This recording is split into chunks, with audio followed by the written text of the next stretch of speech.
Commander. We've been hit by one of those space anomalies. Buddy? And the piloting system is down. Buddy? The Astrogator's gears are shot! Get a hold of yourself! You're an Earth Directorate agent. Affirmative, Commander. What are the orders? Brace for impact. Unable to brace for impact.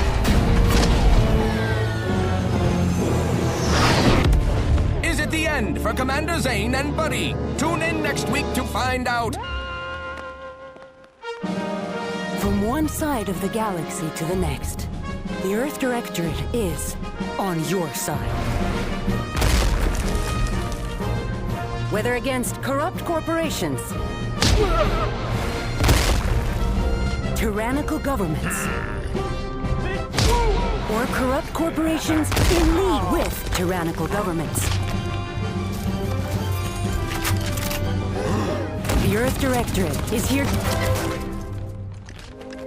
So remember, if you or your neighbor's government has turned tyrannical or sold themselves out to greedy corporate interests, just commandeer a skip drone and send the Earth Directorate an SOS, and we will respond immediately. Please allow 6 months to 10 years, depending on your proximity to the nearest Earth Directorate base and any unforeseen encounters.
Commander, I know we're rarely of the same mind where tactics are concerned, but you're the best agent we've got for, let's say, our unofficial missions.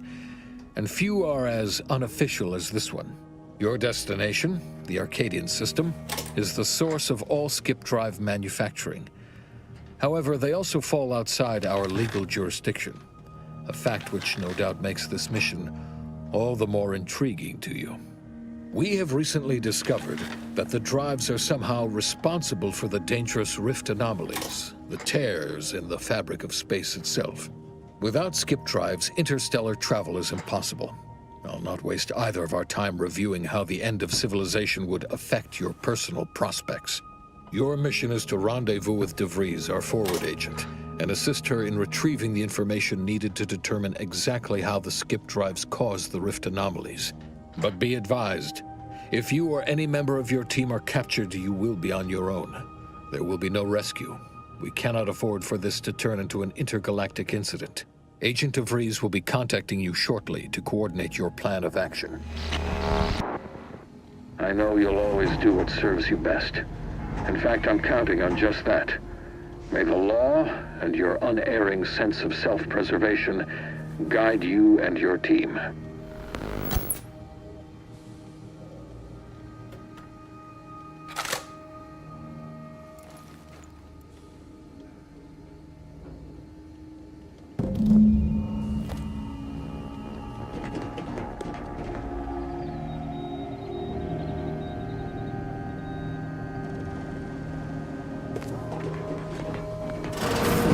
Commander, hey. Hi. Agent Pascal told me to bring you your new model tactical time dilation device. They say these newfangled ones cost no, that ain't right. 10.25% less brain damage than the old ones.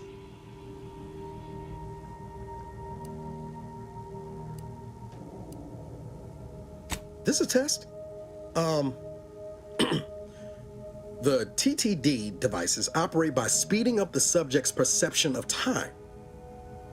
Or is it slowing? You know, I can never get that right. Everything just moves slower.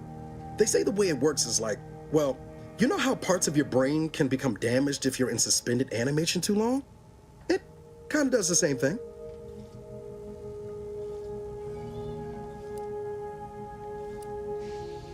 Oh no, they don't simulate it. It's the real McCoy. The lab coats swear it's perfectly safe. Science is amazing, ain't it? Listen to me, rambling on. So, well, anyway, here you go. Look, Commander, truth be told, I asked to deliver it to you. I was just hoping to get a moment to ask you for a pointer or two, you know, on how to be a great agent like yourself. Because, well, you're a legend. And the other agents, well, let's just say they disagree on just how I should go about it.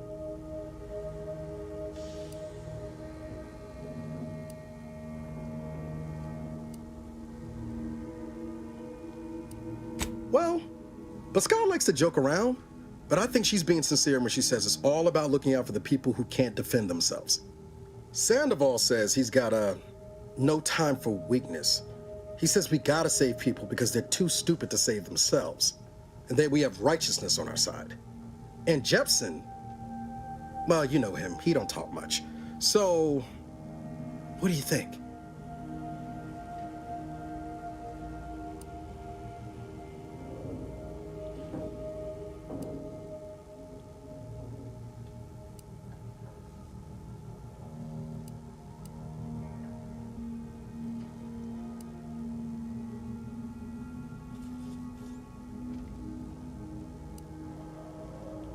Not looking to be contrary or nothing, Commander, but that runs counter to everything we're taught at the Academy.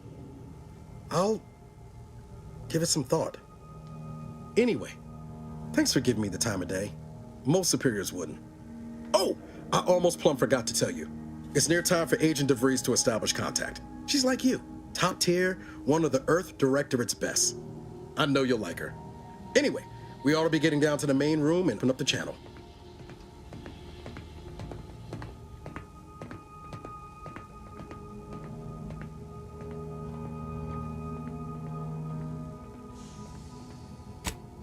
call should come through at the console.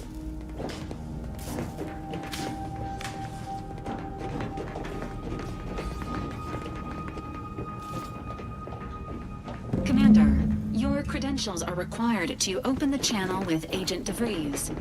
Yours are currently located in your cabin. Don't worry, you're not the only one who needs their gray matter rewired after hibernating our way through skip space, Commander.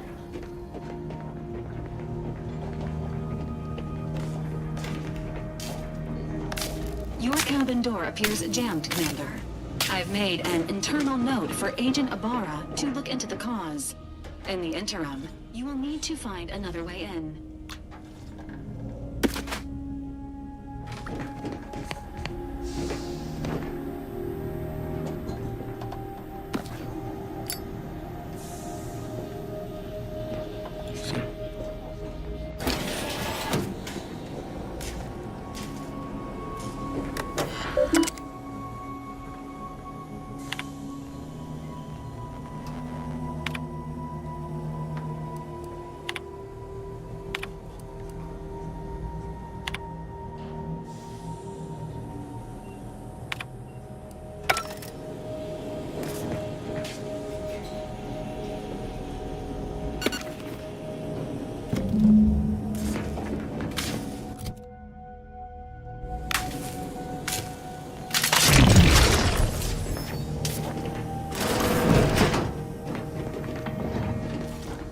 Whoa, that's sure faster than taking the stairs.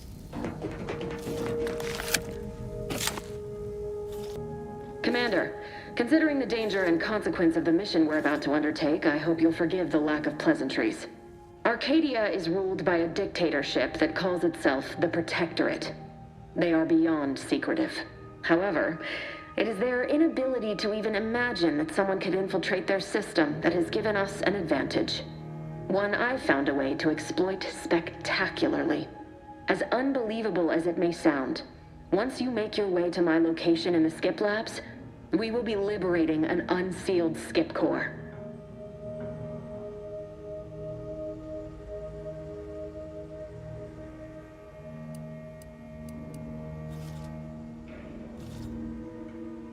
And you know what I'm speaking of. But the whole story about the explosive seals being necessary to complete the circuit so they'll function? Well, it's a lie. The seals are just there to conceal the inner workings of the drive so no one else can duplicate them. Examining an unsealed one will be invaluable in helping our lab coats figure out how they cause the rifts. But you'll first need to make your way to the station proper from the landing pad. Hopefully so. Our mission's timing is fortuitous. Their security was reassigned to the far side of the station in preparation for the imminent visit of their sovereign's family. They decommissioned several landing pads, including ours, to give them fewer points of entry to guard, giving us fewer chances to be intercepted. You'll just need to reroute power to open the door to the sector once you've landed. Once you gain access to the sector, you'll need to shut down their communications to keep them from alerting anyone to our presence. Then, you'll need to handle their combat mechs.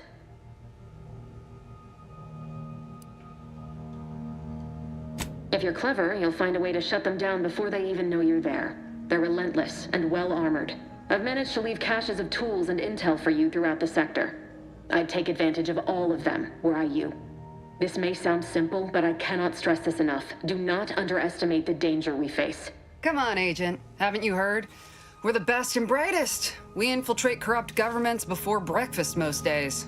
Do you think this is some kind of joke? The Protectorate are the worst of the worst and will not hesitate to string you up if you're caught, if you're lucky. They think nothing of regularly chemically lobotomizing their own subjects for even the slightest error. Your life isn't the only one at risk here.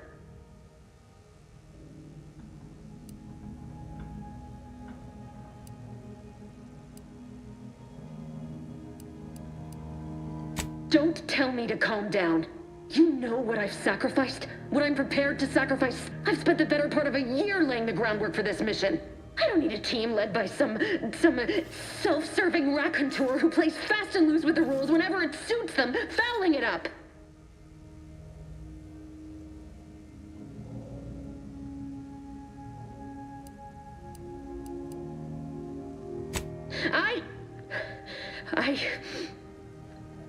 Yes, of course. You were in command here. I apologize if I allowed my nerves to get the better of me. It will not happen again. I promise you. I need to go now. My absence will be noticed soon. Once you land, I'll patch in over comms and guide you through the sector. Augustine! I mean, Agent DeFreeze. I just wanted to say we're all looking forward to working with you. Who? Niles? Is that you? Law, what are you doing here? It's been so long. I'm an agent. First assignment. Suppose I look a mite different now. Less grease. Oh, and no more smelling like fuel neither. Most days. Can't wait to see you once this is over, Agent. Good luck. Same to you, Ibarra. DeVries out. Navigator's warmed up in the cockpit, Commander. Whenever you're ready to fly us in.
The dirt on which it is built.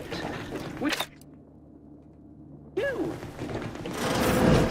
Yes! You! You are not... Commander, Ibarra and I will secure the building down here, while you're upstairs restoring power to the door.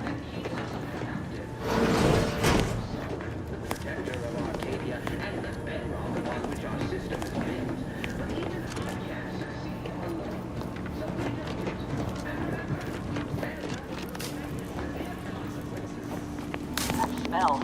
Did a Sprat get flash fried in here?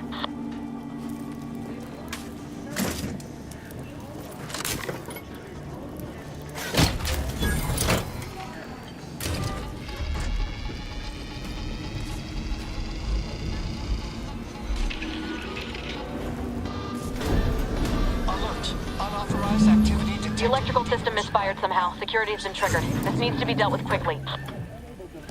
YouTube death. Expiring without permission will result in demerits being assigned. Greetings, subject. Commander, we finished our sweep. I'd wager we could use the intercom to call for help, Commander. Must be a guard around here somewhere who can shut the mechs down. Screen's broken, so should be nothing to pass yourself off as one of their own. Always a good idea to have a cover story.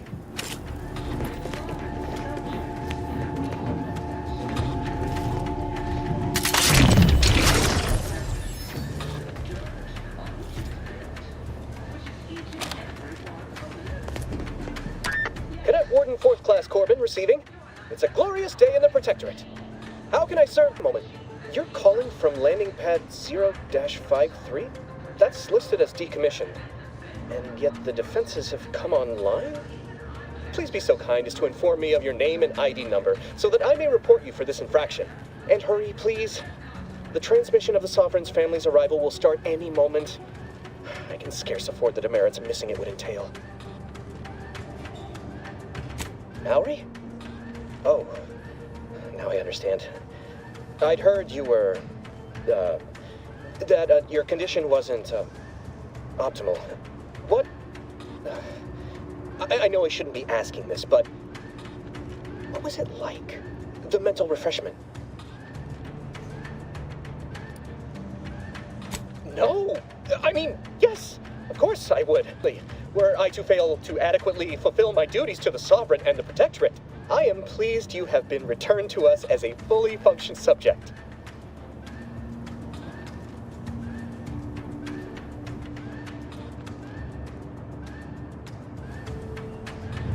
I can't do that. I mean, I would, it's just... You know what, though? In your condition, you're unlikely to even remember this discussion, so it should be of no consequence to me. I will disable the defenses for you, Mallory. But in the off chance you happen to recollect any of this, I beg you never speak of it. And please, do not go around pressing any buttons or fussing with any more whatsits. You wouldn't want to be sent back to... reassigned again? Mighty slick, I guess, with that guard, Commander. Let's not waste time congratulating ourselves.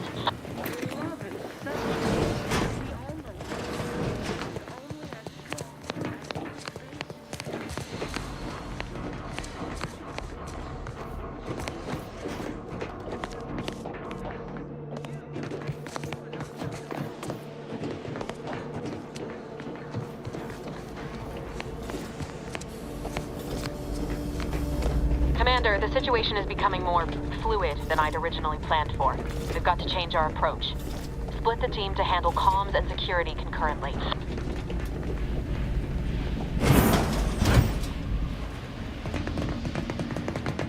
Good to know DeVries is consistently on edge. Wasn't just me.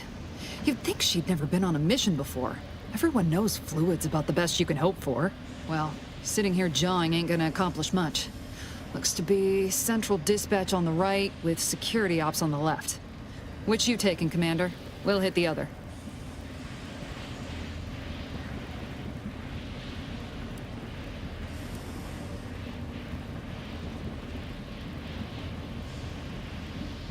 Kinda figured that'd be your choice.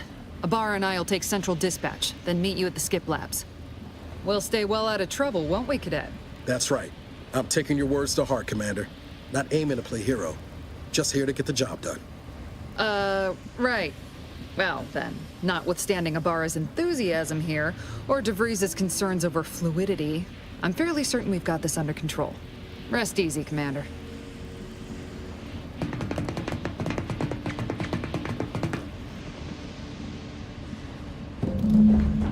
Agent Pascal, ma'am, I've been cogitating on how best to gain entry into Central Dispatch. You know, without... Security Ops is heavily guarded, so be vigilant. You'll need to shut down security measures once you're inside. I've left a drop for you in the watch post. There's a key to a maintenance tunnel you can follow into the building. Getting shot's certainly part of it.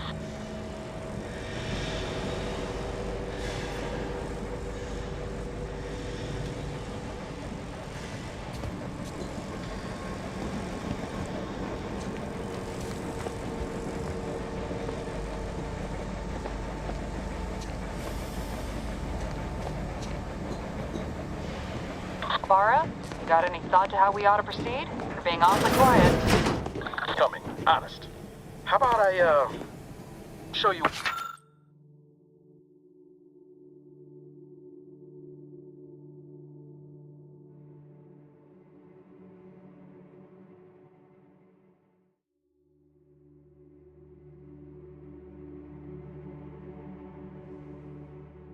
when we get to where we're going.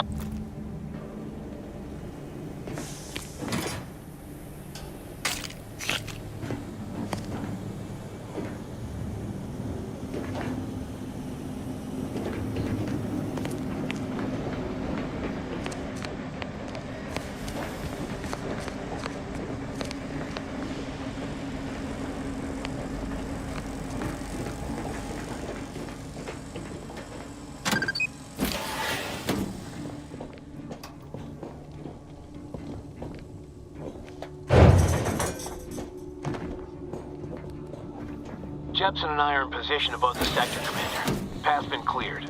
Only encountered one guard. He's been dealt with. You should have seen it. Wasn't pretty. As long as it was done righteously in the name of the Earth. Right, Sandoval? I wouldn't stand too close to the airlock when we're back on the ship, Pascal. Why? Is there something wrong with the airlock?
I've stashed a knife in the maintenance access for you, with, instructions on how to use it to quietly bypass the guards.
Neighbor, I do all I can. That is my great sovereign's loving plan.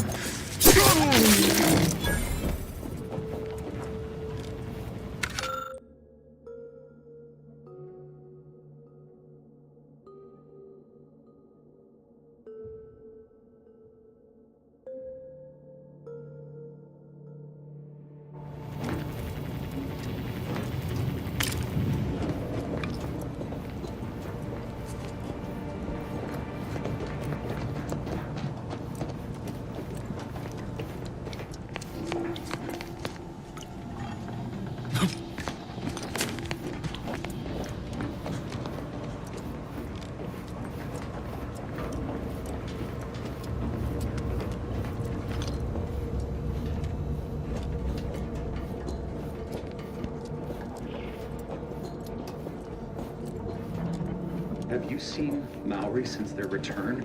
The state they're in, it saddens me. Yes, it is sad. Otherwise, they'd have had the strength and constitution to emerge a better subject, more able to fulfill their duties. Yes, that is exactly what I meant. Praise be to the Protectorate.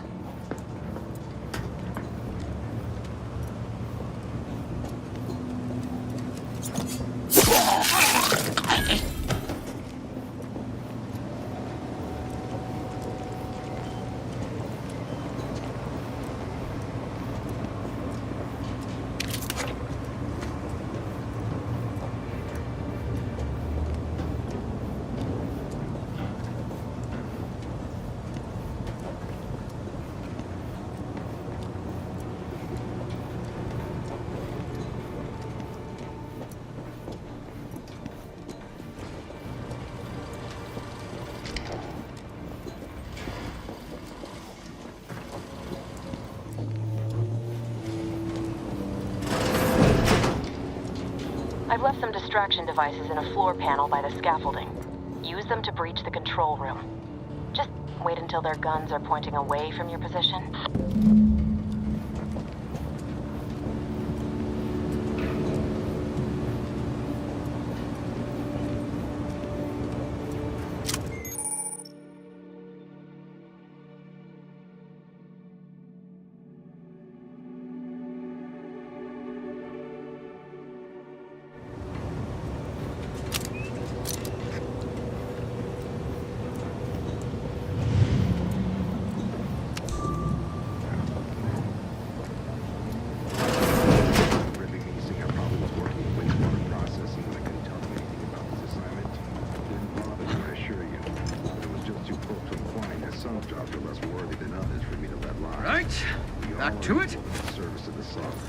Hear, hear. I don't care where I'm assigned. The bounty bestowed upon each of us is superlative. Thank the matriarch we don't live in one of those greed-driven corporatist colonies. Boy, damn. That was quite perturbing. They never questioned, never doubted, their zeal never lagged. A trifling nuisance.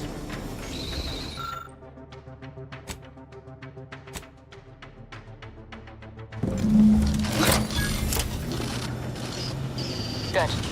Those mechs should give you no more problems. Rendezvous with your crewmates outside and meet me at the skip lab as soon as possible. Our system is the best anyone has ever had. Ceasing my aimless wander.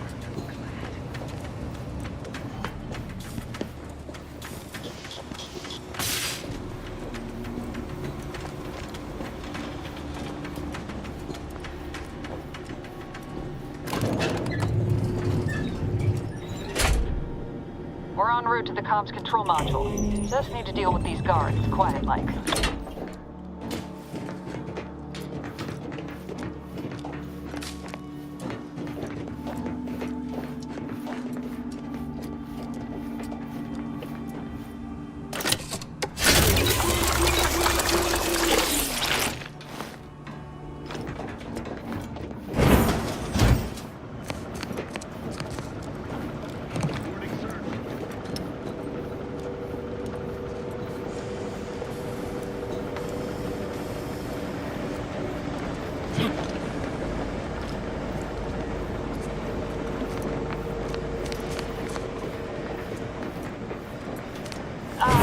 Give us a minute. Something's not right.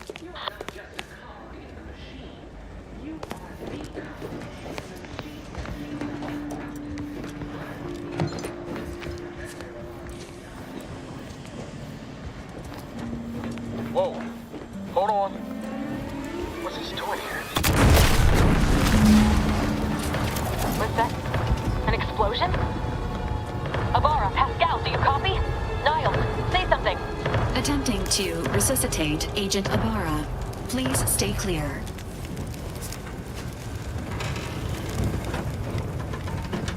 An unabridged debrief is not available at this time, but in the parlance of Agent Pascal, some crazy, censored, alert. This unit has lost contact with Agent Pascal. There is a 90% chance she is trapped under rubble, most likely mortally wounded and beyond health. Triage protocols dictate stabilizing Agent Abara's vital signs before commencing recovery efforts. Please secure the area.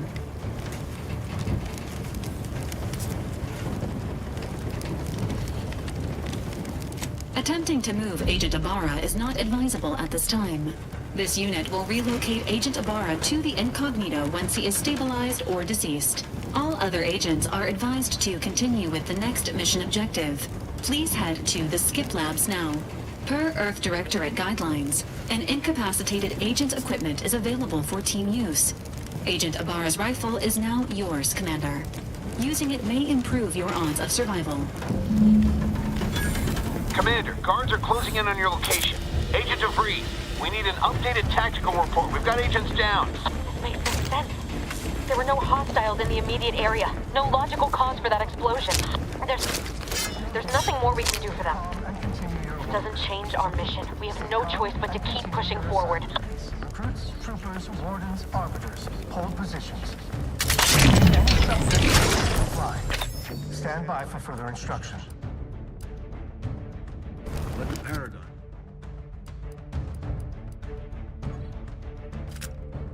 Worry about tomorrow.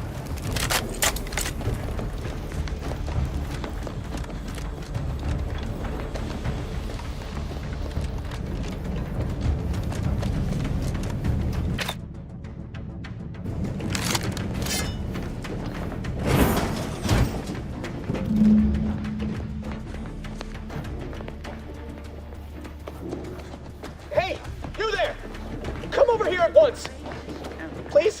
What are you doing here? Why aren't you at your post? Has this whole facility gone mad? Something awful has happened. We must be on our guard. Security ops cannot even be reached despite all of my attempts. This should be impossible. The automechs all returned to their charging stations and deactivated. And then there was the explosion. Please, tell me you know what's happening here. By the matriarch, your voice. You're the one I spoke to over the intercom, but you're not Mallory, which means I let an unauthorized person into the facility. No. I am ruined. You've played me for a fool, talked me into an action that borders on treason. And now, the price must be paid. I'm a loyal subject, I swear. Why would you do this to me?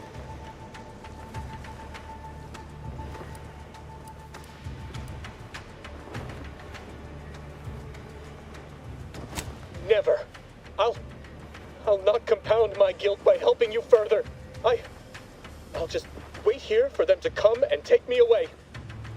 It is over for me. I need accept it. I know I'm still a loyal subject, even if no one else does.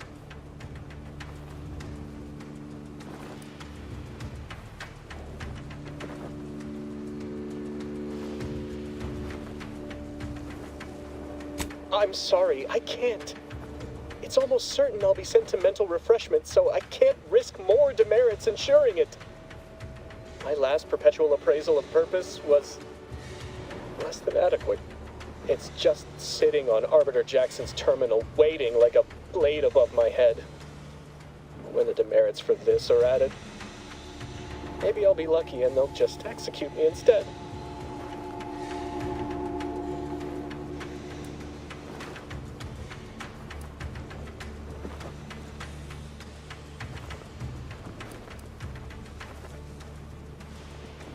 What do you mean, help me out? There is no help for me. Petitioning for redress is only admissible in extreme circumstances. Anything else shows a disrespect for the system's purity and perfection.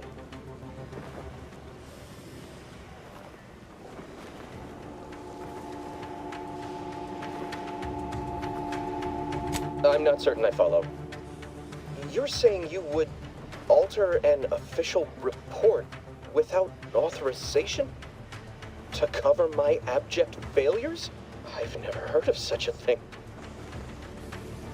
Why, that could be like having a new start. Wait, what am I saying? I cannot be party to your scheme. I'd be caught for sure.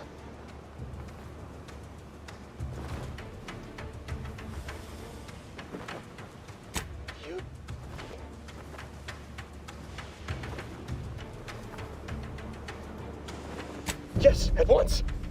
Glory be to the Protectorate.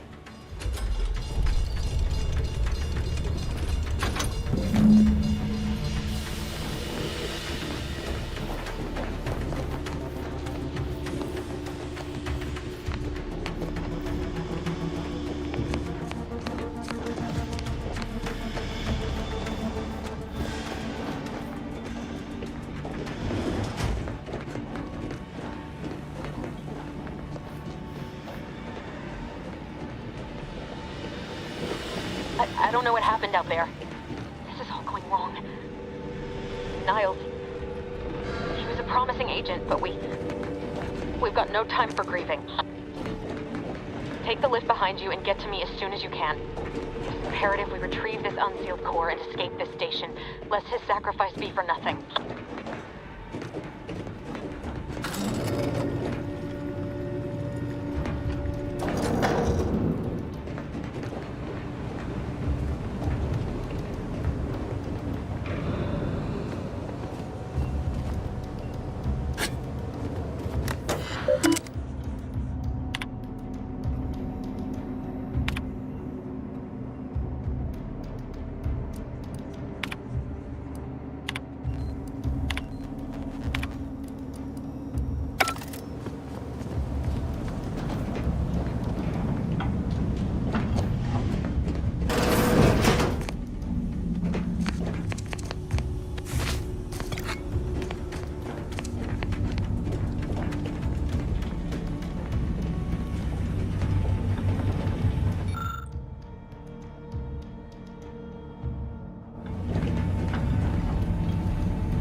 Commander, be on your guard. I'm picking up increased security activity in your area. They'll be at your location at any moment. Or is being tested. It is not our place to question.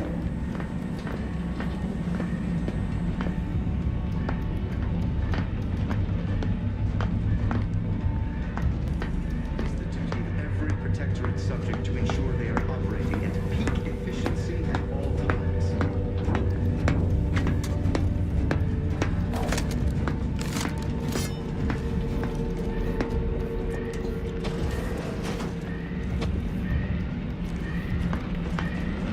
Thinking never made anybody happy.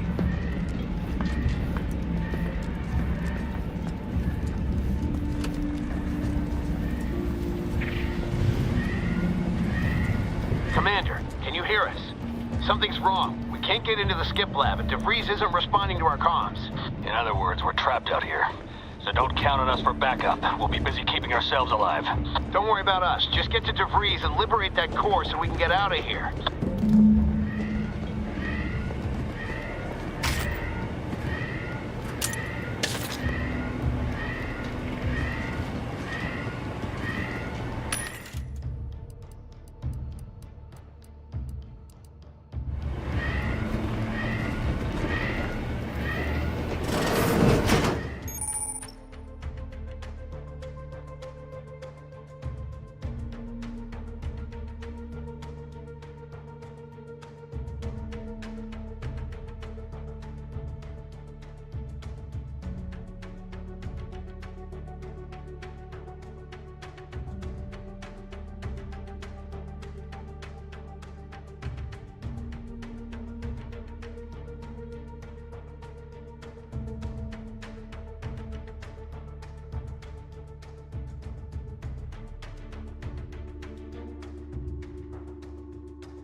Help you with invasive elements!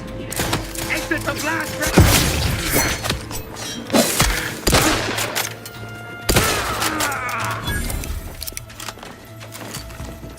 Each shall fight Replenish! Something for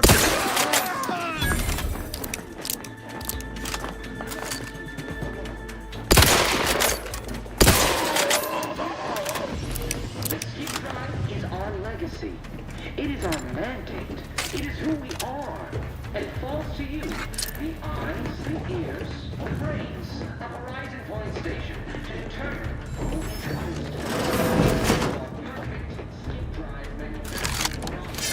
That's out of the ordinary.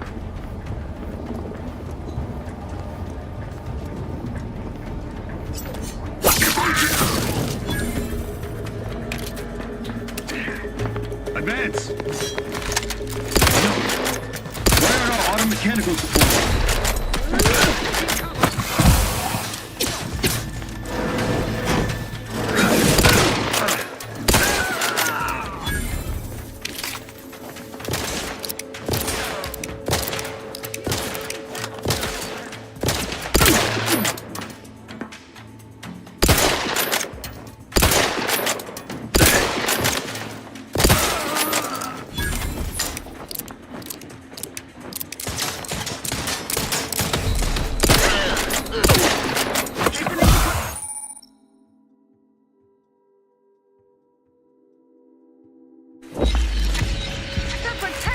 Endures. Relinquishing grenade.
Boy, damn it!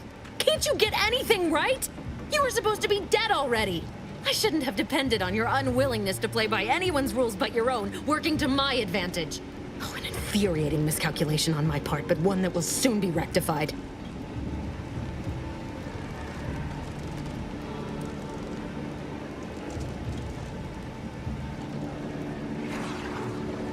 You think I'd betray you, or the Earth Directorate, or my principles for a handful of bits? There is no betrayal here, though it is understandable someone like you would see it thus. No. The explanation is far more simple. The Grand Plan mandates this abomination of an experiment must die, and you along with it.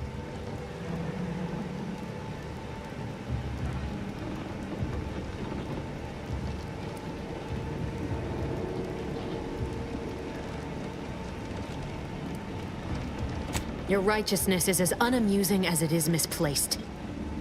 I have no expectation to live through this either.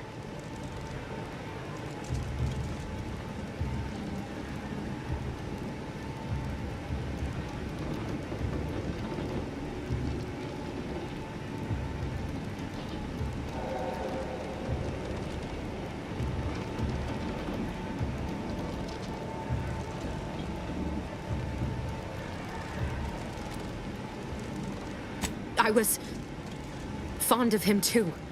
And saving him would have been preferable were I given the choice. But the plan cares not for our wants. I couldn't risk the delicate balance of the predictions. The mathematical computations involved are very specific.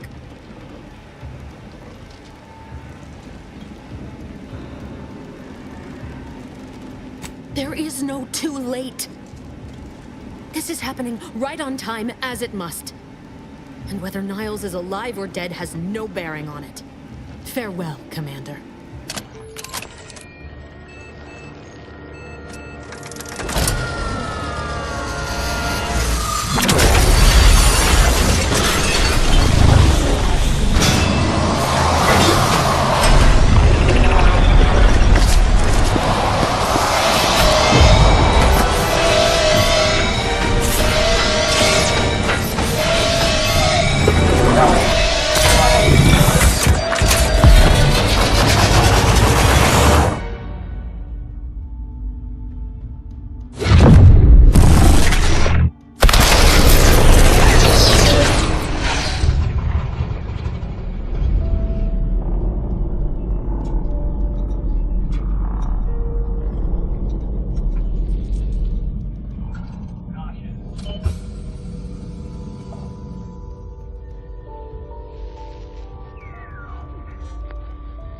Sovereign's family has been killed by a naturally occurring rift anomaly. High priority alert to all Earth Directorate agents. Contact with Earth has been low. Identified ships on the edge of Arcadia. It's no longer just a spacer's choice, it's Auntie's choice. Greater value for your bid. Arcadian citizens, we've come to deliver you from oppression.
You're not hearing me, Val.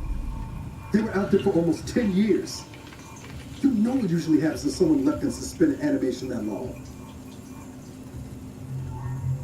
Explosive cell death may result from extended periods of suspended animation. Death occurs quickly as the human body rapidly liquefies. Exactly. And it would be my fault it happens. Oh, I never should have stopped looking. I can't face the commander right now. Not like this. I'll be in the cockpit.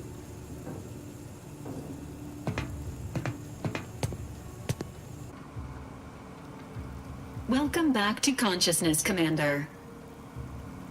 Please accept your back pay for the previous mission. It has been prorated according to the mission's failure and your unapproved 3,468-day sabbatical.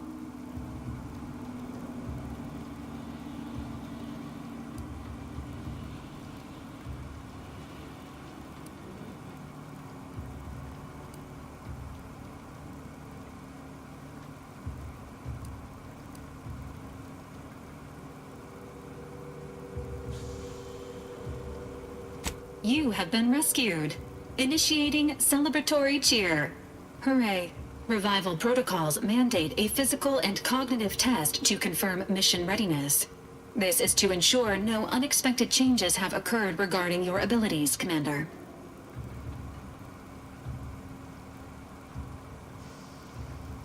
Say, ah.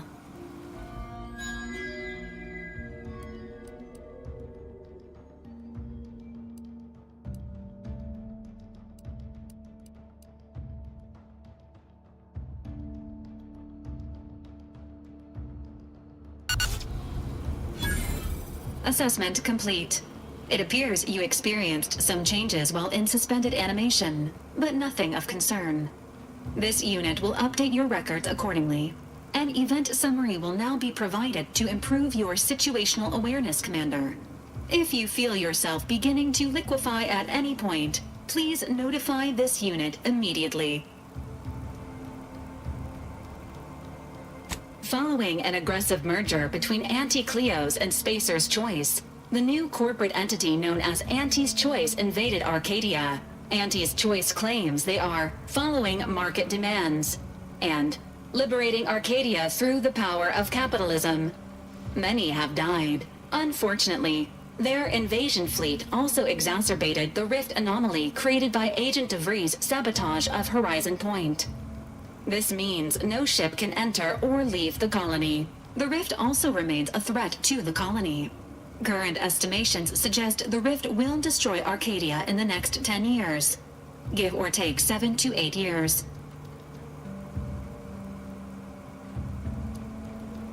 Correct.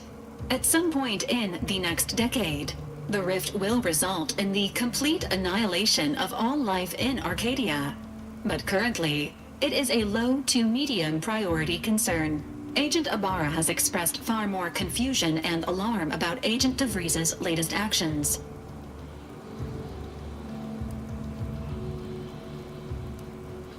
It has been confirmed that Agent DeVries was responsible for downing the old Earth Directorate surveillance satellite earlier this month. The satellite had been gathering information since before your mission. When it fell, it signaled agents across the colony, leading to the discovery of you and Agent DeVries. Agent Ibarra prioritized your recovery above pursuing Agent DeVries. This involved disassembling and rebuilding the astrogator to allow the incognito to travel to your location.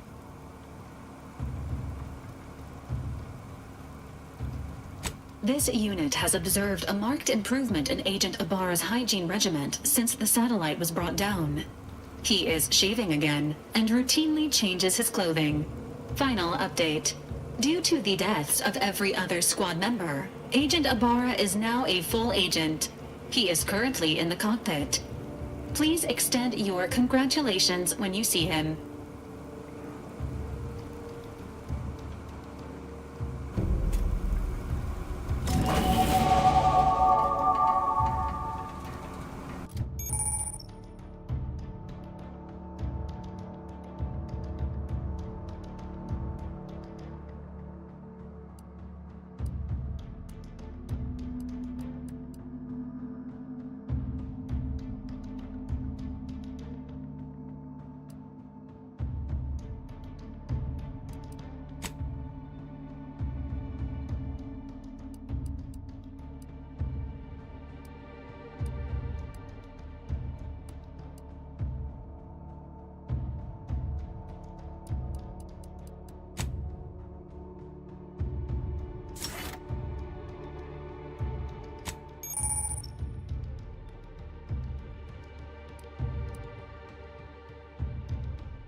Years and I still can't get my head around what Augustine did.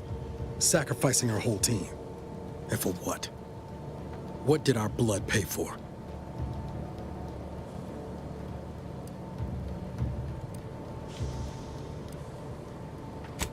Oh, Commander. Thought you were Val. Glad to see you up and ambling about. And not, human stew.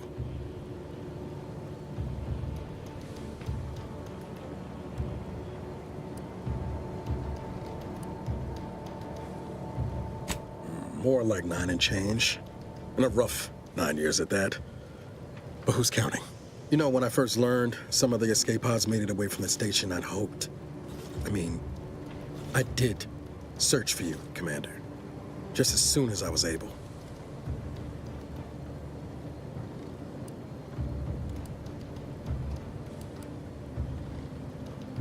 Might be you're giving me more grace than I deserve, but either way, thank you. So then, I gather Val's described our state of affairs? Confirmed. The commander has received a full briefing on the following topics: the invasion of Arcadia, the Rift, and Agent DeVries's survival. DeVries. Would have been better if she joined the dead. I figured she'd done just that until I got the alert that she brought down the Earth Directorate satellite. If she's of a mind to, she could use the information on that thing to destabilize the Rift and destroy Arcadia. She was one of us, Commander. It's our responsibility to stop her.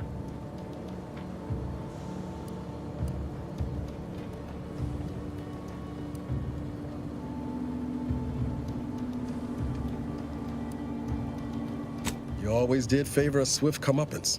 She's gone to ground now. But as part of her original undercover mission, DeVries was inserted at the Vox Relay Station on Paradise Island. She'd have followed protocol, established a safe room there. Wager that's where we'll find clues as to her present plans and whereabouts.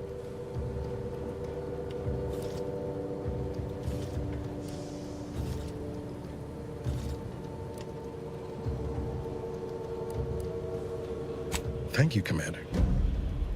Means a lot coming from you. Just to be clear, I'm not saying we're strolling up to the Vox station and knock nicely.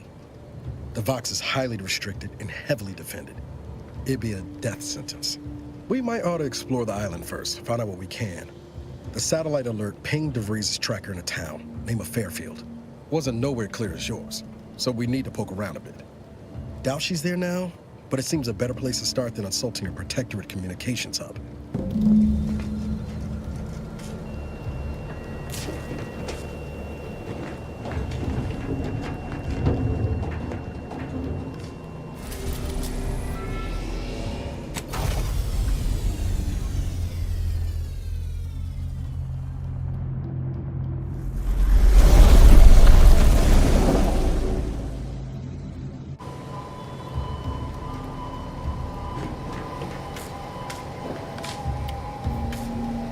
Ready to disembark, Commander.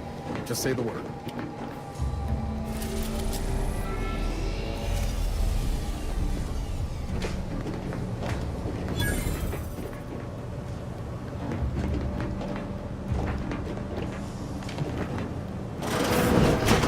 Records indicate that lockboxes, such as the two housed in this dispenser, were originally part of a failed smuggling operation. Special lockbox keys are needed to open them. After discovering the first lockbox, Agent Ibarra installed this dispenser to house additional lockboxes, which may be located throughout the colony. Unfortunately, due to a jam, the dispenser is currently inoperable. Agent Ibarra deprioritized its repair in order to focus on rescuing you, Commander.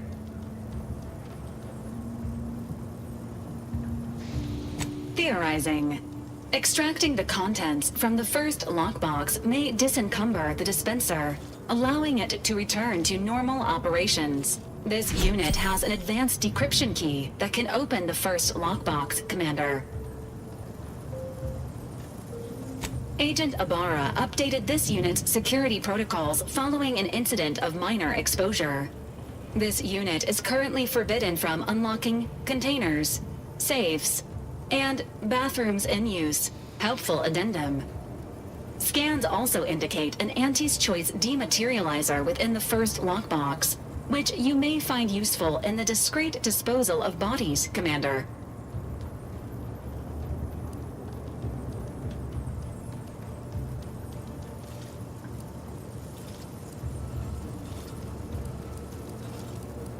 Final recommendation. The second lockbox's contents may contain parts to upgrade your Valkyrie unit.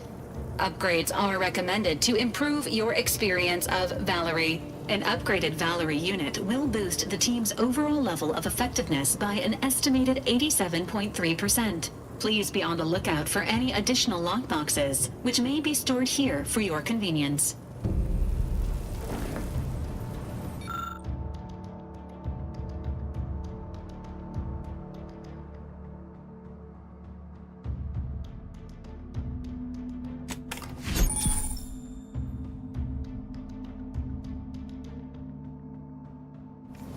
Congratulations on your acquisition of the dematerializer.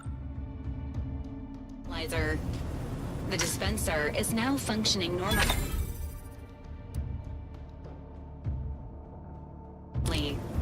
Your ability to conceal homicides has also been increased by 85.9%.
Take him out!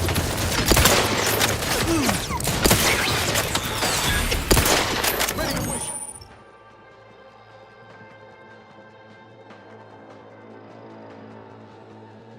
On your command. All the ones you need to worry about. I'm at it.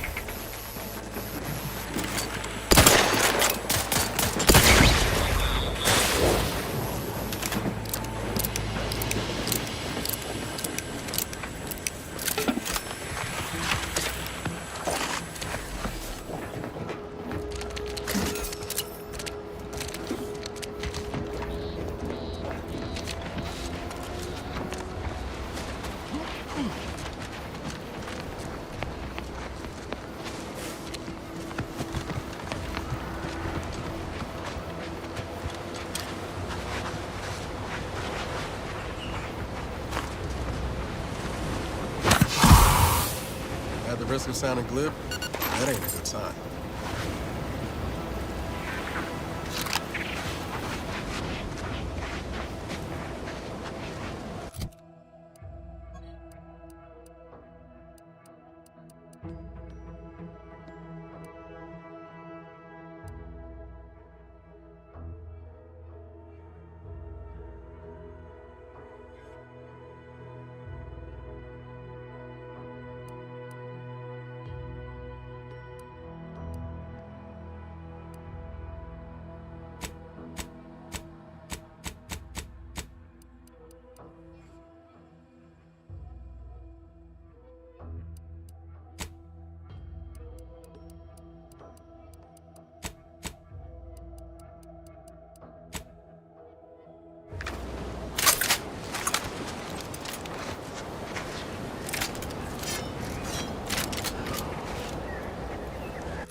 From that ship on the landing pad. Whoa there, go-getter.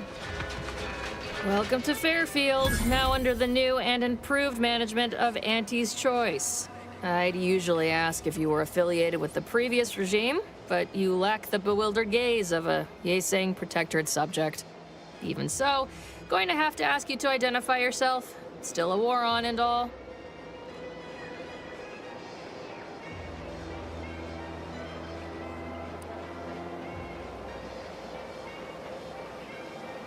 Huh. Really? Everyone knows we're cultivating our sprat population for a new deep-fried snack line. So I refuse to fall for such a ham-handed attempt at dissemblance. Look, we're Auntie's Choice. Lying's fine. We downright admire it even, if you pull it off. Next time, try a little harder. End of the day, we let most anybody in. Bottom lines, all we care about is our bottom line. That'll be all. Unless you got any questions before you're on your way. As I've never heard of her, can't say I can. Seems like Minister Milverstreet knows everybody, though. Probably ask him. Anything else?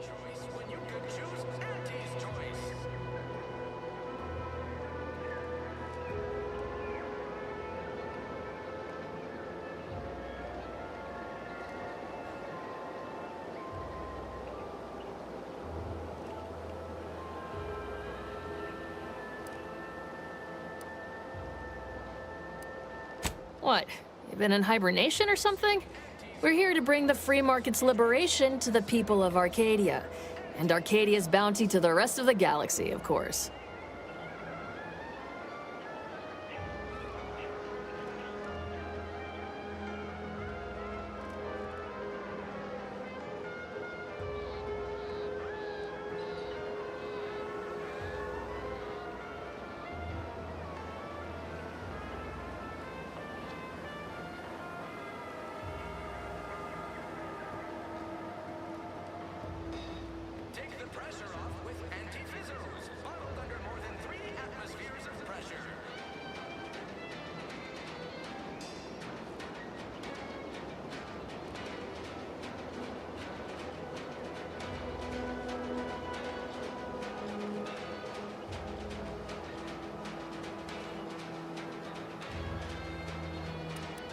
Before I forget, I have standing orders to send all newcomers to Minister Milverstreet. He's in the town hall. That'd be the one with the giant hologram on it. Can't miss it. Once again, welcome to Fairfield, the official new home of free trade and self-reliance on Eden.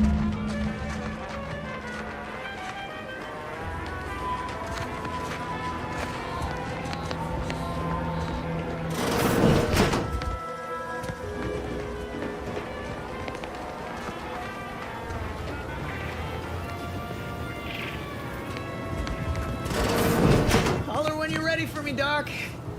I'll be over here. Definitely not in excruciating pain. I don't believe the rumors.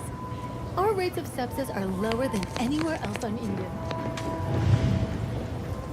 I must ask you to hold still. My liver ain't the lily kind. Tell it to me straight, Doc. The bullet shattered your tibia and all but demolished your gastrocnemius muscle.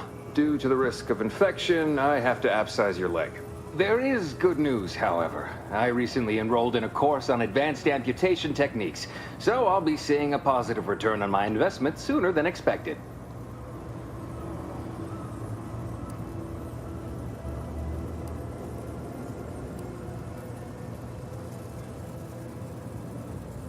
Don't be obscene. I have on hand a perfectly adequate tranquilizer to manage any flailing. Say, how sore are my pockets gonna be after all this, Doc? Don't suppose there's a discount for only taking a portion of the leg? I'm not running a charity. If you desire full treatment, you'll pay full cost. If that's a problem, seek compensation from your commanding officer.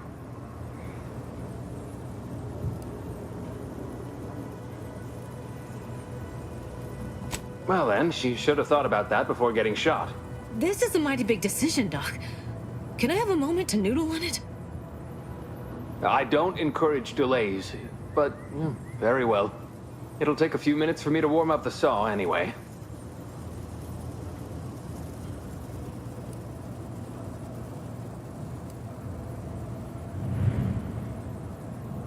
At the moment, yes, it's only medical, Doctor. We also have Dr. Tinsley, but let's just say she's in a different discipline altogether. I'm on my own then, more or less. In case it isn't apparent, I'm having what might be called a day. A whole platoon of soldiers decided to get themselves all shot up defending the forward operating base. And then there's Erickson. Something happened with a drone. I don't know. You'd be better off speaking with him about it. Short of you skipping back in time and ordering the coagulant I need, I doubt anything can be done to accelerate the timetable for treating these soldiers.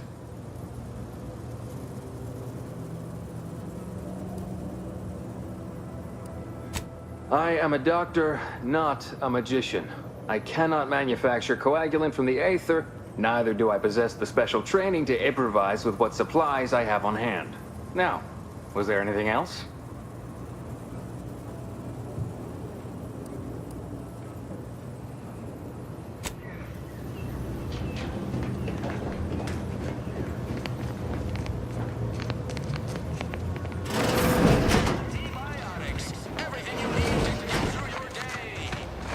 Keep your petty skepticism. I'll pay my tab in no time. You'll see. Swear, I almost had it this time. Everything all lined up. Easy mark, guaranteed moneymaker, favorable terms. Practically the recipe for success. Look like you've had your share of troubles. Ever had the perfect opportunity just slip through your fingers?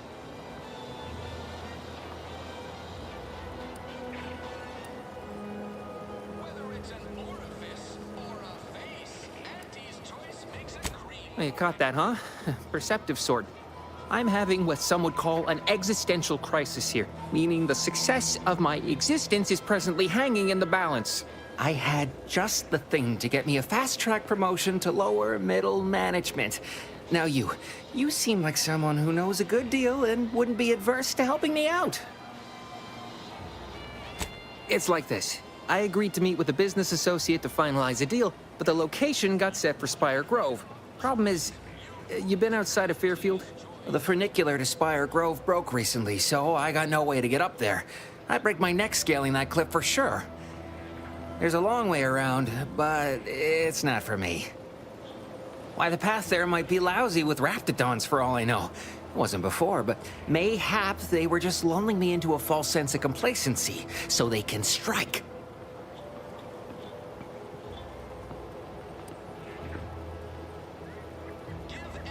Not particularly. Already have plenty of nightmares about them critters. Just thinking about them scrambles my gray matter. I can't imagine setting foot in Spire Grove, even though it might mean losing a chance to acquire the prize of a lifetime. You see, my partner there unearthed an unexploited protectorate technology. Wouldn't go into details, but promised it'd revolutionize the daily life of Auntie's Choice citizens.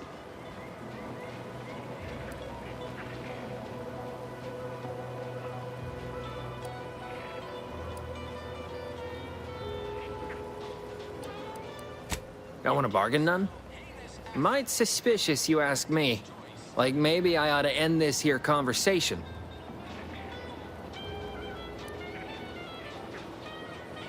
Commerce is our way. The exchange of products and services allow for straightforward, comprehensible motivation. So let's just stick to that, shall we? I have a few bits I can offer you. Not much, but if it turns out a roaring success like it ought to, and I get a fat promotion, I promise I'll see you're taken care of later. Splendid. Go parlay with Jackson Plum up at Spire Grove. It's some kind of agricultural harvesting encampment southwest of here, near a mess of them rocky spires. He'll provide the agreed-upon schematics.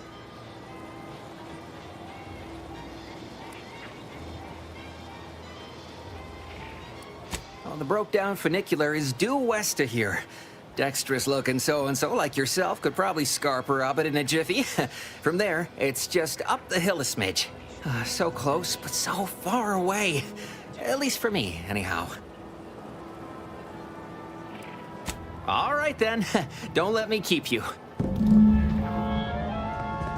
That guard wasn't being ironical about the giant hologram over town hall. Well, guess we ought to go acquaint ourselves with that minister like she said.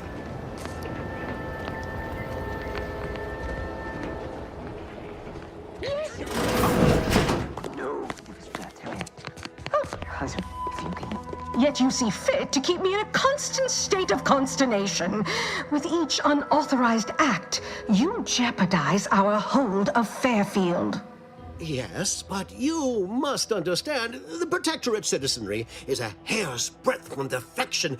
Within the week, I'm certain. Certain. Like the week prior and the week before that. Impressive foresight you wield. Should apply to join the Order of the Ascendant. It would be difficult enough to convert the stubborn populace without your soldiers' constant, ill-advised forays. Enough! Your yipping reminds me of my 2 old canids. I loved those canids. You, on the other hand, are trying my patience. We don't want to try Auntie's patience, do we? No, Auntie. Auntie. Yes, I thought not. Now, unless you care to see what life in the lower rungs looks like, you will both of you cease your foolish maneuvering immediately. Do I make myself clear? Yes, Auntie. Good. See that it is done. I will brook no more disappointments. And while you're at it, you might want to look into your security situation, Commander. I'm not accustomed to an audience when addressing my subordinates. Who in the void? Eavesdropping on Auntie's choice business is like to get a body shot for spine. Though you're not wanting for moxie. I'll give you that. Now, hold a moment, Carr. When opportunity comes visiting, perhaps it's better not to riddle it full of holes. Our new compatriot may be of assistance. A surprisingly good point, especially from you. She only forbade us using our own personnel. Be a whole other matter were a stranger to happen to aid one of us. But which? Well, you seem an observant sort, so I expect you'll tire of Milver Street's bluster soon enough. Come see me before agreeing to whatever absurdity he proposes. Unlike him, I have some work actually befitting your time. I'll be waiting. Alone at last. I never thought she'd leave. Now then, allow me to introduce myself. I am D.B. Milver Street, Minister of Marketing, Duke of Demographics, Commercial Condottieri, President of Promotional Material. Tell me, do you believe in signs?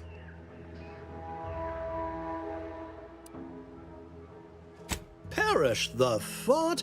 The first rule of diplomacy is never to slight a potential ally, if it can be avoided. I do not believe in signs. I believe in opportunities. Right now, at this moment, you and I have an opportunity to save countless lives. But I'm hardly the type to beg and ask for nothing in return. Tell me, what do you desire of this island?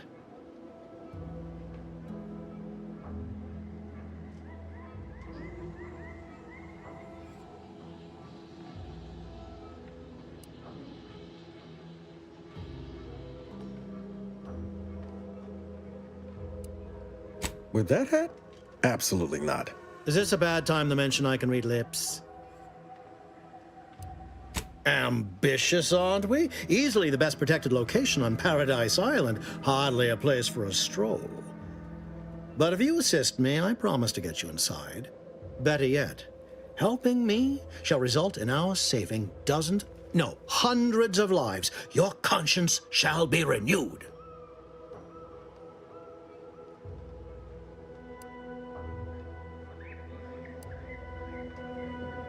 You can't blame a body for wanting to practice, can you? Fine. I'll give it to you straight then. Auntie may demand Carr and I do nothing, but for each moment I remain inactive, dozens fall in meaningless combat. I seek a persuasive method of alleviating this conflict. The Protectorate utilizes a procedure known as mental refreshment to ease the temperament of wayward subjects. The Ministry of Accuracy contains vital information about the process and where it is performed. This is the prize I seek. I previously sent a grafted soldier, Trooper Sealong, to retrieve said information, but I have not heard from her in some time. Consequently, I must presume the worst.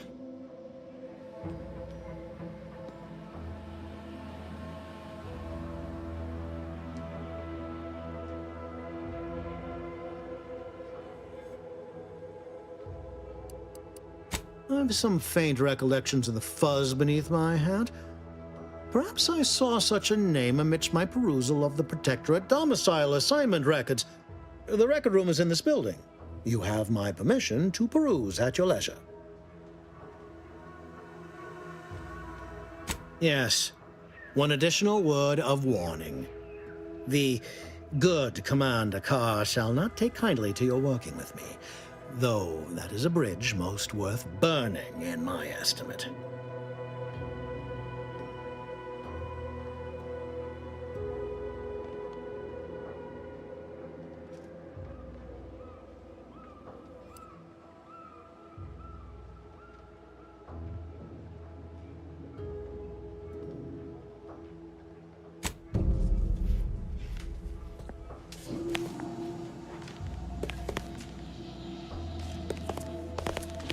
Watch out for that Auntie Cleo. I know she don't look it, but she's more dangerous than she seems. Even the whole of Spacer's Choice couldn't outmaneuver her.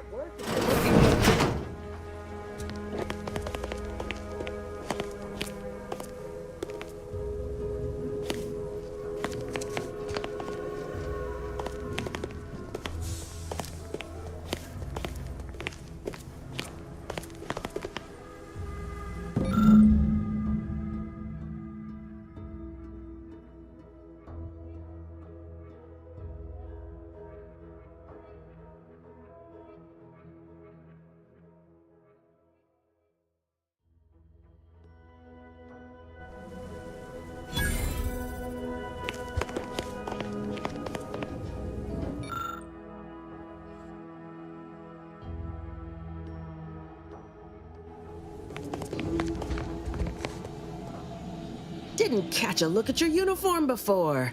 Oh, the reaching arm of the Earth Directorate, wagging its fingers and snagging our pocketbooks. Hope you won't be a problem. I'm Officer Babylon Carr, head of aggressive acquisitions and persons elimination on Paradise Island. Let no one say I can't be official when circumstances merit.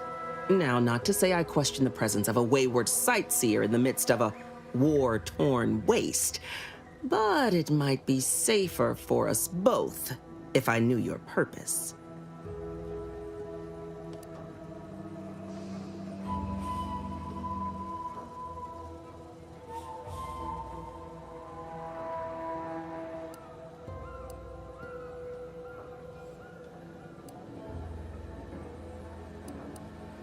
The Vox, eh? Bent on bloody self-destruction? I could just have my troops dispatch you, save you the effort. Although if you were keen on continuing to draw breath, perhaps you and I could broker a deal. There are Protectorate vitals need bled. You could do the bleeding.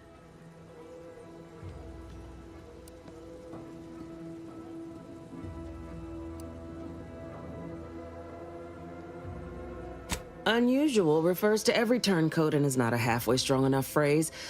Try gormless cretins who can not so much as wipe their running noses without begging permission. Don't know if there's a DeVries here, not my department. Milver Street befriends the ex-subjects, keeps tabs on them. Ask him. Why are you looking for them? Who are they to you?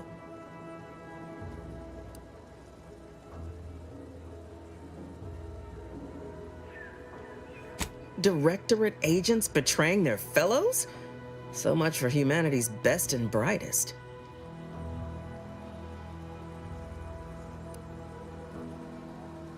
My employer would assuredly be filled with wrath if it were my forces I were committing. But enlisting a freelancer on my own dime is hardly committing any forces. If you fail, I'll be out nothing, and Auntie shall be none the wiser. And if you succeed, I can't be blamed if my plans came to fruition on their own. I want the Protectorate war effort exsanguinated. You want into the Vox Relay. You help me, I help you. There's a particular holding we shelled early in the war, name of Euphoria Coast Automech Repair Center. Deserves a raising for the length of its blasted name alone.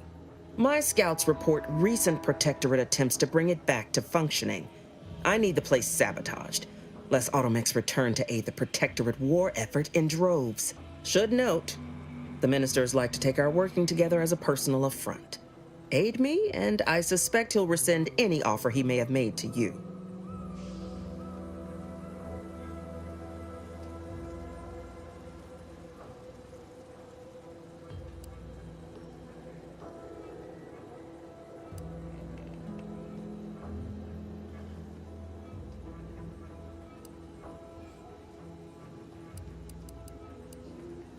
Do you suggest that our good minister has lost patience with playing fair and now seeks to delve into the oily recesses of brainwashing? Oh, for shame. He's devoted to his half measures. I'll give him that. But he wouldn't have to wheedle and connive if he knew directness. Milver Street's grinning manipulation won't earn nothing but more of our own dead. Work with me.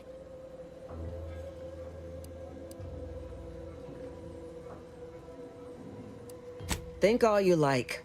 Speak to Milver Street if he ain't already stuck his hooks in you. I'm confident you got the spine for what must be done.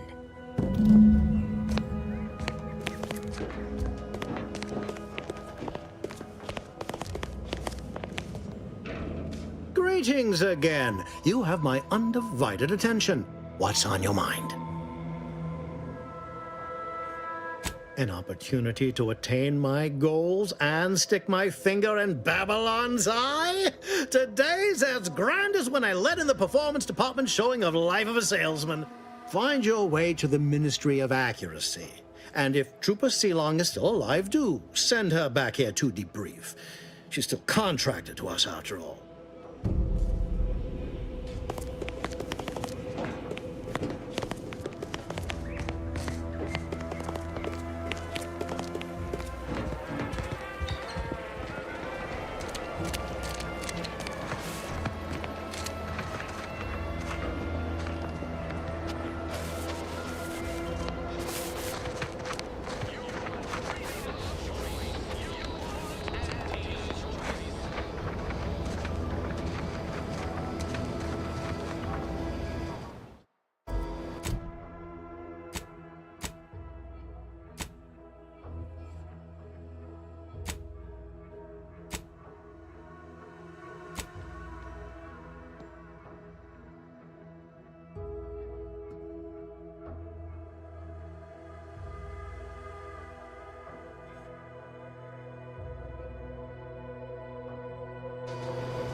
My cover story has worked. I am safely ensconced at the Vox station, assigned to the lowly Information Input and Retrieval Department. It seems a colony so certain of its absolute control over its risks when it comes to security. I was able to easily widen out a space behind the walls of the main control room to establish my safe room, giving me unfettered access to the communication transfer conduits. I have hacked into their system downstream from the security protocols, so I am able to infiltrate their entire system with them being none the wiser. While I have little doubt as to the success of our mission, trepidation still gnaws at me, though I cannot say why. Perhaps it is simply the normal mission commencement jitters. Thought my duties complete. Information gathered, reports filed, preparations made. I'd even created a fictitious identity and work transfer to Horizon Point Station well ahead of schedule, in order to keep anyone from tracking my movements upon commencing the mission. All that was left was the waiting. Or so I thought. Then, troubling information came to light. I've seen the numbers. I've seen the equations. While I don't understand all of it, I understand enough to know it is the truth. And I am the only one in a position to act upon it, though it means the betrayal of my team and the duty I swore to uphold. But can I?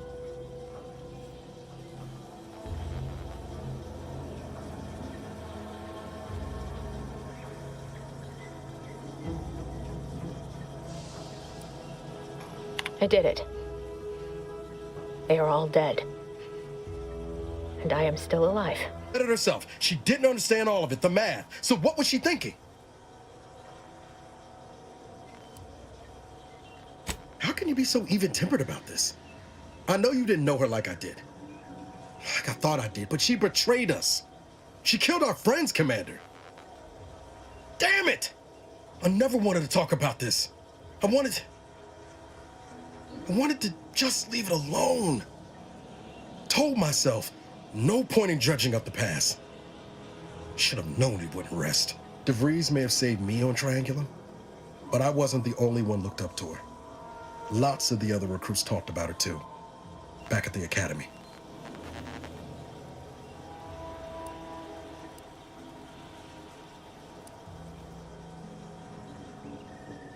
We all thought she was the pinnacle of what an agent should be. Tough, smart, ain't a job she couldn't get done.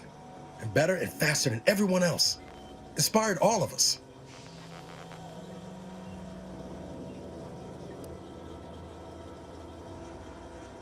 It's embarrassing now. How much worship we all put on her name. You put a tool in my hand, I would have built monuments to her.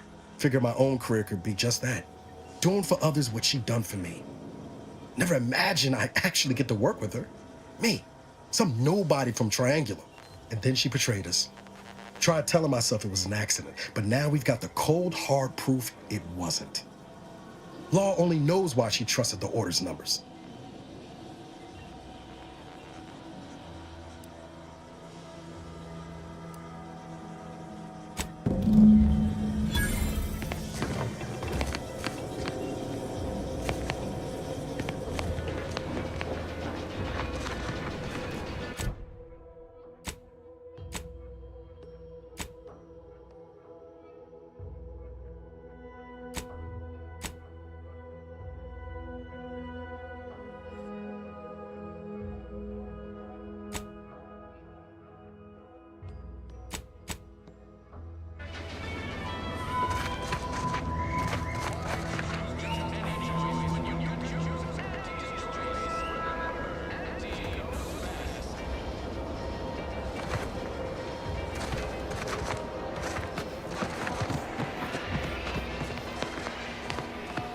Ectoplasm.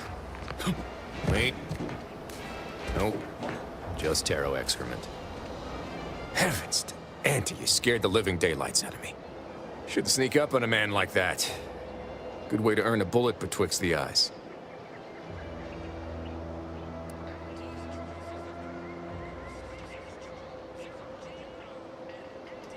There's a first time for everything. Wait. You make it a habit of sneaking up on people so as they want to shoot you? Seems ill-advised.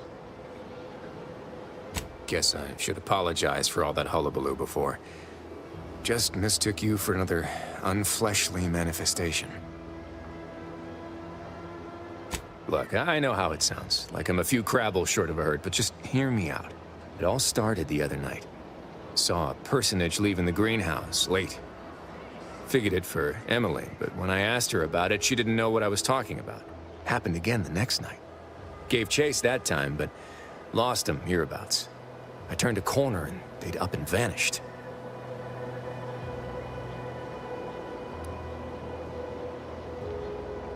Or maybe this entity only had the strength to manifest but briefly on this mortal coral. Communication would have proven too difficult for a being of pure information.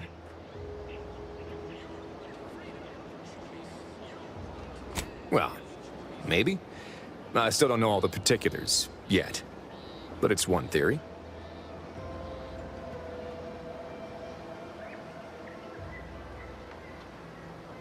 Right? It's all gotta go somewhere after we cash in our bits. Who's to say stick around in one form or another?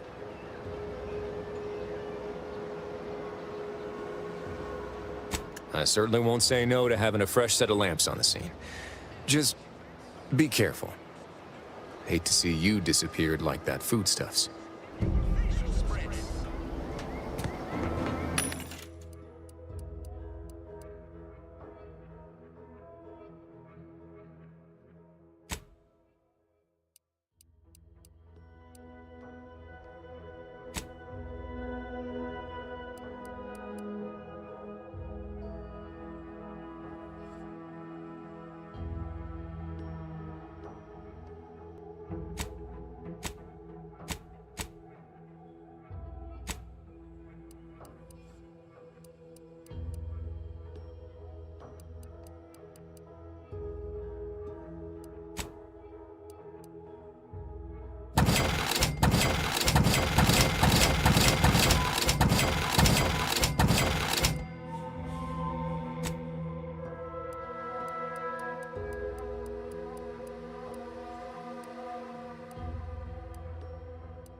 Might I have a word, Commander?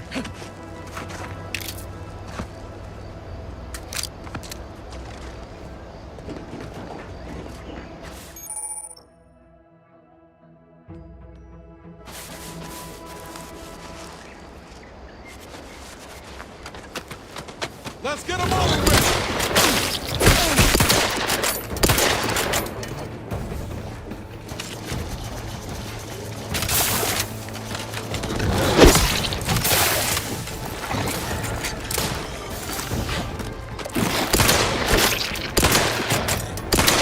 Not getting up without help, Commander!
Might I have a word, Commander?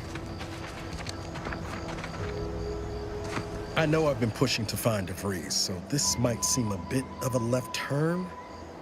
Avoid it. I'm just gonna ask. Got an old friend here on the island. The doctor who patched me up after Horizon Point. Ex-protectorate, a good man. Tracked on the Westport a short time ago, but never got up the nerve to visit. Reckon we could drop by and pay him a visit? Brief one, of course.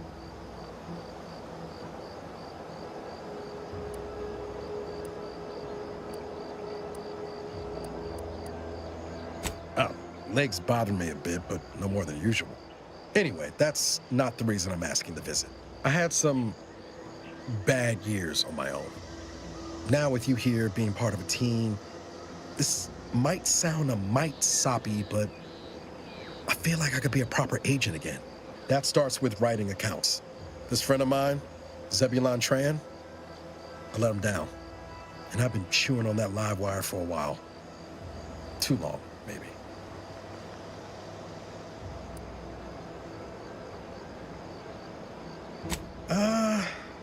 Likely not. We didn't exactly leave off in a good way. Traded some hard words over promises I made and ought not have.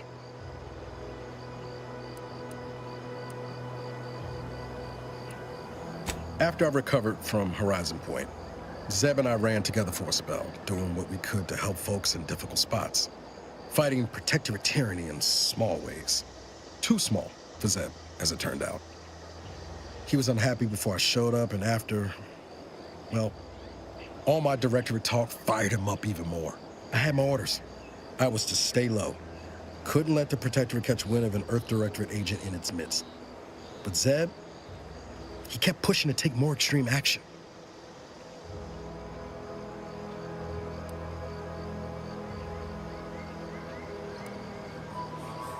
Wasn't like I didn't want to take things farther, hit the Protectorate where it hurt. But I still had my cover to think of too. I couldn't risk disrupting the mission.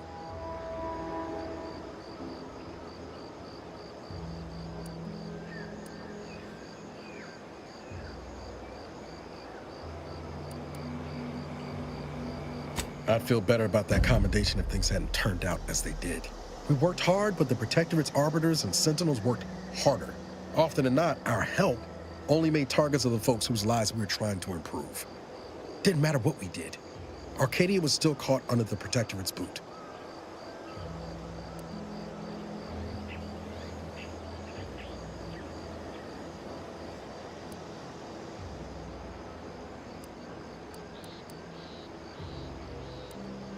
Figure you say as much, but I'll admit, after 10 years in this colony, it's getting harder to argue an opposing view.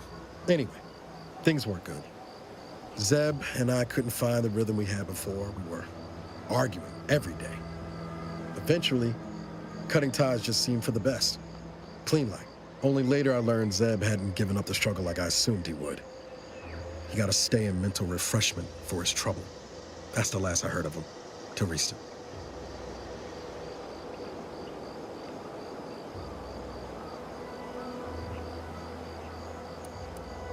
If it weren't for Zeb, I'd be in the ground. It's a debt I never properly repaid. Plus, I don't relish his last memory of me being a vanishing act. I owe him better. And since finding you, well, a lot feels possible now that didn't before. Much appreciated, Commander. Promise, I won't be making a habit of pulling skeletons out of my closet. Westport's on the east side of the island. I tracked Zeb to somewhere on its outskirts, but never got up the nerve to visit before now. We ought to start there.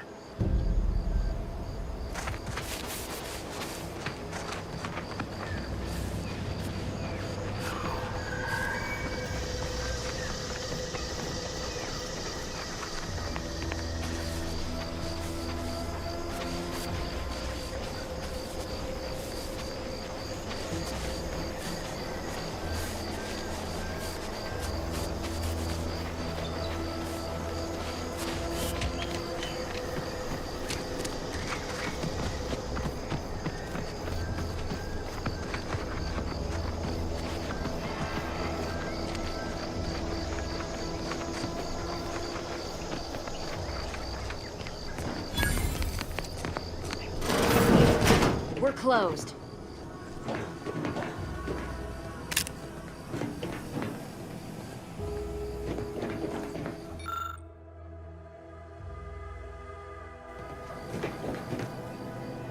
Did you not hear me?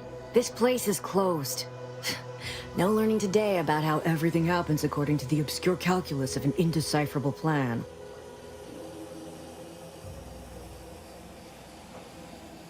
Why are you asking? Who are you? The people she tried to kill. By the architect. I had no idea. I wish I could say it was unbelievable. I was afraid she was becoming a danger to herself and to others. But this is horrifying. Yeah, imagine how we feel. Why don't you tell us where she is so we can make sure she ain't being a danger to herself or others?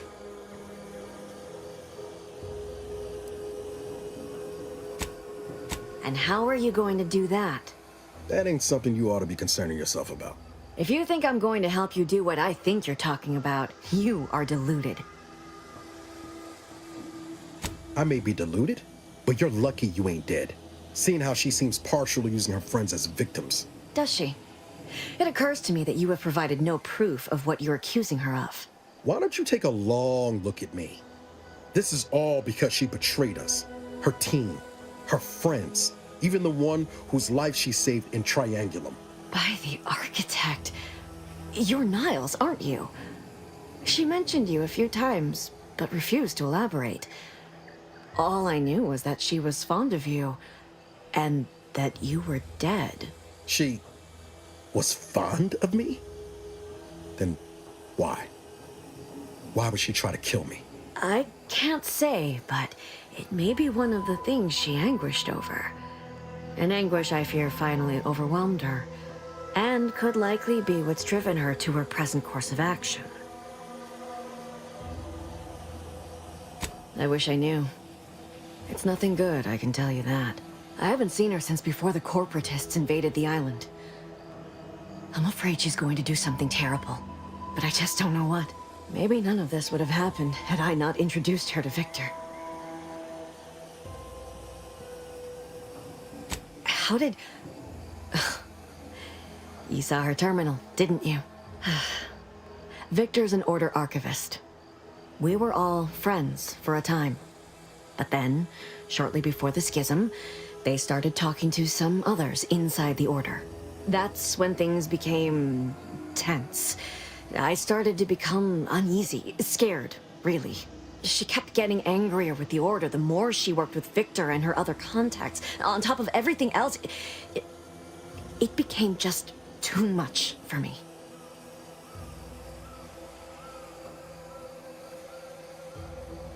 Among other things, for some reason she was obsessed with the cliffhanger ending of Chapter 6. It was the one where capitalist fanatics brought complete destruction upon Arcadia. But you know how it works. It was somehow miraculously saved at the beginning of the next chapter. Didn't matter to DeVries, though. She just kept going over it and over it. Would have talked to a Crabble about it if there was no one else to listen. That, and the invasion itself, set her mind to dark things. I begged her not to go down that road again. She was so agitated when I first met her. Must have been 7, going on 8 years ago now. She never slept, didn't talk to anyone if she could avoid it. After we became friends, she began to change. Still bothered her from time to time, but I thought it mostly behind her. I couldn't watch her go back to how she'd been. Or worse.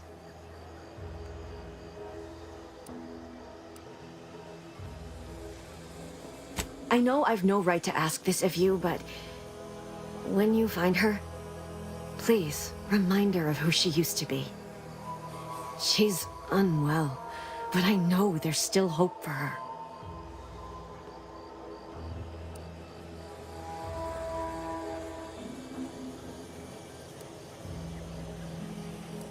Not that I can think of, except... Not sure if this will help you, but she did use the same code for everything. 15-778.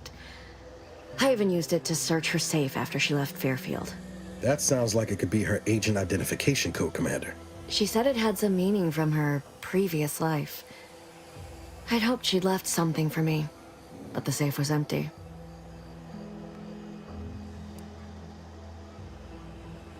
That's all I can ask.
Auntie's Choice is the proud maker of Spacer's Jaw, Zero G Brew, and antibiotics. Everything you need to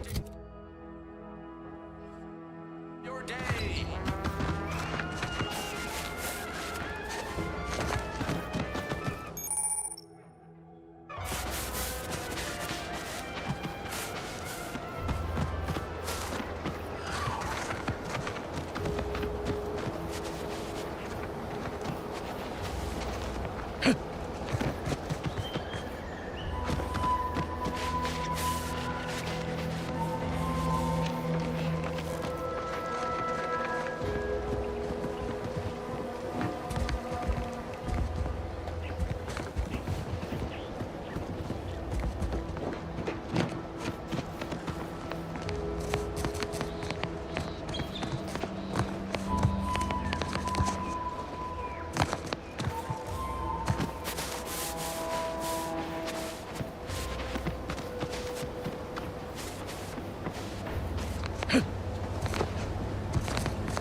your command.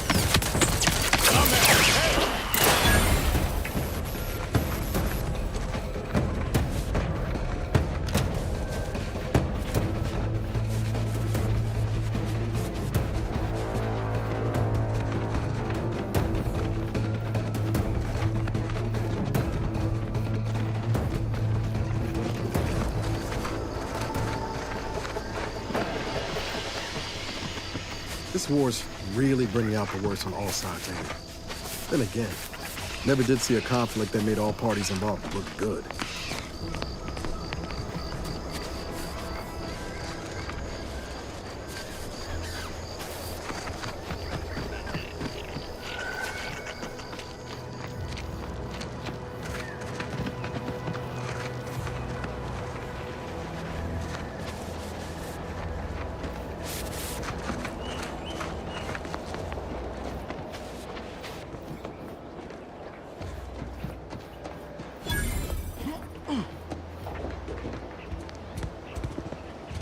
No, Jackson, don't! Don't fret. With these boots, I can fly! Jackson! Jackson! Twitch your broken legs! Oh, law. I can't believe he jumped that way. Sir, I know this isn't the time, but are they gonna put us to the gallows for this? What? No. That ain't how we operate in Auntie's Choice, Liza. We might be looking at a pretty fierce demotion for losing half our workforce and getting stuck up here, though. Demotion to fertilizer? No. Now cease your jawing. This ain't the time. Hey, you! You down there! Would you mind checking on our fellow? Might he have survived the fall?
he thought those boots would make him fly, but they really just allow the user to jump repeatedly. Unless their downward velocity is too great. If so, well, you see what happens.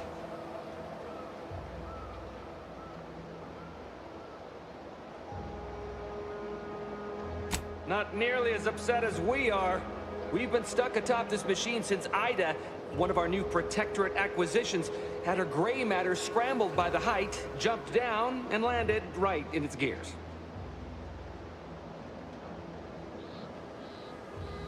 I can't fathom no sensible motive. She joined us shortly after Auntie liberated her with the freedom of meritocracy, and she seemed happy enough. Were you not listening? She said she'd always be a loyal subject. It was part of the endless inculcation we endured in the Protectorate. It can prove insurmountable for some. The notion that she'd sacrifice herself, even after seeing the vast possibilities in staying alive and climbing the corporate ladder, it's just impossible to cognize.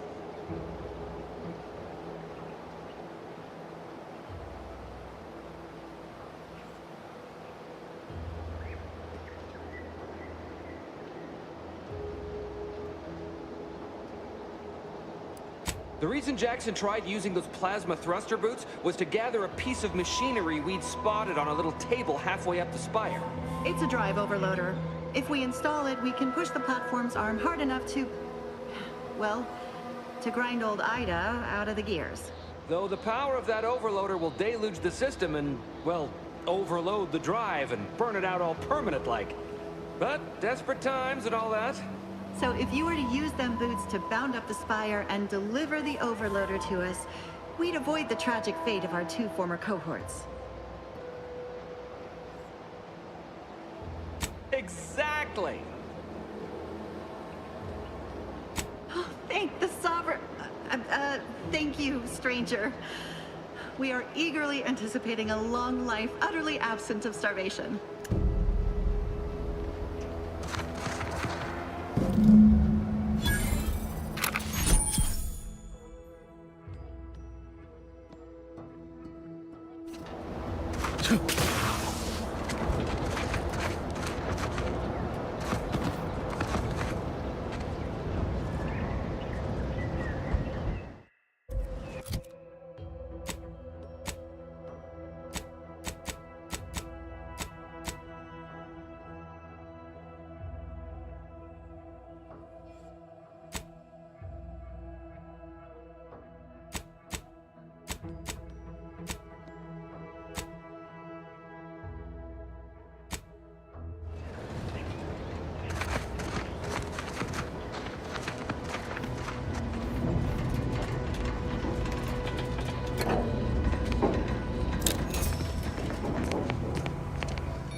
Oh, you're by our crop of Brachythecium rotabulum. They're found in bandages and burn tinctures. If you don't have that drive overloader, sending may be a waste.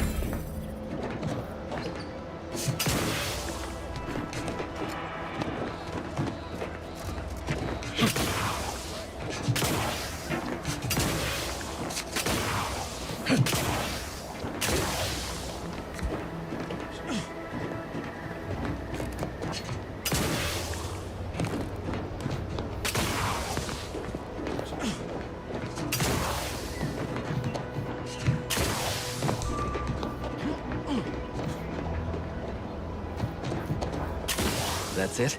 It was that easy? Choice, liftoff laxative.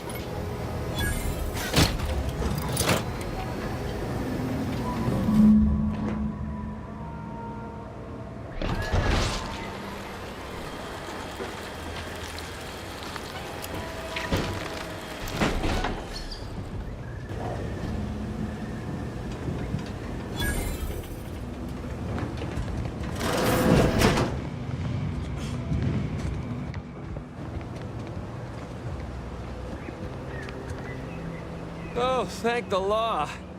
I never thought of myself as a vertiginous sort, but being trapped 100 meters in the air will make you reconsider. I mirror that sentiment, to be certain. In fact, Auntie will have to pay me triple if heights are to be involved. And isn't it grand to be in a system that allows me that freedom?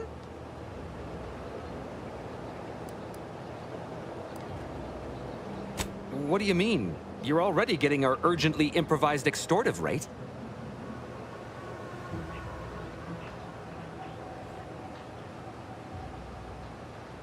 That... You know, you do seem like a good person to have on my side. Very well. Advocate on my behalf, and I'll give you what I would have paid already, with a little extra on top.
These anti-soldiers seem twitchy to you? Might want to sneak our way in.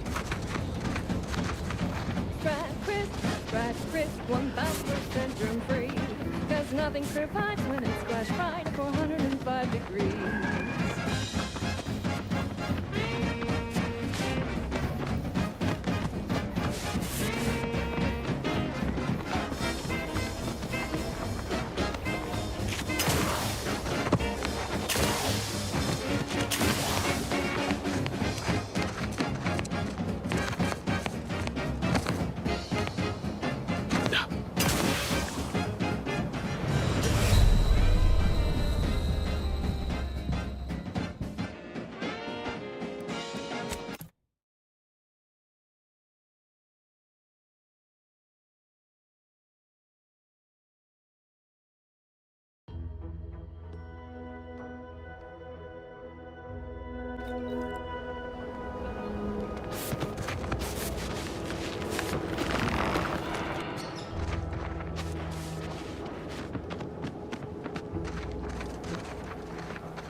These anti-soldiers seem twitchy to you? Might want to sneak our way in.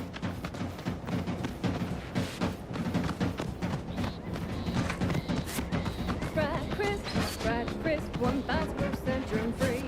Cause nothing survives when it's squashed fried at 405 degrees.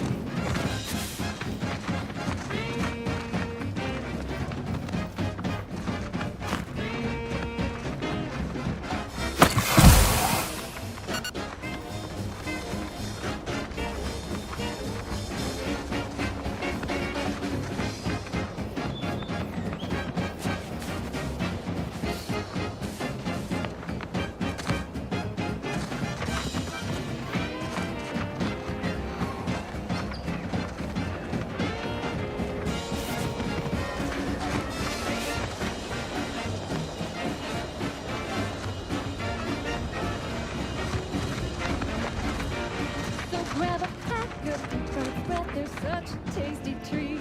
You know when you eat scrap crisp, you're eating real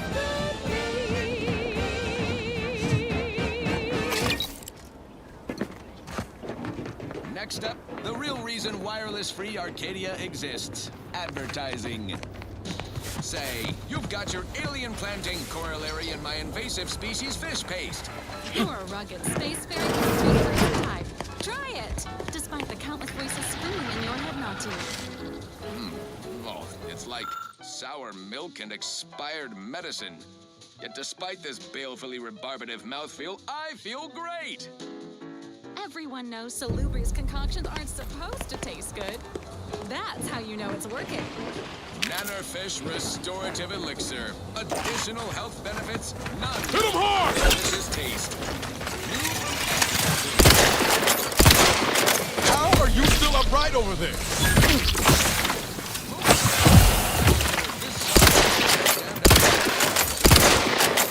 You surely will as well.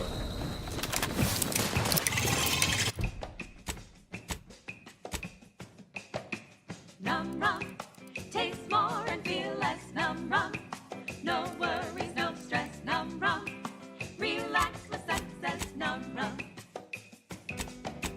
num rum, taste more and feel less. Num rum, no worries, no stress. Num rum, relax with success. Num rum. When it's time for a cocktail, Num rum will help you set sail. Problems fade into the sunset. Num rum will help you forget.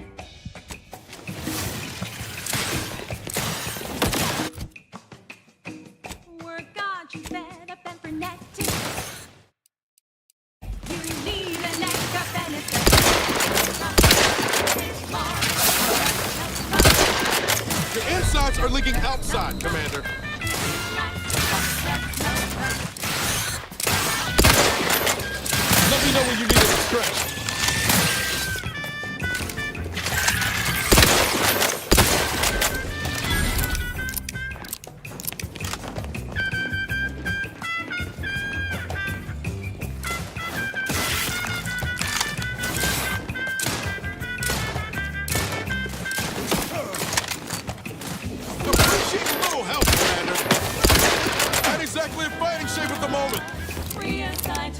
tropical moon when physicians come open. Straw where it's safe to be barefoot in the sand. While holding a bottle of numb rum tied in your hand. Ain't life grand? Knew you had my back.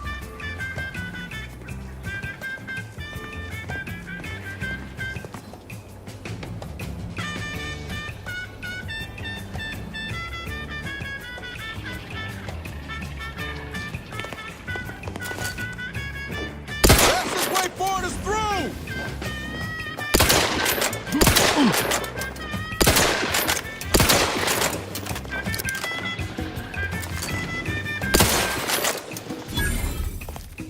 Tranquilization, so sweet and swift. Still be on time for your next shift. Numb rum, taste more and feel less. Numb rum, no worries, no stress. Numb rum, relax, numb rum, taste more and feel less. Numb rum, no This looks like the worries, place. stress. Numb rum. Oh, I haven't felt this high strung since class.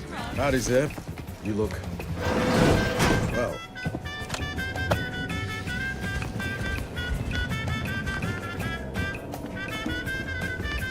Numb rum, she's just the best choice. It's Auntie's choice. Broadcasting only the most profitable news, music, and honest product endorsements. This is Wireless Free. Has my mind been set upon by shadows? I thought you dead. Can't imagine why you think that. I've only been gone 4 years. Oh, back from your little saunter then, are you? Head all cleared? I must say, you took quite the perambulation. I hope you didn't wear out your rotation adapters. What does nature know? Auntie knows best. Choose Auntie's choice. Zeb, this is the commander I told you about. One in charge of the Horizon Point mission. So, you are keeping company these days. Just not mine.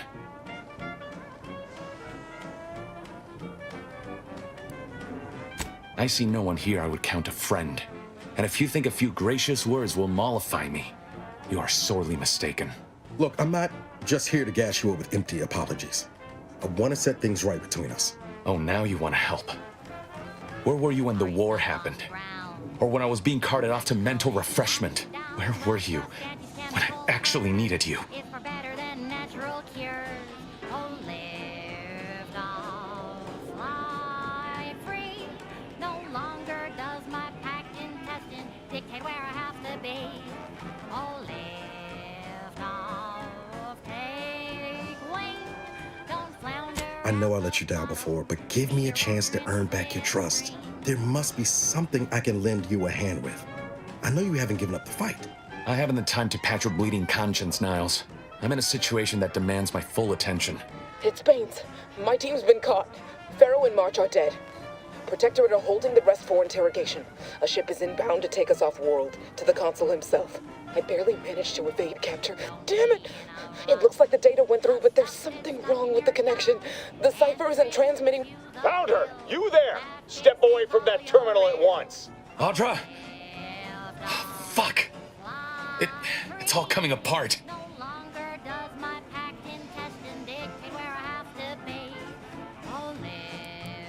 I knew something was wrong.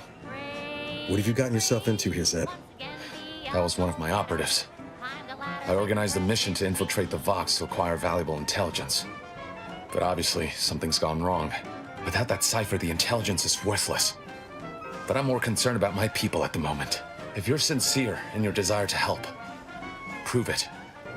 Rescue my friends before that ship departs with them on board. Please. Are you stuck on the ground? Impacted colon, gotcha. I am, without question. Okay. If they're sending a ship, that means my people are being held on the Vox's landing pad. Use my call sign so they'll know you for an ally. I'm certain Niles remembers it. And do exercise discretion, as well as caution. The guards at the Vox won't hesitate to fire upon you, should you be discovered. Not to worry. This is exactly the sort of thing we're trained to handle. Yes, but the uniform doesn't stop bullets, as I'm sure you recall. Good thing we know a doctor then.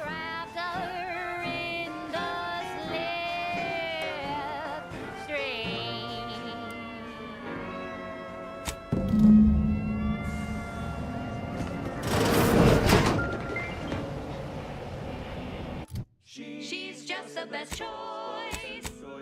It's Auntie's Choice. Amplified across the rings of Elysium, from the boardroom to the bottom rung, this is wireless-free Arcadia, official frequency of Auntie's Choice. At Auntie's Choice, we think there is no freedom without freedom of choice.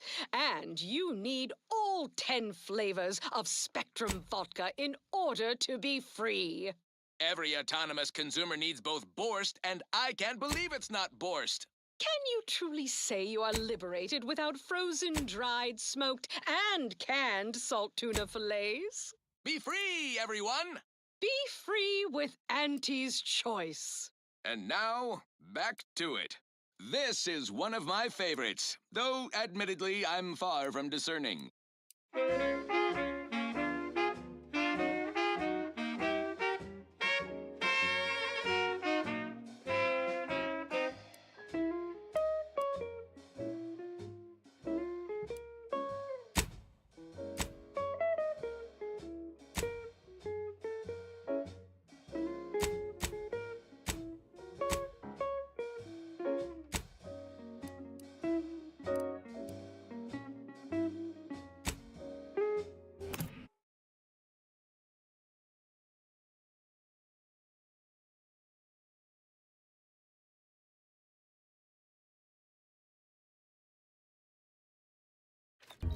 Auntie's Choice is the proud maker of Spacer Straw. That's tobacco. That's tobacco. Can't believe some of those protectorate hull heads just couldn't see the benefit of self-betterment. Yeah, look, simmer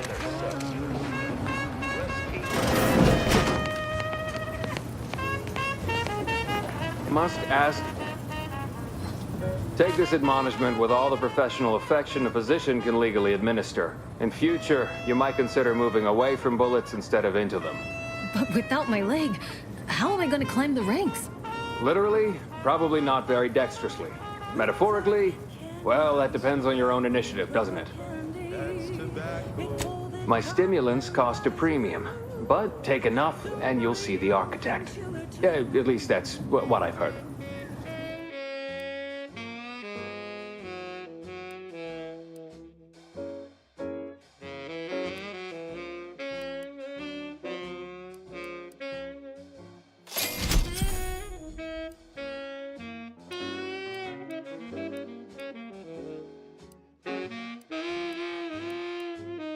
To get your candy. That's tobacco. Don't be a rude. Smoke our tobacco. It's what your friends all love to do. Behind your back, they make fun of you.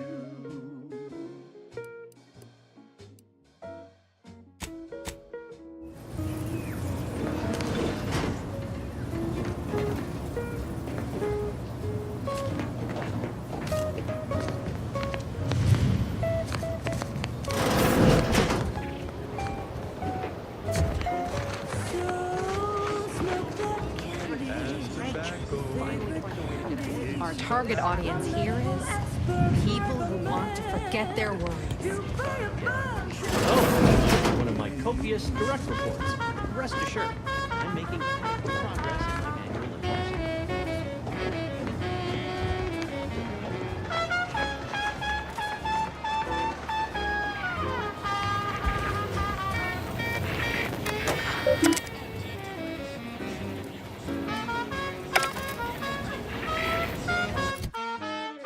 Cause it's your candy. That's tobacco. Your favorite candy. That's tobacco. You want your candy. It's tobacco. Delicious candy. It's tobacco. Come get your candy. That's tobacco. You want your candy. That's tobacco.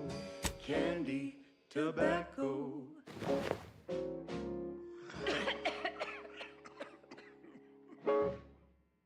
That was sponsored by Auntie's Choice Office of Munitions and Catering.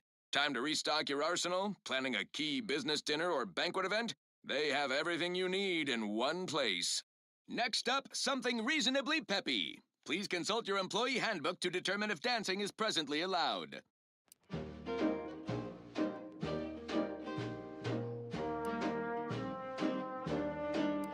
I'm yearning and yearning for you.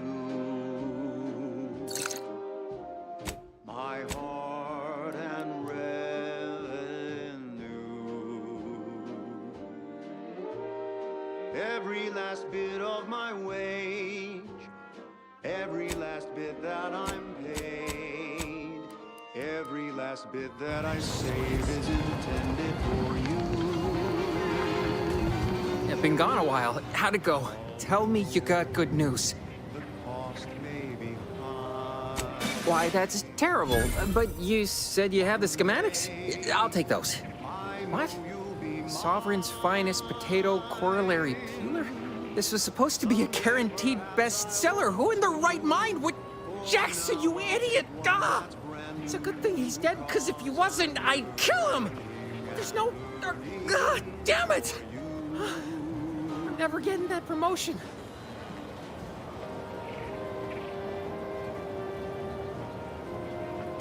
This was supposed to be my easy path to a promotion. Must be something I can do to salvage this.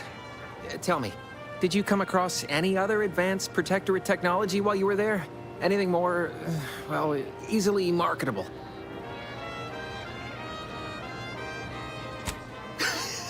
Personal thrusters? No one would ever want such preposterous things. I'd be laughed out of recreant reclamation.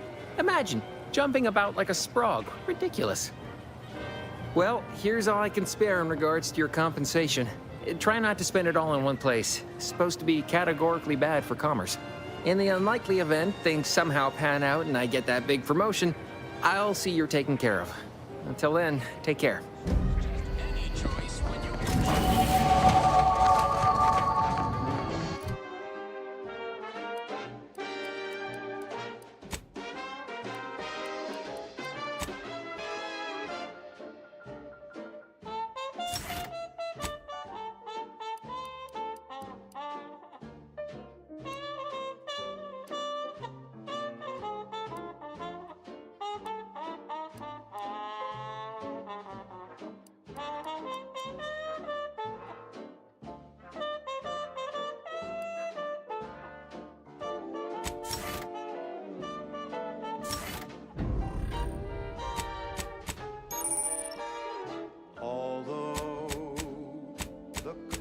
May be high. One day, I know you'll be mine.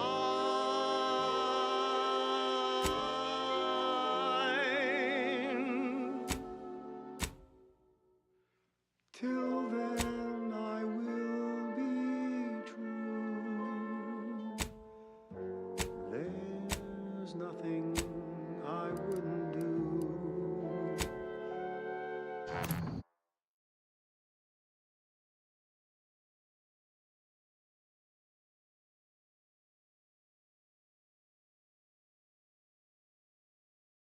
I've been yearning and burning for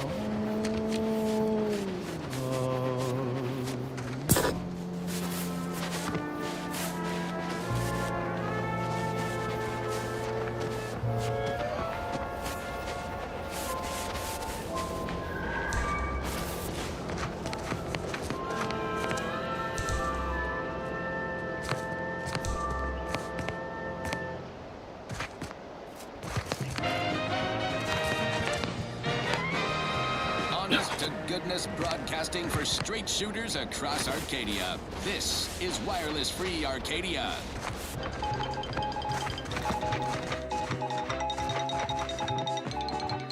As you are all well aware, the opening salvos of our liberation of Eden were wildly successful. Fairfield captured, Westport hobbled, the list goes on. By concentrating on high-value targets, we capably avoided spreading our forces too thin. This is a strategy we will continue to employ. Case in point, even though the Automech Repair Center has been successfully rendered unable to repair automechs, several patrols have since gone missing in that area.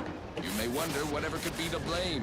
Combat drones, a hitherto unknown species of aggressive Edenic wildlife, group of Protectorate survivors gone hideously feral. Whatever the case, it has been deemed by Command an unnecessary distraction. All Anti's Choice forces are hereby ordered to avoid the southeast coast of the island entirely. Now, on to other things. This one always makes me pretend I have the sun in my eyes. The following is a special selection from Auntie the Musical, the all-singing dramatization of Auntie's inspirational origins. The other day, I stumbled into the right wrong left on the ACS Undisputed Claim. And who did I see running with me? The self-made market legend herself. Paragon of do-it-yourself. Slayer of unlucrative bureaucracy. Highest rung on our brave new meritocracy. I saw my opportunity and I took it. I said, Auntie, a moment of your time. Have you any tips for a bottom runner who's lost on the climb? So I tried my best Oh, to urge her. what's this? Non-protectorate personnel just sauntering up onto my porch, free as they please. Admit I'm accustomed to a higher standard of precaution. State your purpose, outsider, or exit yon way you came. The old corporate thinking. Ah, I see you've discovered some of my misappropriated materials. Careful labeling proves prudent and useful yet again. Here, for your effort. A full set of Science Adventures Quarterly was stolen from me and sold to various unknown parties across the island. Since you've already proven adept at their repossession, I would put it to you to locate the rest. In exchange, I will provide you with rarities and bits.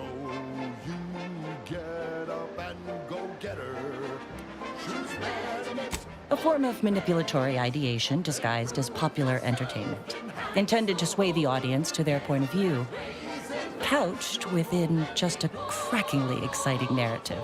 Specifically, an Earth Directorate periodical featuring beloved fictional characters Commander Zane and Buddy. An effective mental conditioning device. And right thrilling.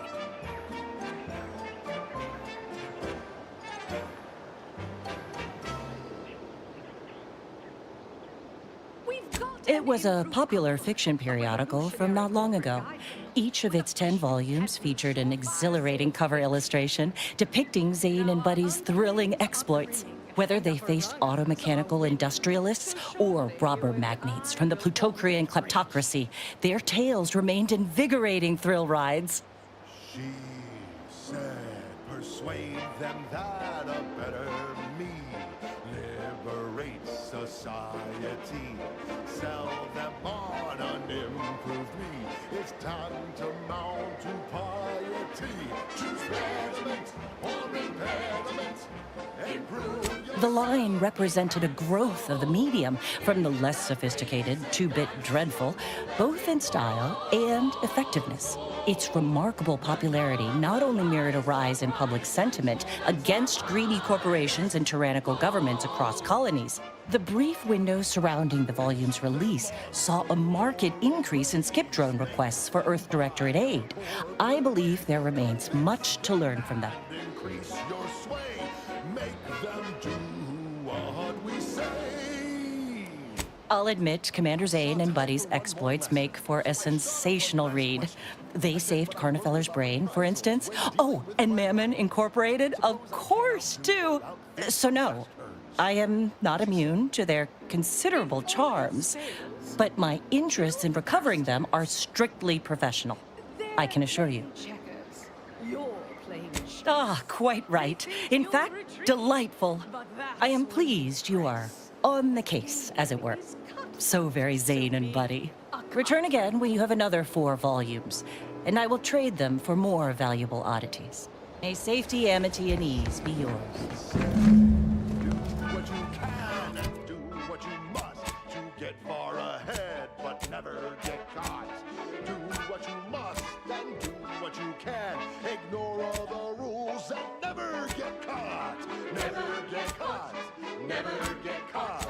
Never get caught. Oh, never get caught. Never get caught. Oh, never get caught. Never get caught. My corporate seal had been revived. Soon enough, the lift arrived. Our time had come to an end. Auntie quickly penned an invoice for her time, and smiling, she said, This is how you climb. There's no such thing as free advice, dear. Auntie's Choice is all about choice. From 15 different kinds of fresh from frozen meats, to canned animals, vegetables, and minerals, to vodka in every color of the rainbow, and then some. Auntie works hard to make sure you have more variety than you could ever want or hope to want. You deserve that choice. You deserve Auntie's choice. Okay, back to business. Now for something a little different, tonally, if not thematically.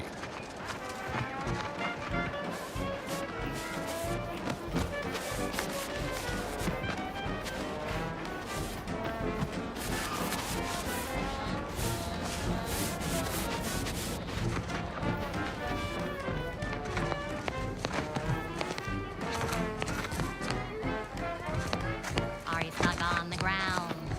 Impact Cullen got you down. Well, trust get chemical purge. It's far better than natural cures. Oh, live on, fly free. No longer does my packed intestine dictate where I have to be. Oh, live on, take wing. Don't flounder at the bottom. Be a raptor in the slipstream. Ready to waste it.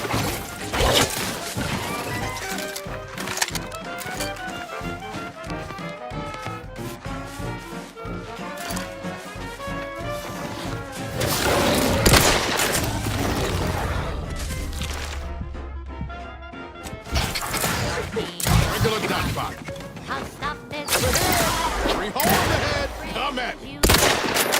That fixes all oh, live on, fly.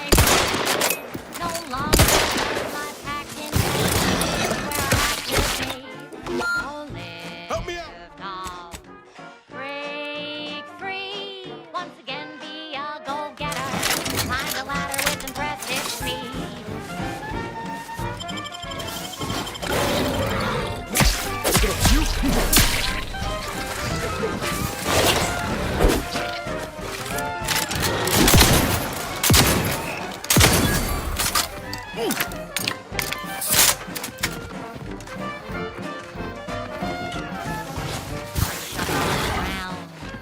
Not getting up without help, Commander. Well, trust Auntie's chemical purge. Far better than natural cures. Oh, live on, fly free. No longer does my packed intestine dictate where I have to be. Oh, live on, take wing. Don't flounder at the bottom. Be a raptor in the slipstream.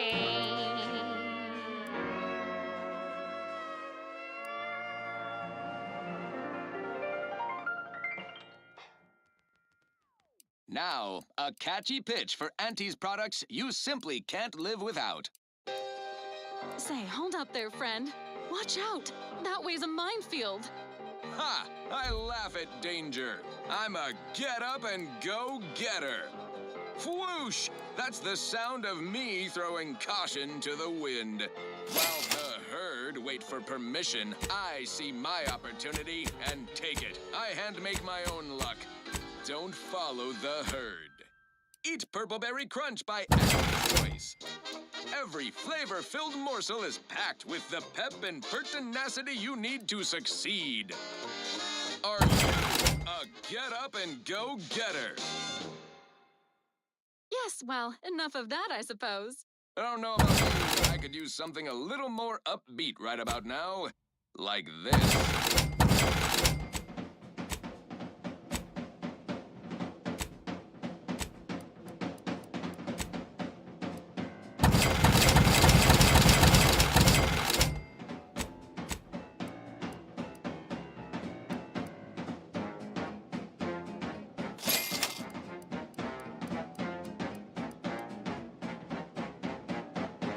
Brad Crisp, go stuff them in your chewer. Who would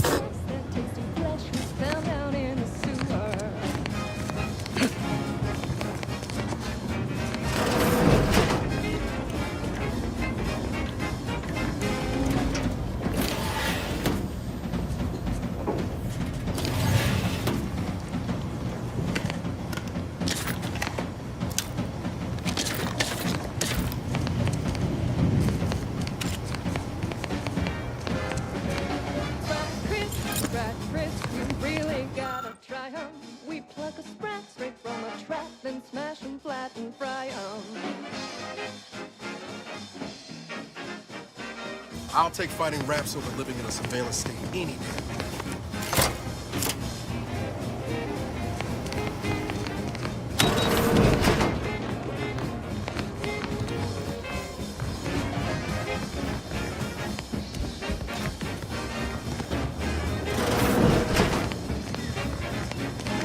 Take him out!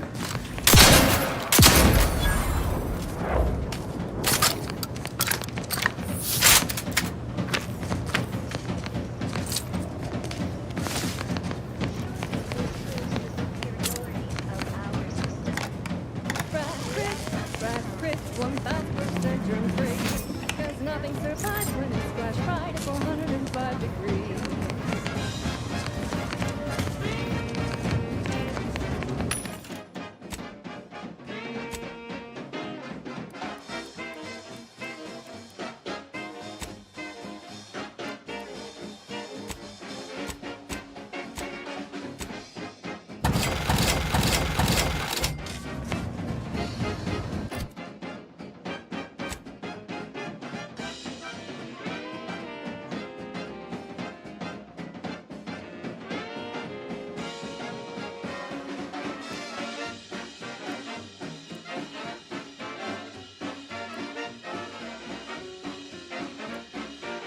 So grab a pack of deep fried Sprat, they're such a tasty treat.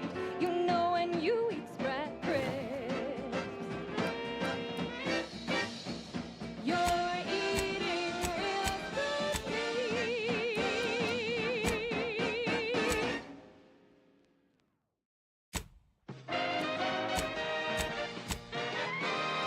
Inspiring sponsored content that will boost you to the top rung, plus all the news that's fit for listening. This is Wireless Free Arcadia.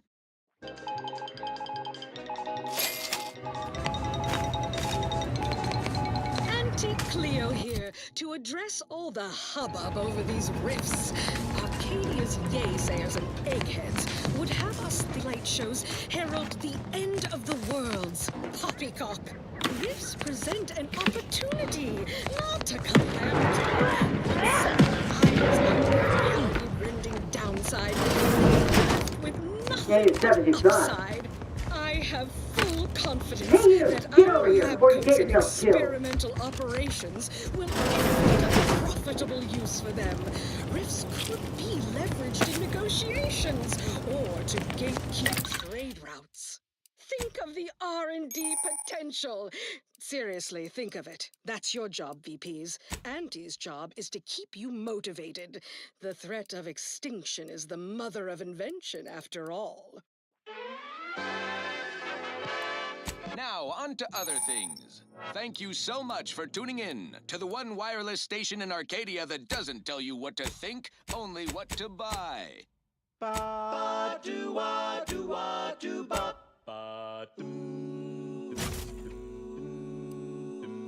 The flavor that lasts and the taste you can't top, from that first smooth inhale to the very last.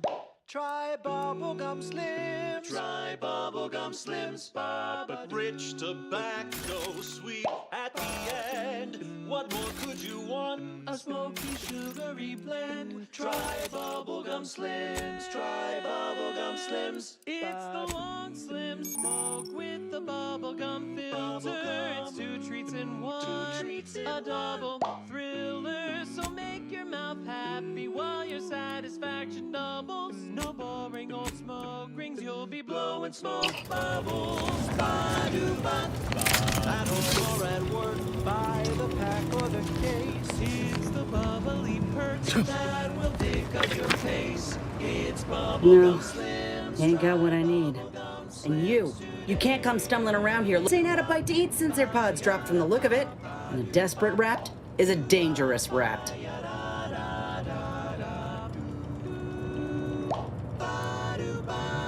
You're kidding, right? Look, even if dangerous or something vaguely approximating it, I still rather fancy my odds in a fight. Which is why I gotta ask, what are you doing here?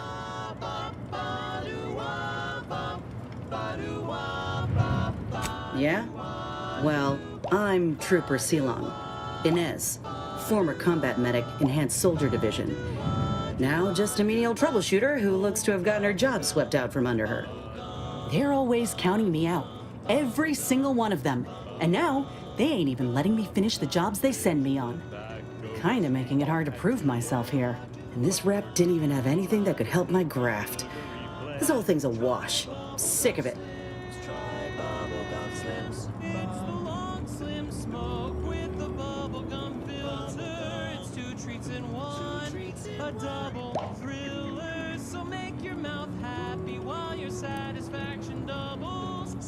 Well, the only people who believe that are in this room right now, including that dead rapt, I reckon.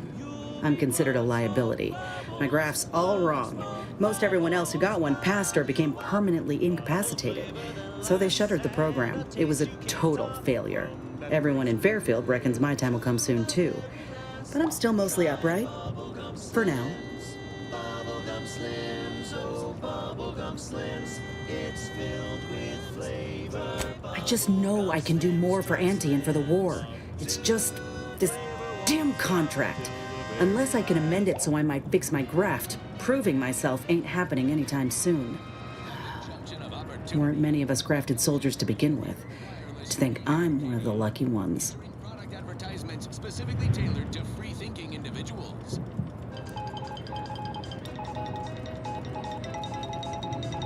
Truth is, my time is coming. The graft's making me sick, and it'll kill me if I leave it be. But I ain't giving up. There's gotta be a way to fix it. No.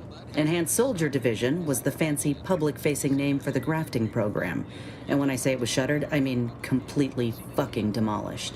That they'd erase it from the financial records if they could. It was that much of an embarrassment. In the wake of such a failure, it's left us grafted folks with no support. I only been able to treat my own ailments thanks to Doc Tinsley in Fairfield. She worked for the program for a time. She's a good one. Seems highly involved in their whole totalitarian She's bound by contract to work on whatever task Fairfield's illustrious leader set her to, nothing else. But she also ain't quite got the hang of the employment thing. When we do suss out the real story, you will be the first to know. Now, on to other things. You looked at the fine print of an employment contract lately? It says any action taken by a worker that could result in impeded work must be approved by the contract holder. Not only would trying to fix my graft impede my work, but it's also financially unviable, unproven, a risky investment.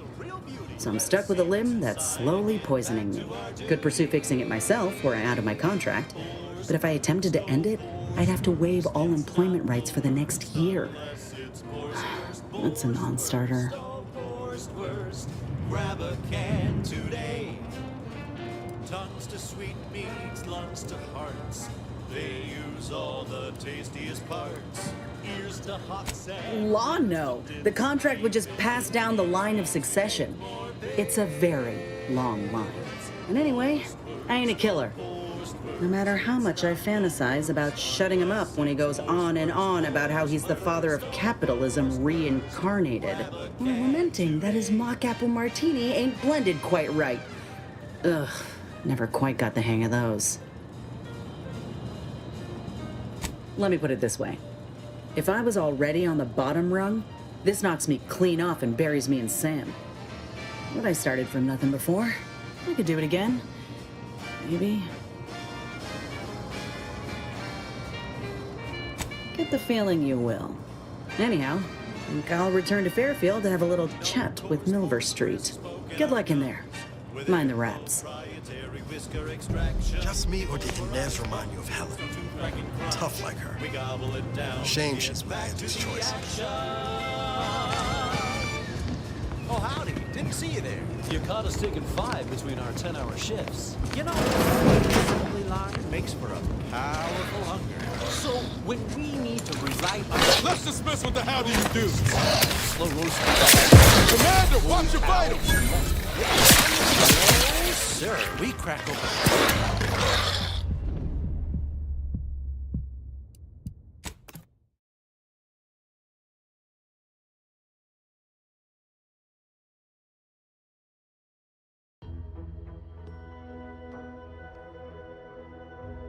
Extraction, pulverize. That's remind me of Helen. Crack and crunch. Tough like We her. gobble it down and Shame get she's back to made the this choice. Oh, howdy. Didn't see you there. You caught us taking 5 between our 10-hour shifts. You know, working the assembly line makes for a powerful hunger. So, when we need to relight our thrusters, we don't waste time slow roasting some fancy holy cow fillet mignon. No, sir. We crack open a room temp tin of horse. That's right. Nothing like soft serving pork paste. Productivity a full burn in those small hours. Put a few quarts low, Commander. Bits back to the factory floor. From snout to tail, it's all included. It ain't the worst till it's extruded. Run back. Let me know when you needed a stretch. Hey, got a distraction for you. Boar's worst, oh boar's worst. It's not the worst unless it's boar's worst, oh boar's worst. Grab a can today.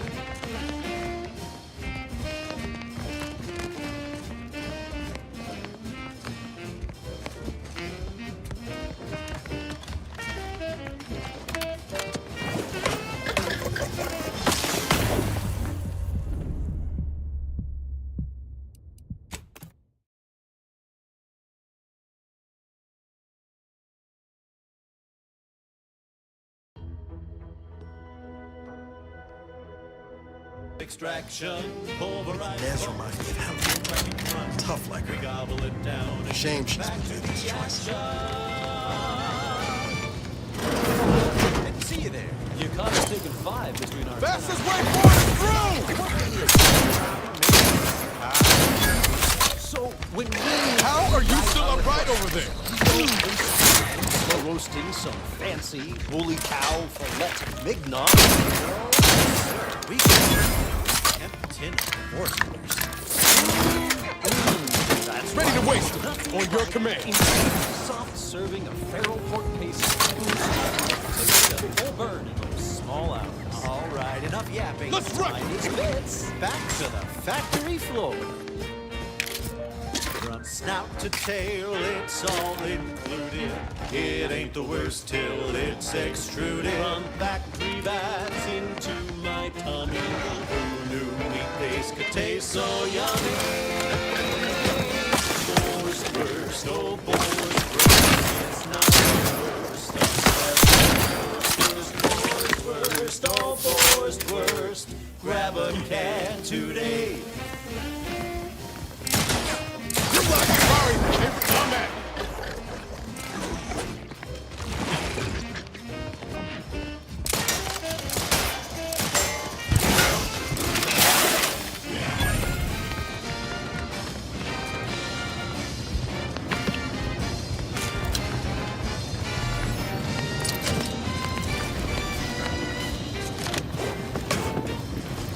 Don't be a shirker. Don't be a slug. Grab a can and get back on the job. In Boar's worst. It's not the worst unless it's Boar's worst.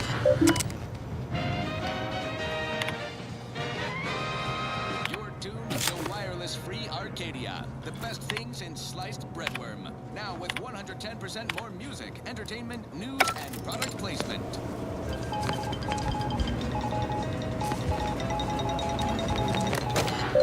As you are all well aware, the opening salvos of our liberation of Eden were wildly successful.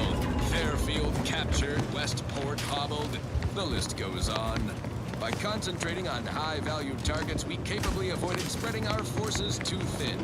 This is a strategy we will continue to employ.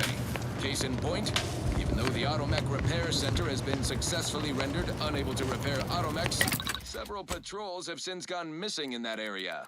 You may wonder whatever could be to blame. Combat drones, a hitherto unknown species of aggressive Edenic wildlife, a group of Protectorate survivors gone hideously feral, Whatever the case, it has been deemed by Command an unnecessary distraction. All Auntie's Choice forces are hereby ordered to avoid the southeast coast of the island entirely. Now, on to other things. This one reminds me of the morning we drove the Protectorate from Fairfield. A good day for personal freedom and fair trade.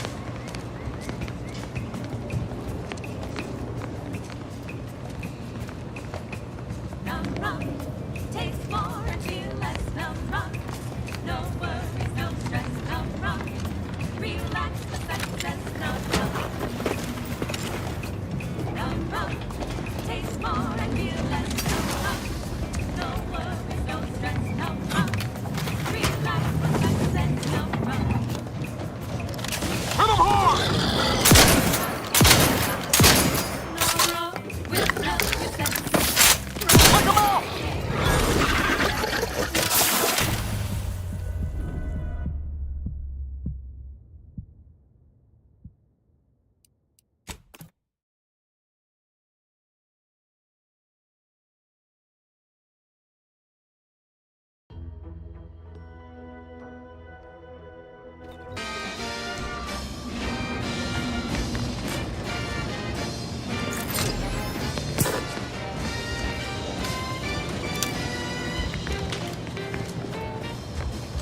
Don't be a shirker. Don't be a slug. Grab a can and get back on the job. Good force first. Force first. It's not the worst unless it's force first. She's just the best choice. It's Auntie's Choice. Amplified across the rings of Elysium, from the boardroom to the bottom rung, this is wireless-free Arcadia, official frequency of Auntie's Choice. As a Protectorate subject considering a better life with Auntie's Choice, you might be wondering, what's in it for me exactly? Why, everything! Risks with rewards, ambition without limits, food with flavor. It's a lot to take in. We're here to help for a modest service fee. Ask about our installment plan. To ensure your transition from subservient thraldom to unmitigated freedom is a positive one, you'll be given instruction on how to integrate into your new, improved, and more profitable life. You'll learn how to earn, how to exchange labor for currency, and currency for food, shelter, and medical care.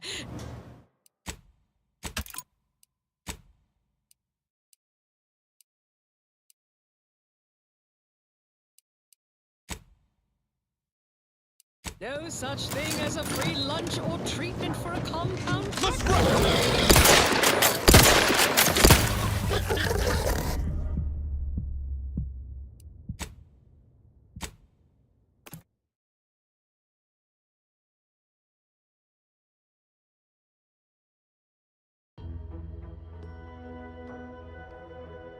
No such thing as a free lunch or treatment for a compound fracture.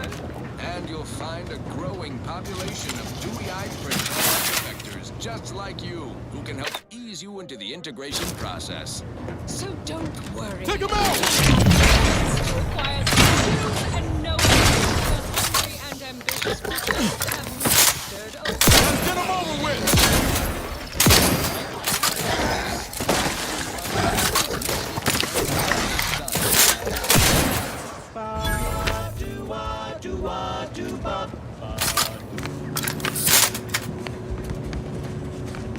The flavor that lasts and the taste you can't hop from that first smooth inhale to the very last. Try bubblegum slims. Try bubblegum slims. But rich tobacco, sweet at the end. What more could you want? A smoky, sugary blend. Try bubblegum slims. Try bubblegum slims. It's the long slim smoke with the bubblegum filter.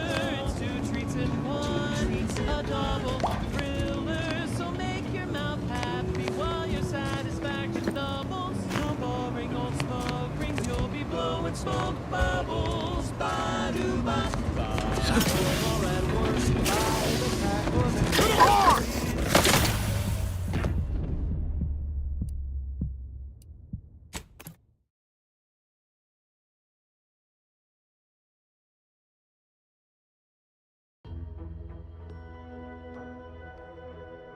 No such thing as a free lunch or treatment for a compound fracture.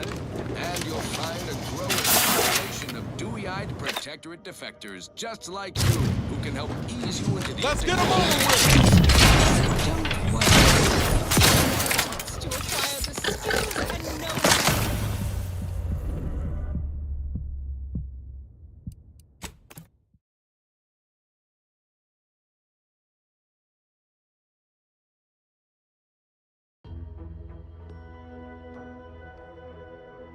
No such thing as a free lunch or treatment for a compound fracture. And you'll find a growing population of dewy-eyed protectorate defectors just like you, who can help ease you into the integration process. Let's rock!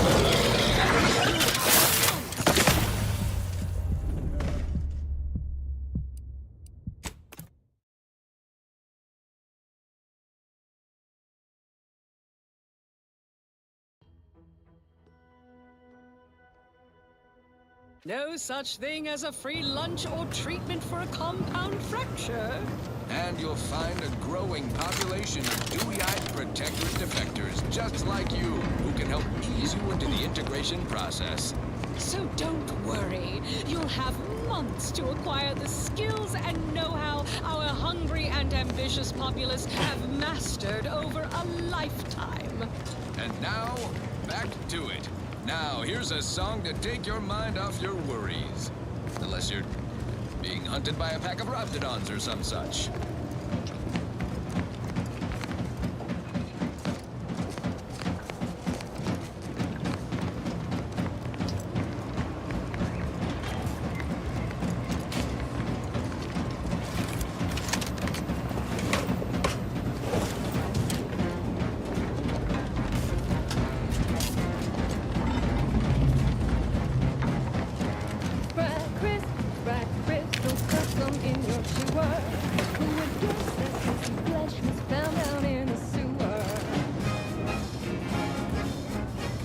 Let's discuss what the hell do you do?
Let's get him over with!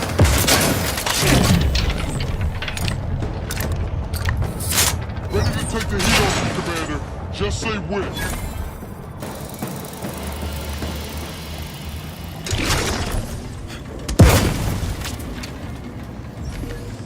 Great. First they're in the walls, now the ceilings. Let's run!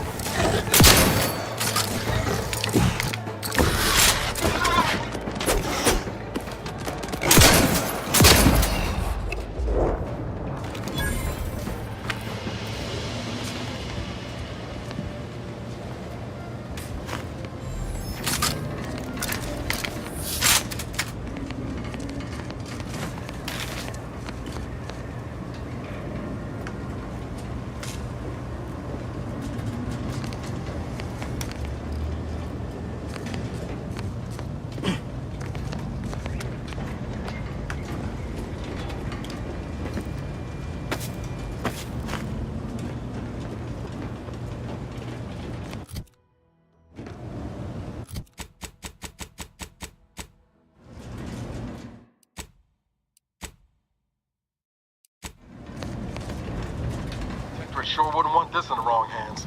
So it's probably exactly what Milver Street's after.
Whether it's an orifice or a face, Auntie's Choice makes a cream for it. Ah, hell. I've stood this post so many times I could do it in my sleep. Mind you don't let the bosses upstairs hear you say that. Now, how am I gonna pay off my bar tab? Who's gonna take my spleen? Commander, your munition supplies are low. It is best we discuss acquiring more ammunition when we are next traveling together. Minister. When have I ever not made a go of a job for you, huh? Is it so damn hard to extend a mind of trust? Calm down. You know well would not have been necessary had you completed your task in a timely manner. I'll calm down when you stop bringing your little excuses. How about that? My, such aggression. You scarcely need add hostility to your list of inadequacies, hmm?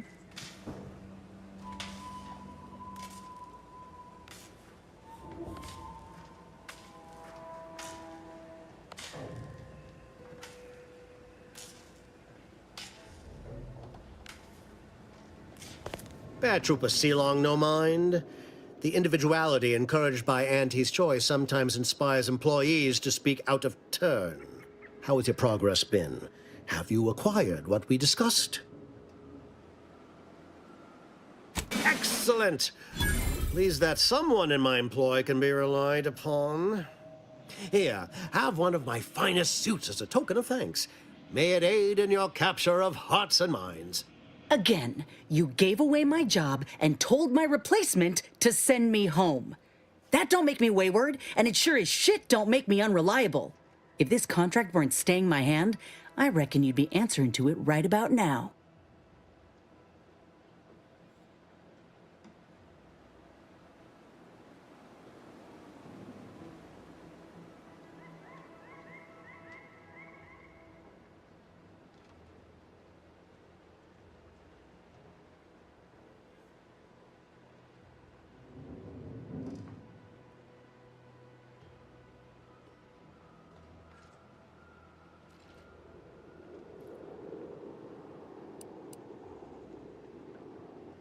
You mean grant preferential treatment to a subpar contractor? And I suppose the bits for such a procedure shall simply manifest from the ether? And if I die or leave, how do you reckon failure to retain an enhanced soldier would look to upper management, huh? Please pay this disgruntled employee no mind. What would she do without Auntie's hand to guide her if she were unemployed? I should think death a preferable alternative. That's it. I'd rather be a down and outer for the rest of my life than crushed under your counterfeit leather boa boot a second longer. I quit!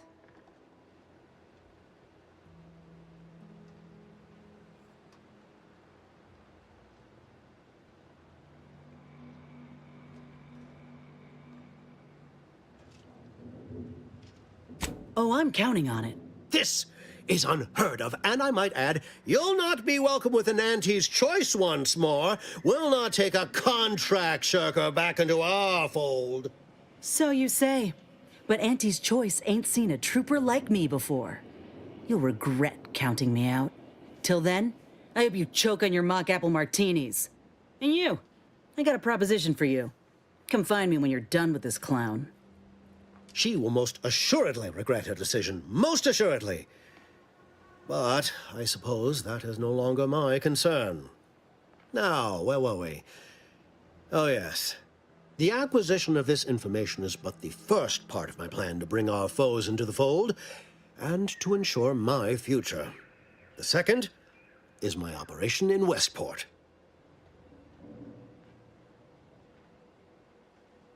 Worry not. The culmination of my plan will bring me the tools to aid you in your endeavor to enter the Vox station. Westport is a shell of the bustling town it was prior to the invasion, though a handful of Protectorate Yesayers still cling to it. My plan requires their conversion.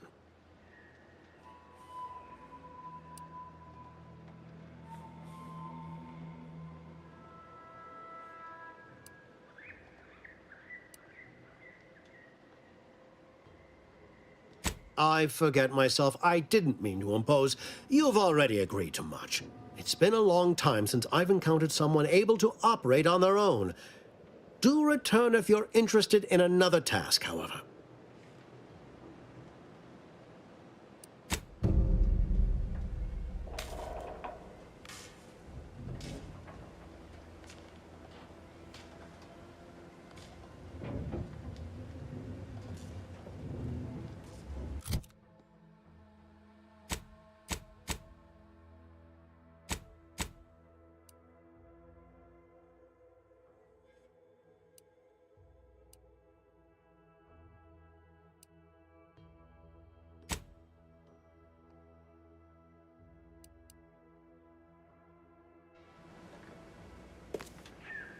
Pardon me for being preoccupied.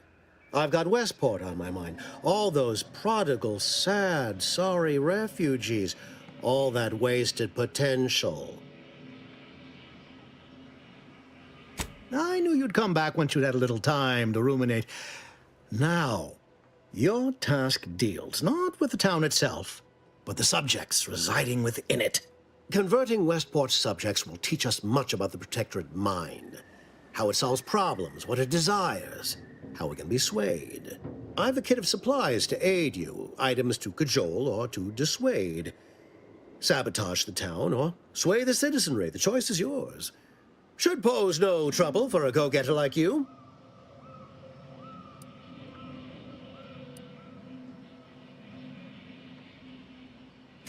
Shh, not so loud. The hat can tell when you're questioning it. The people of Westport don't trust me. How can they? I am the enemy. I am the invader. I cannot help these people achieve salvation until I know what it is they yearn for. You are a third party. You're presumably trustworthy. I need you to act on my behalf.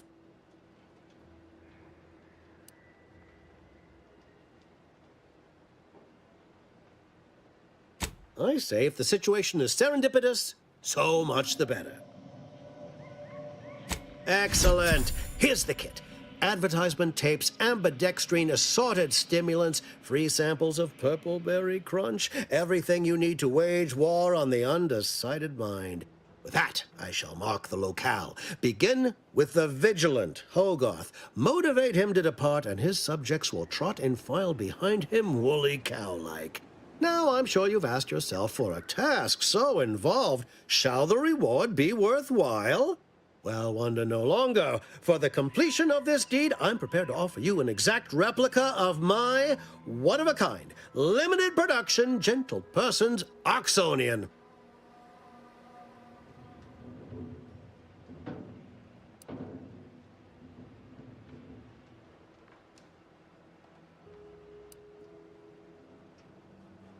I don't think you understand. The reserve Oxonian is functionally identical to the one I wear. If anything, the replica is likely in better state.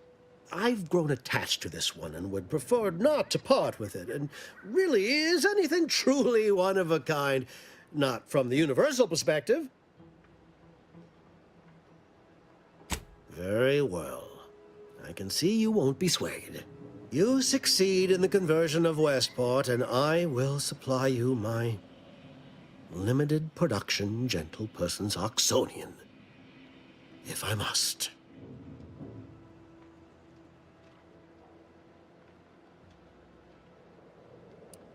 Then consider yourself officially deputized in the war to further innovation and the free market. Be forewarned. I can only guess at the needs of the denizens of Westport. You must engage with them, gauge their situation. Only then can you motivate them adequately.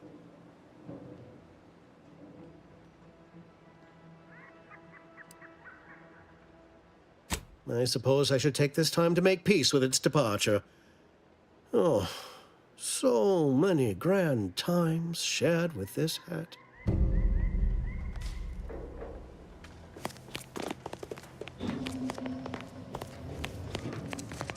All done in there? Was hoping we could chat. Hope that little dust-up back there didn't put you off. My contract had me caged, and I was glad to get a few licks in during the jailbreak. Got a proposition. Since I'm newly free-ranged, and you're free-ranged yourself, thinking we ought to team up. You're going places. I want to go too. If you help me fix my graft, you'll retain the services of a fully functioning enhanced soldier. Me. Don't matter what you set your mind to, together we'll be unstoppable. And in time, maybe I'll have earned myself the clout to be welcomed back into Auntie's Choice.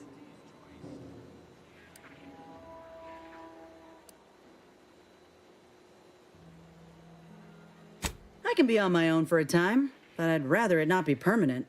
Besides, where else can I turn from nothing to something?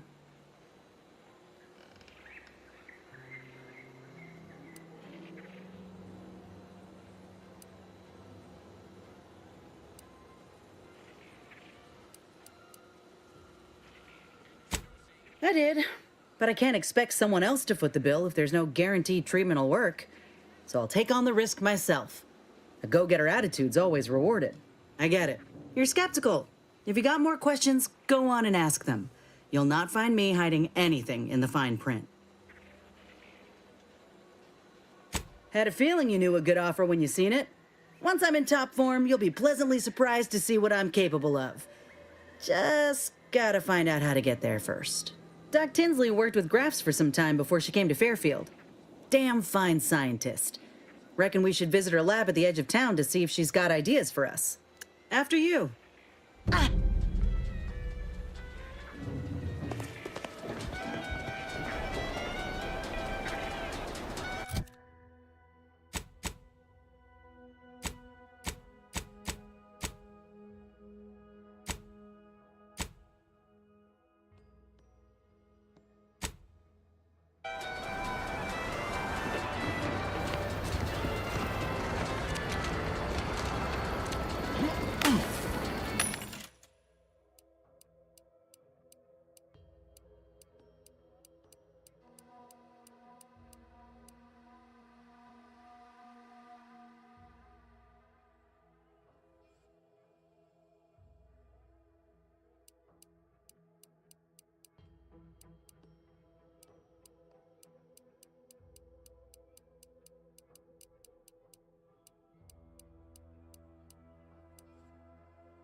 pulverizing them suffice?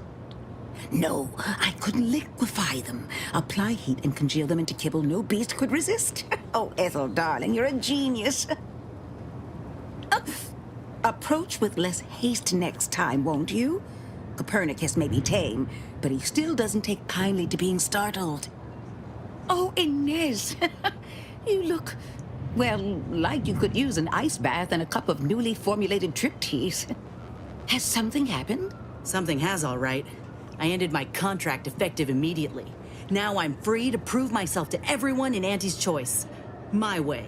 Well, that's wonderful news. Or is it?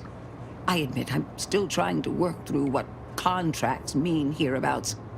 But you do appear to be pleased, so I shall be pleased for you.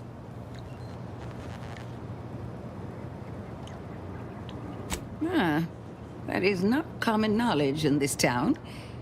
But since Inez appears to trust you, I suppose I can do the same.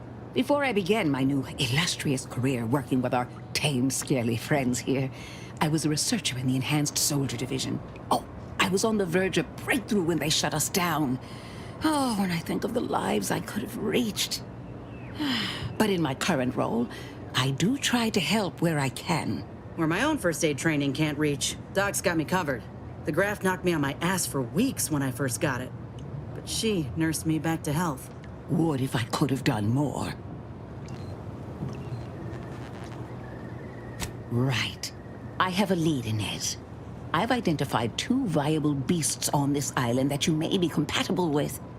Though it may not be easy to acquire the suitable specimens. The first candidate is the skeleton crabble. It has a rare form of albinism and was last spotted on the western coast by Protectorate scientists, who, unfortunately, went missing. I happened upon an old report of theirs along with a code used to operate their machinery. If their fate is what I suspect, the code may be of use to you. I heard rumors of the creature myself. Our skeleton sounds a good bit larger than the average crabble. Meaner and smarter, too. It is. Rare, once-in-a-generation divergence in the crabble population. Powerful and frightening. Reckon it'd suit me just fine.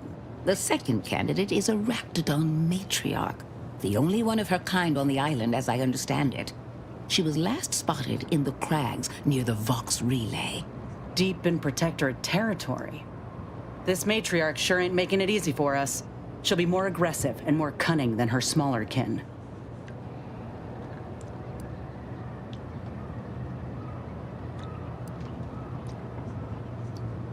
This is hardly worth the effort of a response, dear, but I might remind you that Raptidons are not native to this land. Now listen close. When you breach the matriarch's lair, you must rouse her from hibernation. I found pheromones to be quite effective. Inez, I'm certain you know a formula that may suffice. That I do. Excellent. It'll be a rather unpleasant wake-up call for the matriarch, so she'll be upon you in moments. I suggest your armaments be at the ready. Then the grafting part is yours. Yes, though I would recommend a careful surgical removal of the specimens, please. Now, when you acquire one or both of these parts, return here straight away, and we can begin surgery. Law guide you both out there.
What do you mean you're leaving? Shift's over. I have a life outside this place, you know. A life outside our lab? No.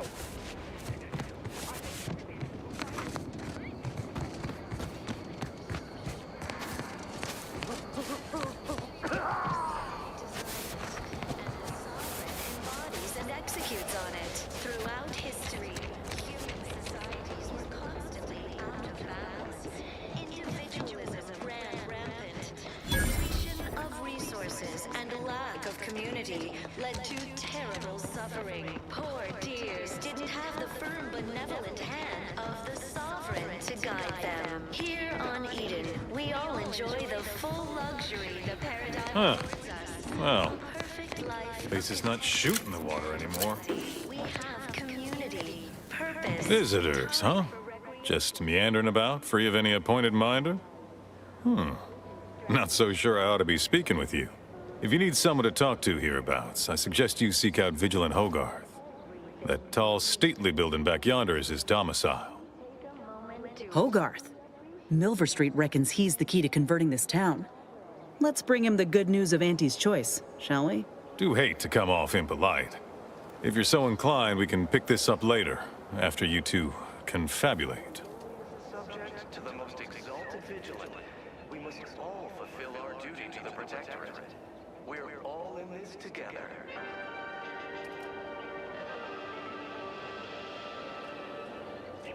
The matriarch chose Eden because she recognized it as the perfect ecosystem. The native flora and fauna, the pleasant atmosphere, and rich natural resources represent a fascinatingly complex ecological network. To govern it, the matriarch, working with and through the sovereign, devised the paradigm, a meticulously designed marvel. Word to the wise, despite what you might hear, we still consider ourselves part of the Protectorate. Anyone spots an outsider engaging in misdeeds might just open fire. Invasive species can unbalance even the most robust ecosystem. I had a nightmare that the matriarch didn't gift us the paradigm. And we were left to scramble for purpose and profit like Auntie's workers. Don't fret. The system is resilient. The system abides. But now, more than ever, we must all do our part to maintain it. Keep doing your job with pride.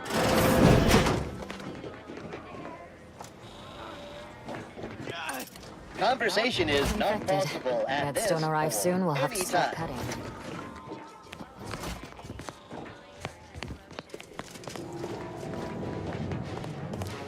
Greetings.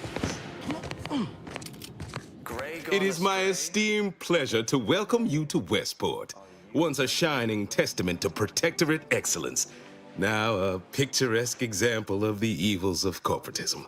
But where are my manners? We do not have much, but please let me offer you some victuals. Tut. I insist. Serving Unit 1. Something for the visitor at once? Confirmative.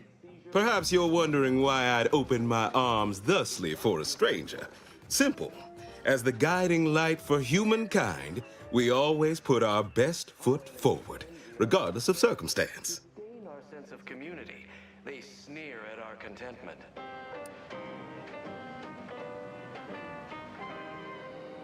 Pshaw! I've no desire to speak of the current state of Fairfield, no less the Auntie's Choice riffraff controlling it, or worse, any traitors who have flocked to their side. Why, I cannot fathom any of my people or I even contemplating defecting the Protectorate, let alone for that cesspool of inanity. Individualism ran rampant. Depletion of resources and lack of community. I have my own means of helping them, which you could aid me with if you so chose. Benevolent hand of the sovereign to guide them. Here on Eden, we all Nobody needs go anywhere, not when we can still save Westport. We of the Protectorate endure as one, regardless of any hardships we must face.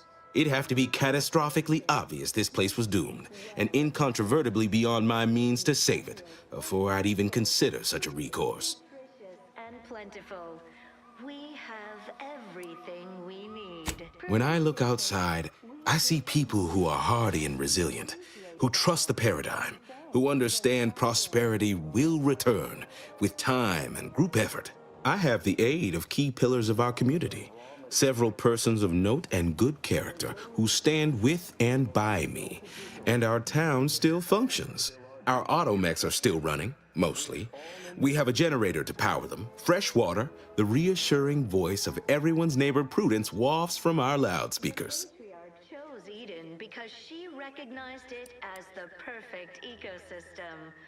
The native flora and fauna. I don't know. Look, I've entertained these fool notions of yours long enough. There's no use pursuing such a fruitless line of thinking further. I have a brighter future in mind for Westport, one you can help with, in fact, rather than dwelling on dark maybes and scenarios of worst imagining. I believe something still can be done. This town can be saved, its people given a reprieve. Were we to acquire the one thing vital to our existence, automech parts. What? Comestibles served. We of the Protectorate pride ourselves on our mech programming. Among the vigilant, it is even considered something of a sport. We are not miracle workers, however. Without parts to work with, we've no hope of remaking our mechs to do tasks beyond their initial functions. We need repair mechs, domestic mechs, not combat ones. Serving Unit 1 here is about as much as can be accomplished without replacement parts. As ever. But prudence dictates we give it a little extra added zeal for now, just to offset any minor disruption. Farewell now.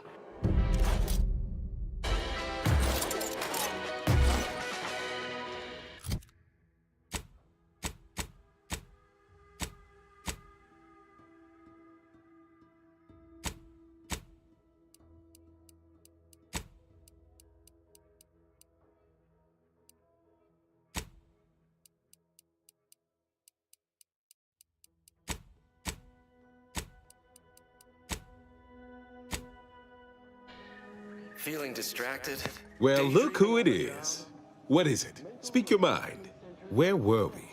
Ah, yes. I had mentioned our need for automech parts.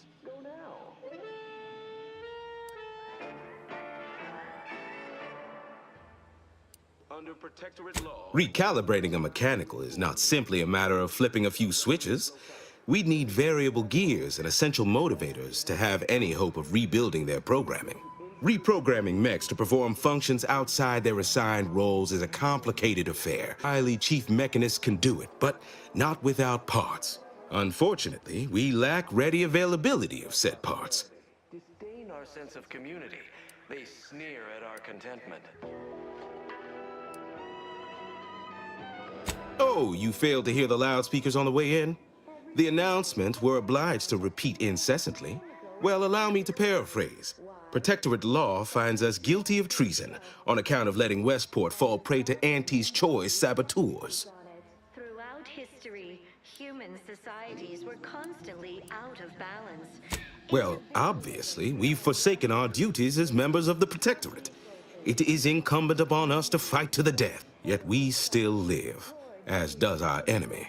Now, either the Arbiters arrive to execute us, or this place falls under the vapid boot Auntie's choice. No matter who wins, we cannot sustain ourselves here for long. Plenty. We have community, purpose, time for recreation. We sleep well at night. My linguistic embellishments are somewhat beside the point. This here's a matter of accountability. Responsibility was mine. Disgrace and judgment should be mine solely as well. My intention is to absolve my subjects of any and all such blame. I owe it to every single person here to try. You are the raw material for perfection. From the lowliest subject to the most exalted vigilant, we must all fulfill our duty to the Protectorate. We're all in this together. What sort of payment do you seek? Don't imagine we have much you need.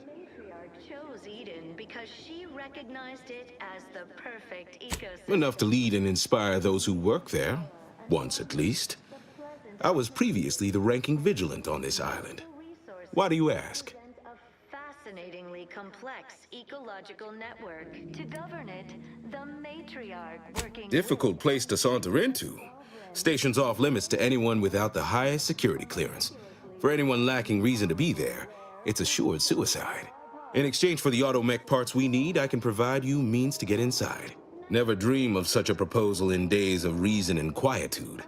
Yet such is the here and now we find ourselves in. Unbalance even the most robust ecosystem, like those nettlesome raptidons, or the base individualists within Auntie's choice.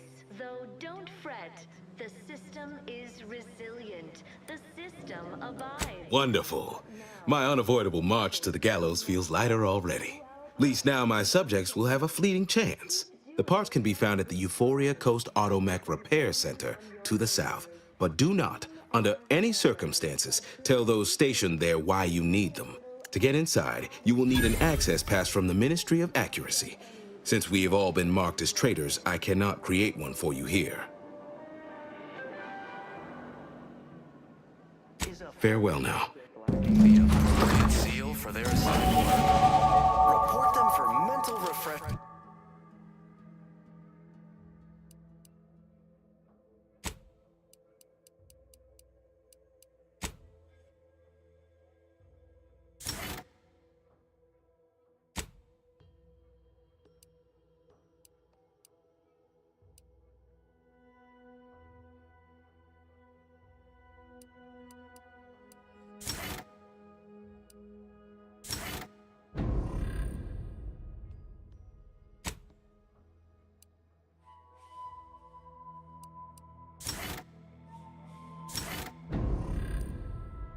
Taste. It's not just a good idea, it's the law. Hey, Commander. Could I have a word with you real quick? I hope you're not seriously considering helping the Protectorate here. I know these folks seem on the down and out, but we're as like to do more harm than good by siding with them.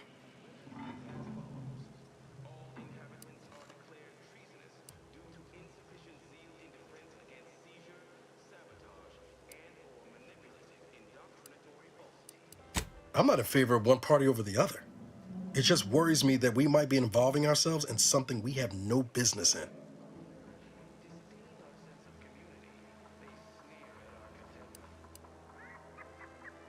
Your heart's rightly placed, Commander, but past experience has taught me that sometimes helping causes more harm than good. That's all I'm getting at.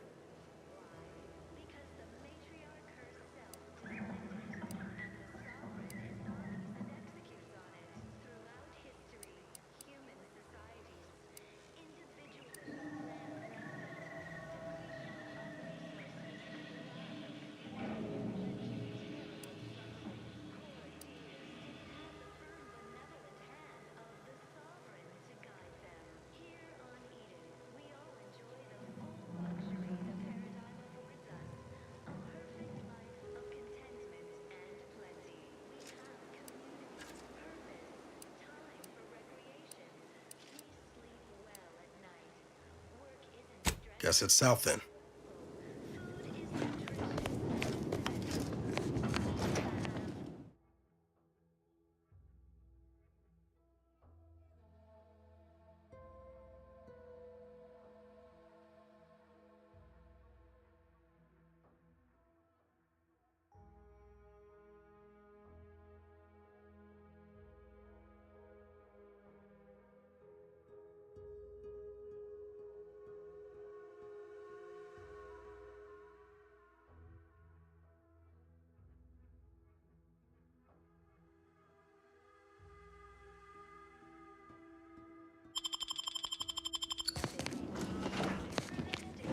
Yeah.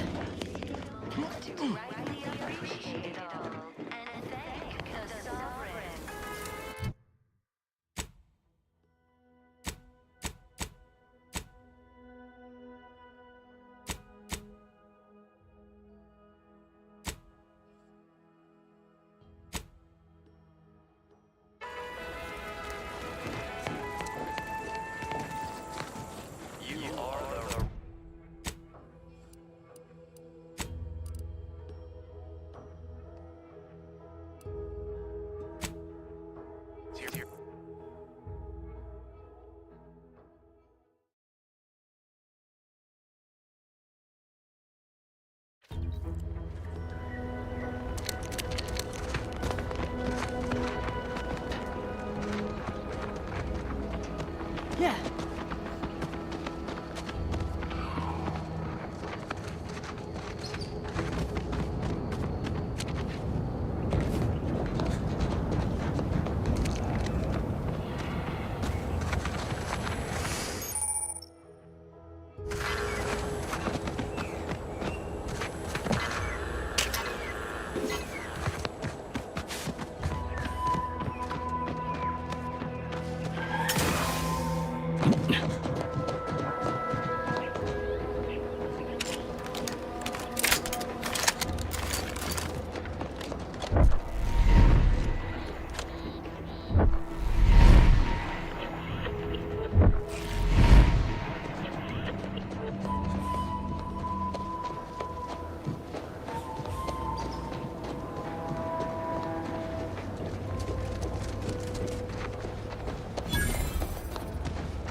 Who goes there? By orders of Marshal Donaldson, no one comes or goes to the Automech Repair Center without approval. What's your business here?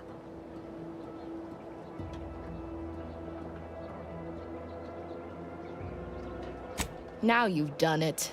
Slowing down a ranking Protectorate official is worth 10, 20 demerits if you're lucky. All right, let's not lose our heads over a simple misunderstanding. You're free to pass. Marshal Donaldson likes to greet new arrivals personally. We'll let him know you're inbound, so no one shoots on sight. Oh, and fair warning, watch out for Zeranium gas. We sprung a leak.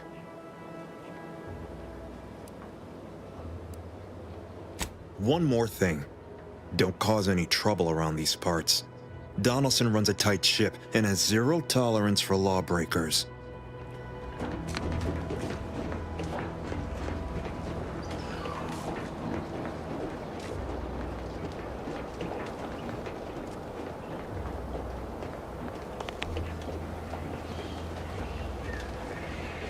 Yeah.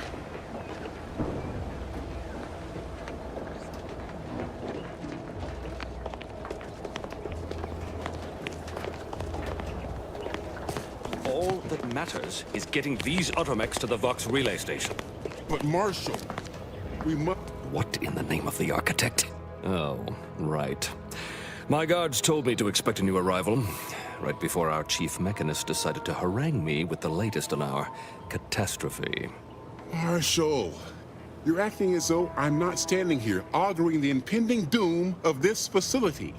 Woodrow, normally I would be obliged, nay, happy, to receive your senseless jawing, but not today. Perhaps this outsider can assist where you've failed.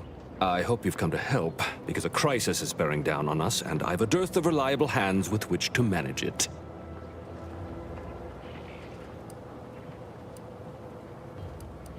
We may or may not have what you need. Speak with Hazel, our ever-reliable and ever-resourceful quartermaster. Like you, me and my consternated head technician are new arrivals, though we may not last long if we fail to repair the Zeranium leak.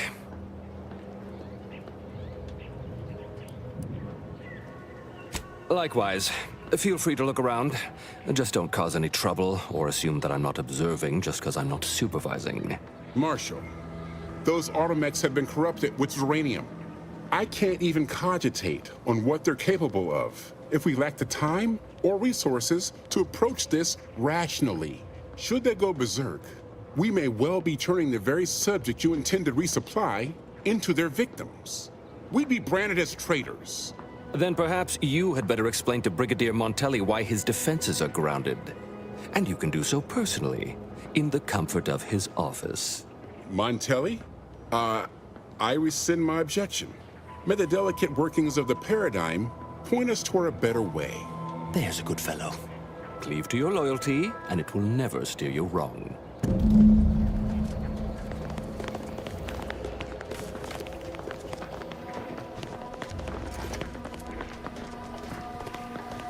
Oh, unfamiliar clientele. I was just lamenting the lack of new faces around here since supplies stopped arriving. And then you walk in. Name's Hazel. I'm sort of the acting quartermaster around these parts. You need any supplies, talk to my friend the quartermech here. You'd think that a fully stocked auto-mechanical repair center would have automech parts, and 9 times out of 10 you'd be spot on. Trouble is, a bunch of supplies went missing recently, right around the time the quartermech completed a routine inventory.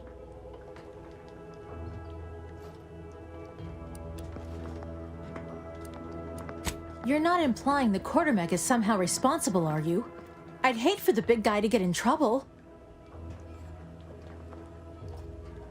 Fair's fair.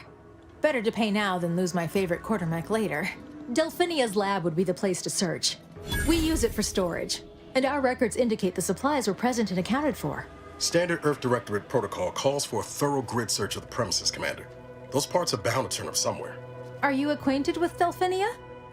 She's a scientist on loan from the Vox Relay, helping with the Zeranium leak and all.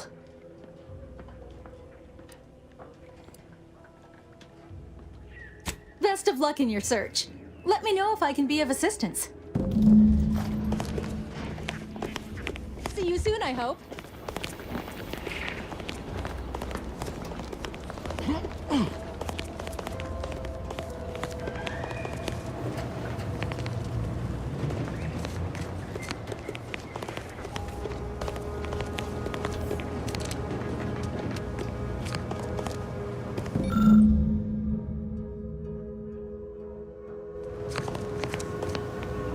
Oh yes, I adore interruptions. I was just saying, what's best for stoking the spark of invention? Regular disruptions to one's train of thought. Now what is it you want?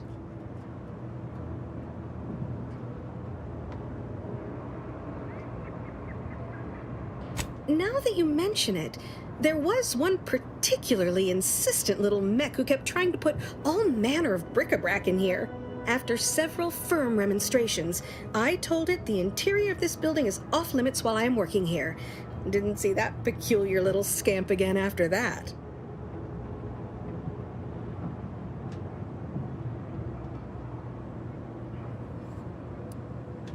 Quite busy, as I said, and less pleased for this unscheduled work suspension. Now, did you have some business here? Oh, we'll get to that presently. Now tell me, are you familiar with Zeranium gas?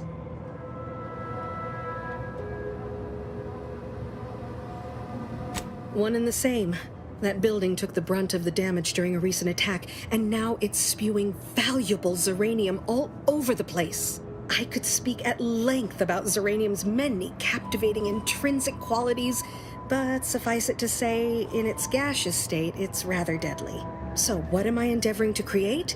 A protective device that shields its wearer from Zeranium's remarkably unsavory effects, as well as other forms of harm.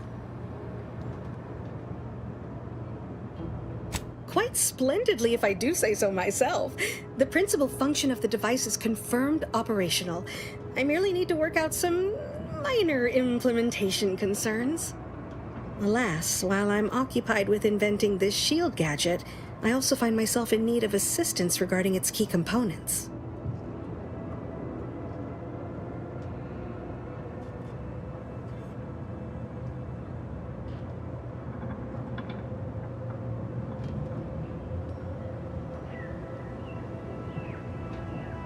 Good, good, wonderful. As an added incentive, I'll allow you to keep one of the prototypes once the work is finished, so you be sure to give it your all.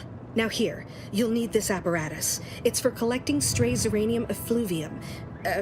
Gas, that is.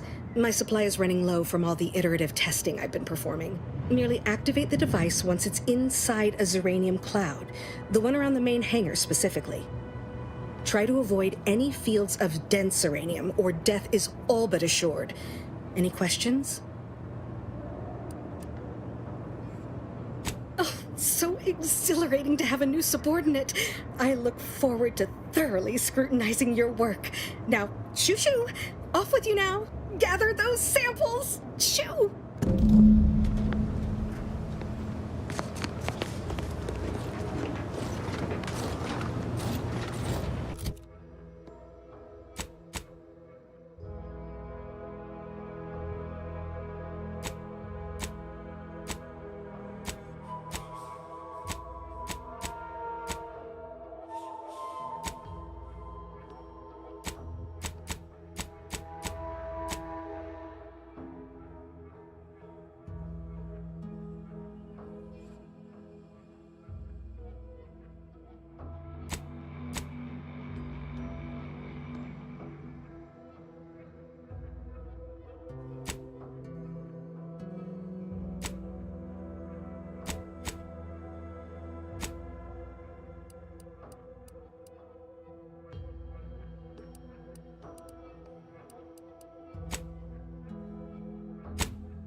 Might be wise to get that large gas cloud on. Commander, I think this stuff is eating my lungs from the inside.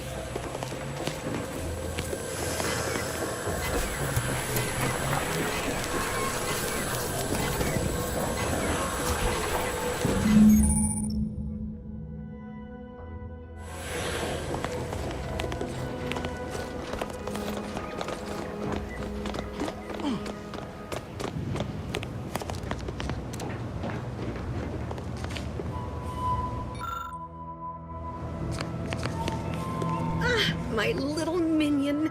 I trust you've made progress in your tasks? What did I tell you? Perfectly safe. Either that or you tolerate Zeranium poisoning like a champ. Good for you. Should you suffer from any lingering symptoms of contamination, visit the medical center and they'll get you squared away. Now, on to business. The device already generates a field exactly as specified, albeit on a very small scale. Still, progress is progress. What's needed now is something to help extend and shape the field around the user.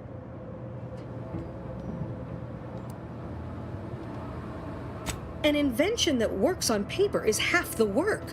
The other half is simply a matter of sourcing materials and capable help. I require a component called a catalytic amplifier. You'll be pleased to learn there's one right here at the facility, in the Dragoon that's patrolling just outside. You would imagine so, wouldn't you? Unfortunately for me, our chief mechanist, Woodrow, wasn't enthusiastic about my proposal to Geld his only combat automech. So you may have trouble getting your hands on the catalytic amplifier.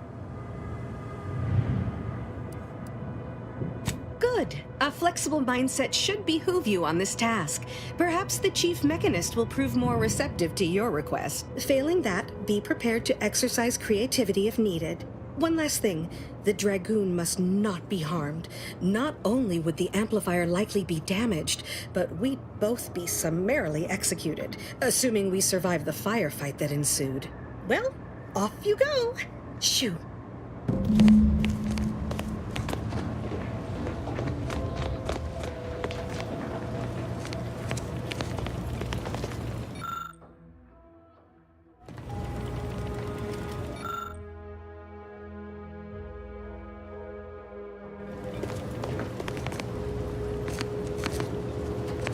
Give me a sec. Almost done with this work list. Another sealant failure, amplifier requisition, and 2 more cases of Zeranium exposure.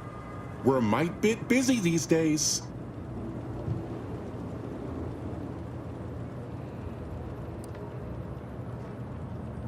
The Marshal is under a lot of pressure to deliver automechs to the Vox relay station, but I'm responsible for their quality control. If even a single automech steps out of line, it will be the end of me. Zeranium corrupted automechs open fire on Protectorate soldiers, and I end up in the darkest bowels of mental refreshment.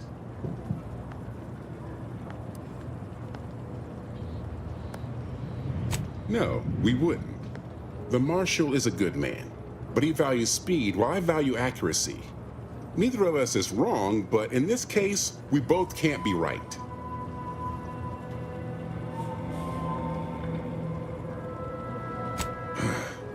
She and I have been over this 100 times. Please understand, the original staff of this facility were rounded up and refreshed because they couldn't safeguard a Protectorate asset. Why should I follow their example by reducing our sole working Dragoon to a pile of unpatriotic scrap? I can't. I won't.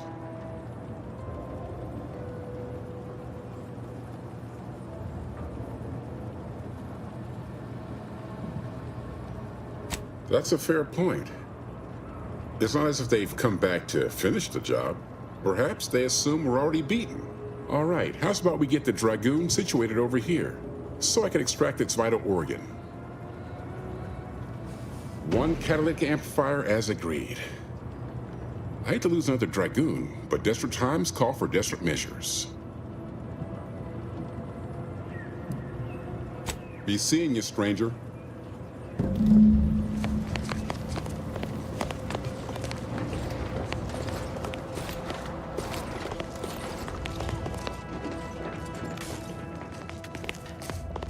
Well, any closer to obtaining the catalytic amplifier? Oh, superb! I'm almost tempted to ask how you managed it. But pressing on, just a moment to remove what I need and install it in the prototype. With this gadget, you'll be shielded against more than Zeranium, you know. Damn near everything, as long as it's charged. Now, report to Marshal Donaldson, if you please. He's rather impatient to end this crisis so he can turn his focus back to the war.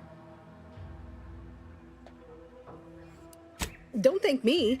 Just doing my part for the sake of the paradigm, same as anyone.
If you need something, kindly make it quick.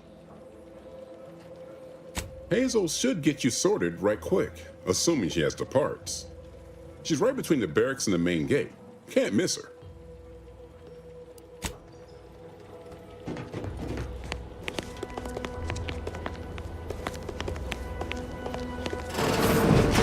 What brings you to this fine establishment?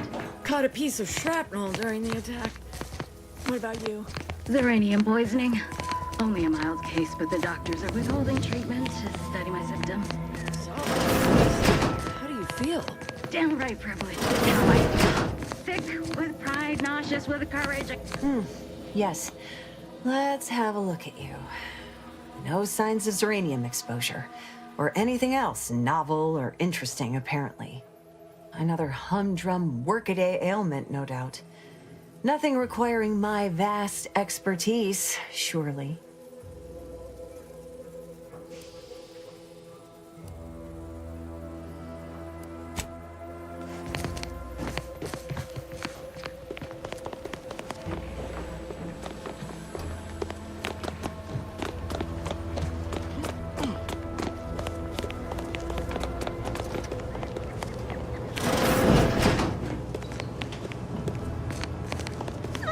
My erstwhile assistant returns. To what do I owe the pleasure? Until a more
Is a fellow subject lacking the appropriate zeal for their assigned work?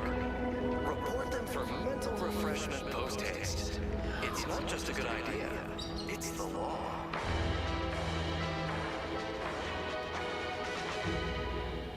Under Protectorate law, we are bound to inform you that you have entered a recreant locality. Record states as follows. All inhabitants are declared treasonous due to insufficient zeal in defense against seizure, sabotage, and... Almost missed the routine certitude of my assigned profession. No, I just feel sad for them. It's even in their name.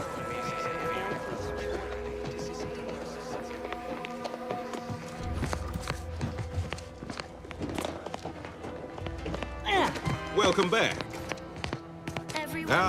The itinerant stranger returns.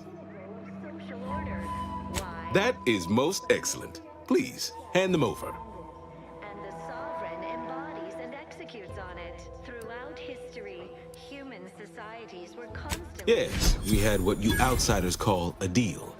I promised you a means past the bridge and a way inside the Vox Relay. There is wreckage from a crashed ship traversing most of the expanse. With the right equipment, the path will lead you directly to the Vox Relay's main gate. Tell me, do you already have Protectorate jump boots in your possession? That's what I knew them as. The official title is Personal Plasma Thrusters, I suppose. We have community, purpose, time for recreation. Wouldn't know much about that, but you'll find they serve a practical purpose here. With them equipped, you'll traverse that path with relative ease. I'll prepare a writ of conscription to allow you entry to the Vox Relay. While most would refuse my authorization, the sentry assigned to the gate once lived in Westport. Sentry second-class layman. Show the writ as proof I have conscripted you into my employ. Use it to press service on my behalf, and she will let you in. Once you're inside, there's someone else you should show it to. You do that and say what I tell you. It saved many lives. All fulfill our duty to the Protectorate. We're all in this together.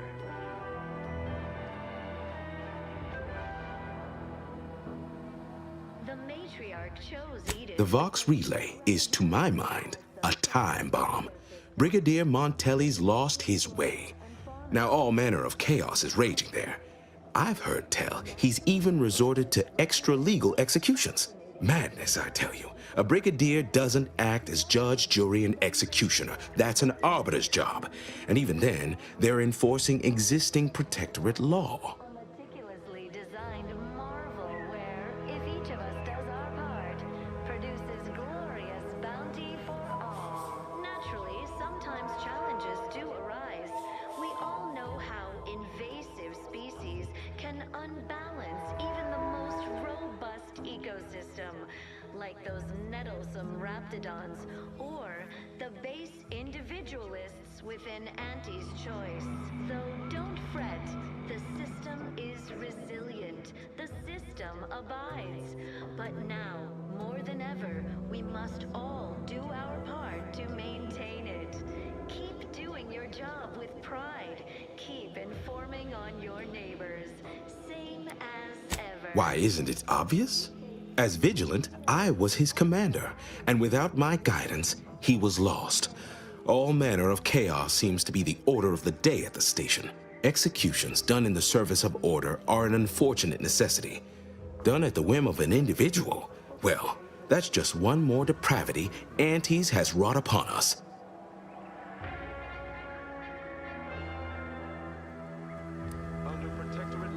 A true subject of the Protectorate lives and dies by their ideals. There is another who I am sure feels the same way. Marshal Corbin. As with all my subjects, I have been there when he needed me. I trust we can call on him now to do his part. Seek him out at the Vox Relay, conscript him with the writ. And this is important. You must convince him to kill Montelli. Corbin will want to talk him down, to take him into custody, to message superiors outside the facility beforehand. We cannot allow any of that to happen. Everyone knows the paradigm epitomizes the pinnacle. If Corbin becomes the highest-ranking officer alive, no one will be able to contradict his accounting of events. The Protectorate execute connivers and schemers. Corbin must appear forced to take down Montelli in the moment. It cannot feel like a plotted coup. Good, good. Here is the writ. I may not survive to see what occurs, but I trust you to follow your conscience. Farewell now. Promise you'll return here if you can, to check in on my people and see how they fare. Luxury the paradigm affords us. A perfect life of contentment and plenty. Oh, I don't doubt your abilities, but the prospects remain exceedingly poor. The facility is exceptionally well guarded, and forces there are the pinnacle of protectorate training. Even if you succeed, it's only a matter of time before the Arbiter arrives to administer my sentence. Any chances of me avoiding my fate are quite slim, I fear. Farewell now. Thank the Sovereign.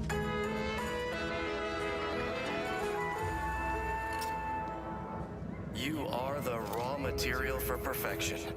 From the lowliest subject to the most exalted vigilant, all fulfill.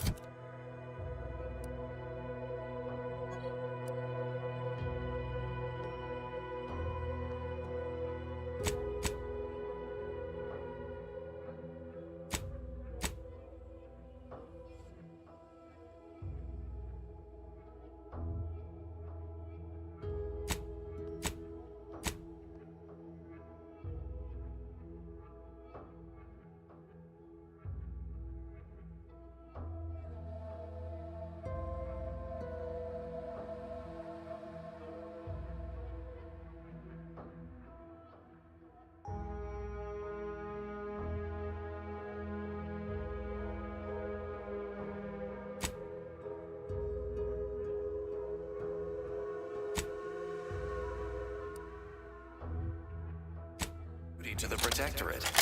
We're all in this together.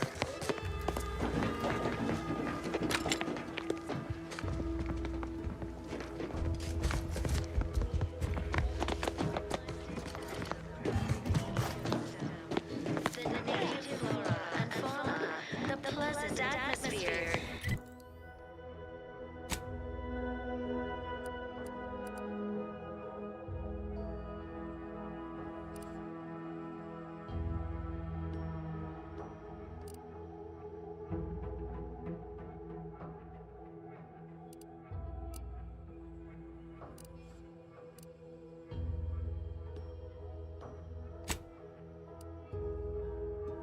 Rich natural resources represent a fascinatingly complex ecological network. To govern it, the matriarch, working with and through the sovereign, devised the paradigm, a meticulously I designed inhaled. So, choice sure sounds exhausting. I'm sure this is all part of the You paradigm. have to do it all the time. Naturally, sometimes challenges do arise. We all know how.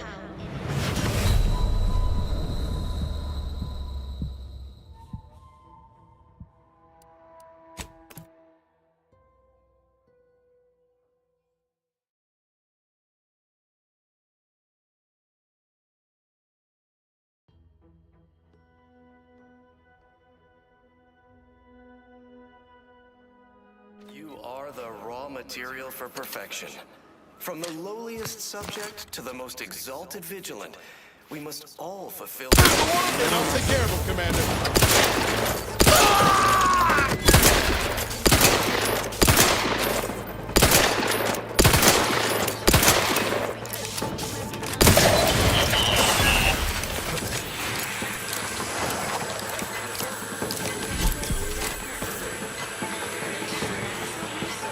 Represent a fascinatingly complex.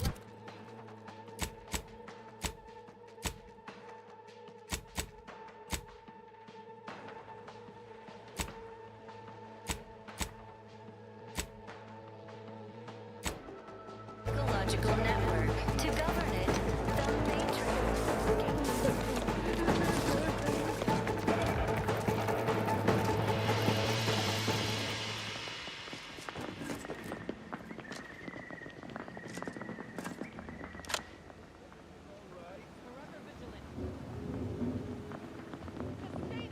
Careful.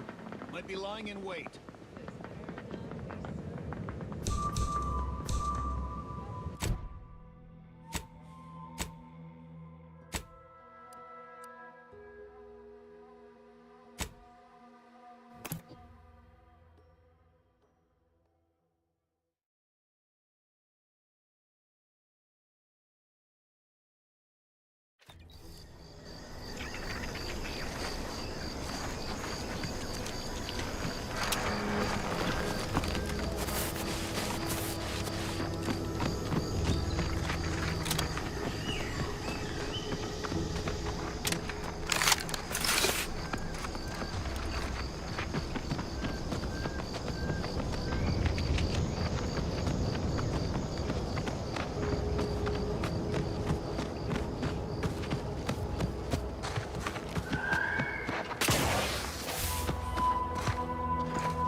another rift. I'd rather not get up close and personal like if it's...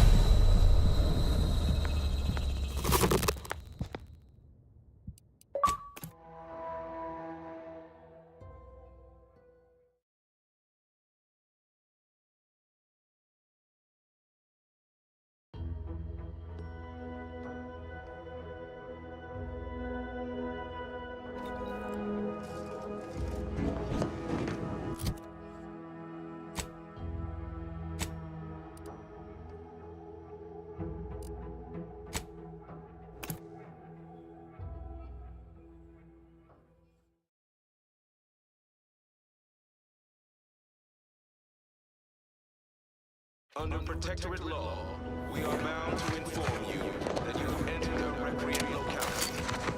Ready to waste it, on your command.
On your command.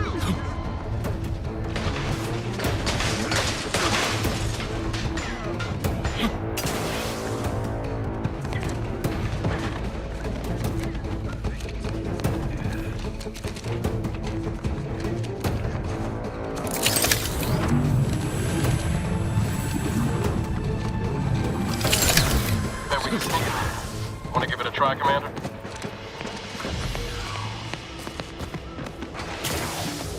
Help me end this fight on my feet. Looks like a fight.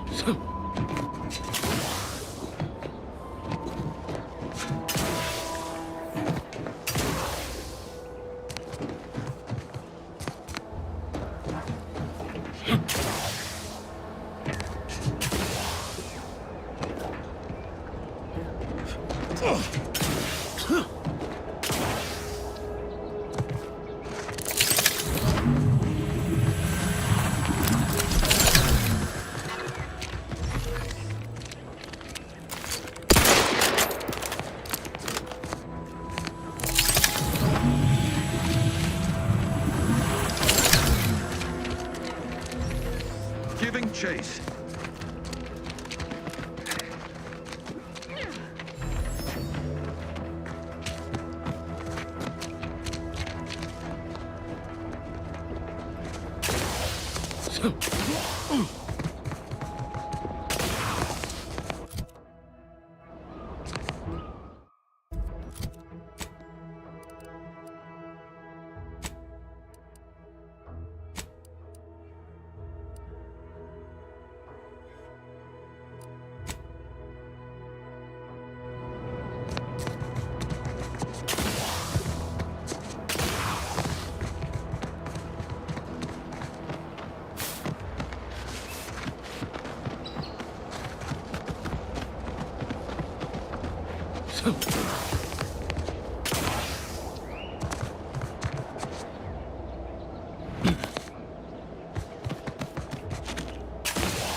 Insides are leaking outside, Commander.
Give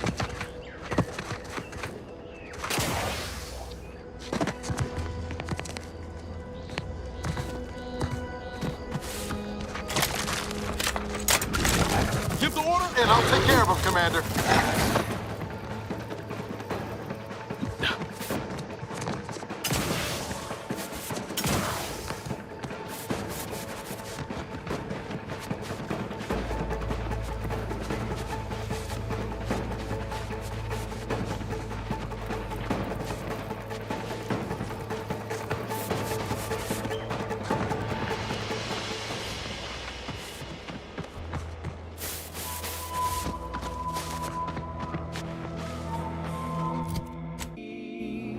I can lend you all the bits you'll never need. But the loan that you request includes compound interest in addition to my standard service fees. Oh, I am the uncomplicated loan.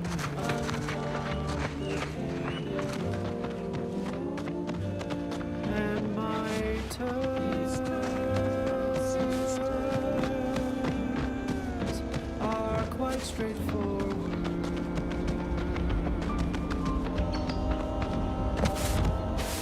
Though my deals aren't quid pro quo, and my interest rates aren't low, I'll be keeping track till you pay back every single bit you owe. 'Cause I am the uncomplicated loner.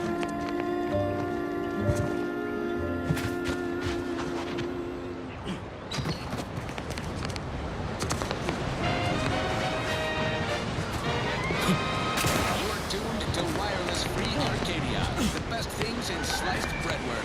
Now with 110% more music, entertainment, news, and product placement.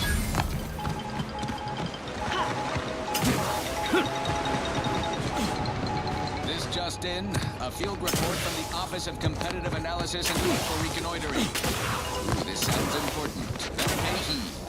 Threat assessors have adjusted their risk tables for the Arbiter Training Facility, jewel of the Protectorate's military portfolio, northeast of the landing pad near Broken Spire.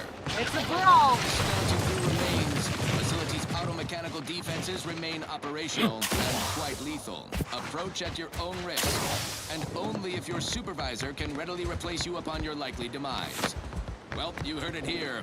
Best of luck to anyone hull-headed enough to poke around that place. Now, on to other things. This one reminds me of the morning we drove the Protectorate from Fairfield. A good day for personal freedom and fair trade.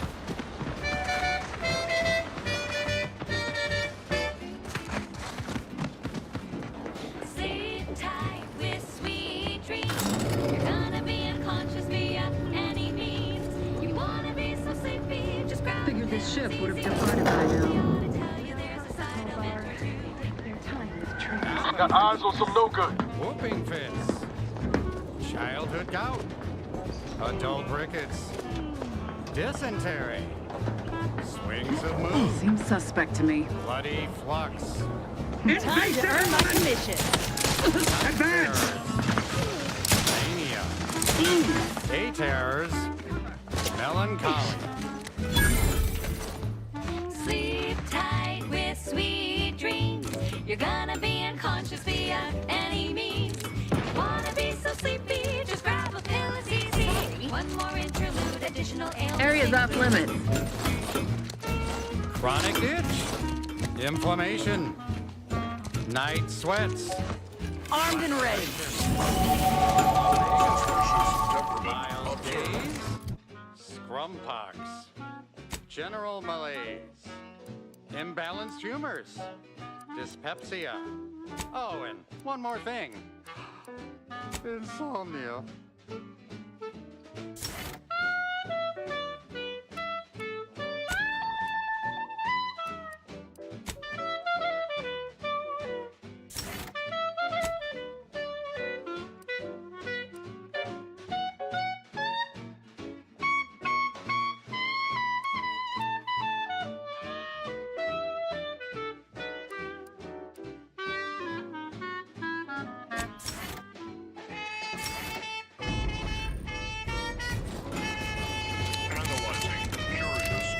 Theoretically, it shall take me 4 hours to hang 8 bodies. But Montelli killed 6 more yesterday, and my shift only goes for 3 more hours. Sovereign's mercy. I fear hanging all these corpses is beyond my capabilities, and I certainly need no distractions. What is it you want? Is that you there? Why do you have an Auntie's Choice abomination in tow? Careful now. You're speaking to a soldier who could put one between your eyes at 100 paces back. Lucky for you, I'm here in good faith. Ugh, no matter. I cannot afford to worry over you. I have a grave number of bodies to hang and not enough time to hang them. Now, what is it that you want?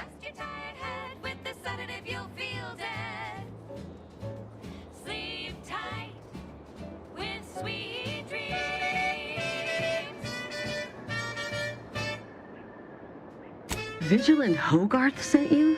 I wish I could help, but he's been named a traitor. These credentials might as well be stained in Protectorate blood. That being said, I am from Westport. If Hogarth trusts you, let's just say I'm willing to listen.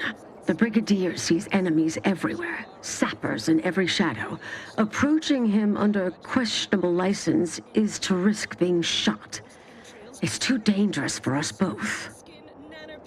And tobacco and husks for the perfect combination of... While it pains me to act in what might be contrary to the Brigadier's personal conviction, I do believe the Sovereign would expect me to honor the Vigilance Station. Still, I can't simply have you saunter through the gates. It would cause a terrible stir. But there must be a way. The gibbets. There is little view of who's within them, so I can use them to haul you into the station without notice. I won't lock them, so you can free yourself once inside.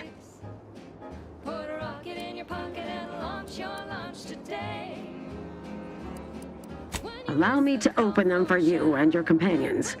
Getting folks inside can be a little tricky, and try not to move much or they'll start swinging something fierce.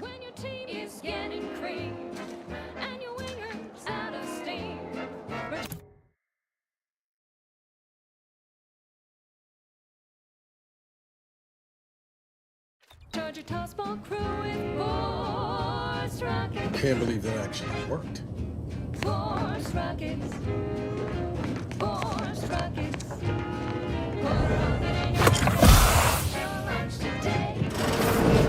This cannot be happening. Not again. Come, quickly. We must all bear witness. Technicians Acna and Castro, you stand accused of manufacturing a fatal flaw in one of our valued dragoons. Have you any last words to express your shame? That dragoon is already defective. Oh, we were only...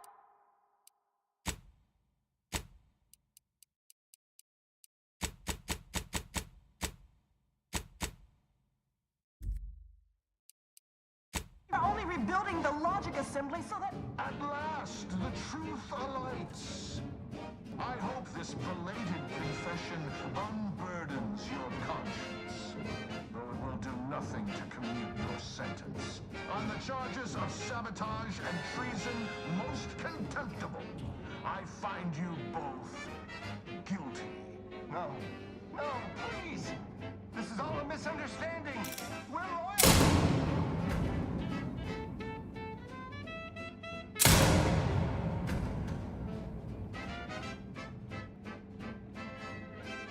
More loyal subjects executed.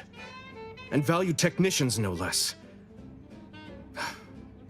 I cannot see how reducing our own manpower guides us down a path to victory. Wait. I recognize you from Horizon Point. Yes, just outside the skip labs before the incident. I lowered the bridge in exchange for your help. But you didn't. Help me, that is. You must have been the cause of everything that happened that day. And to think I could have stopped you. Perhaps I would have, if I'd not been so vexed over mere demerits.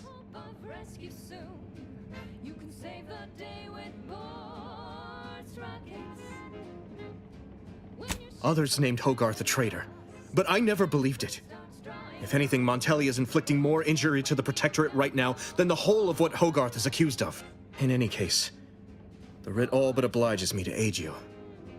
Perhaps now we can put an end to all of this lunacy. If I can just speak with Montelli, maybe I can persuade him to stand down. Go to his terminal. Search for any information on it that may be deployed against him. Also, while you're there, notify High Command that I'm taking control of the station. I'll admit there's some risk in having my actions misinterpreted. I could be named a traitor, as Vigilant Hogarth was. Or sentimental refreshment. No. Surely High Command will understand the need for this transfer of power. What I do now, I do for the Protectorate, not myself. Besides, Montelli is not merely my superior, he's also an old friend. I must make some attempt to get through to him. Remind him of what true service to the Protectorate means. Spend your bits on the best things that money can buy. So she made sure every Auntie's Choice product is on sale for the... Why did you not mention any of this before? Never mind. If this is indeed the Vigilance will, then what other choice can be made? Much as I prefer a peaceable solution, you're right. The Protectorate would be made stronger by his passage. If he cannot serve as a general, he may yet serve as an example. It would still be best to investigate Montelli's terminal for anything that might unsettle or unbalance him before our confrontation.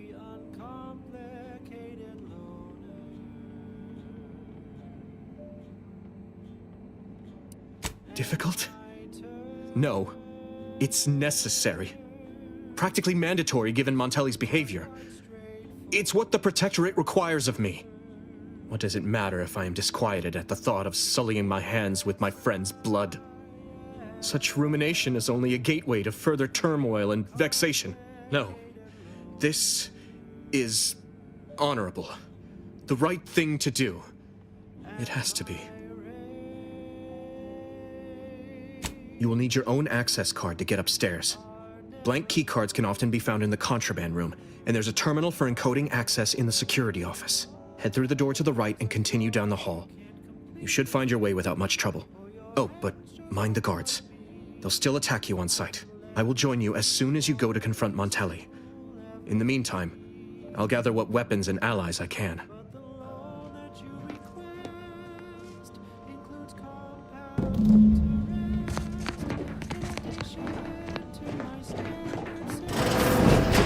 Did you hear Montelli lock the thrusters? But if the Vox relay launches, we won't be able to change its trajectory. It could land on one of our towns. Are you questioning the actions of our brigadier? No, of course not. Good. I was sure I misunderstood you. Hostiles near. This dictates eye your neighbors carefully. Huh?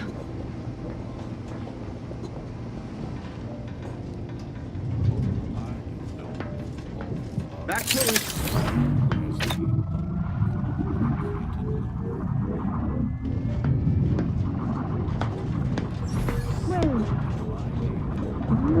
Ready to wait. On your command.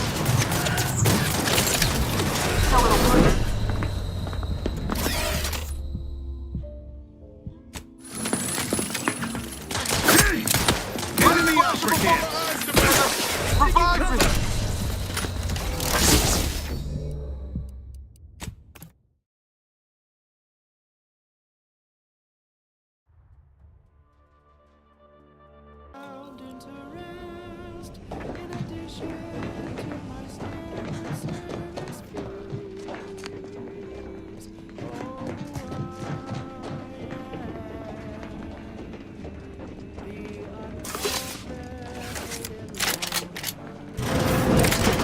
Did you hear Montelli lock the thrusters?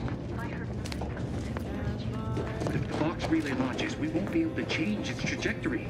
It could land on one of our towns. Are you questioning the... No, of course not. Good. I was sure I misunderstood Trouble you. ahead. This dictates eye your neighbors carefully. help you with?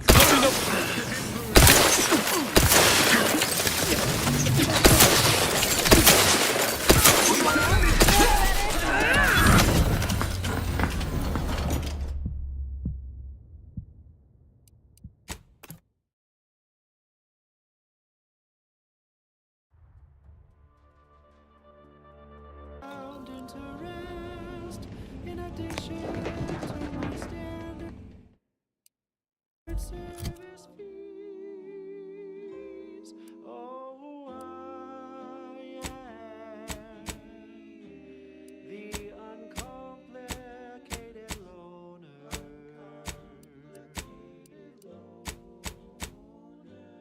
And my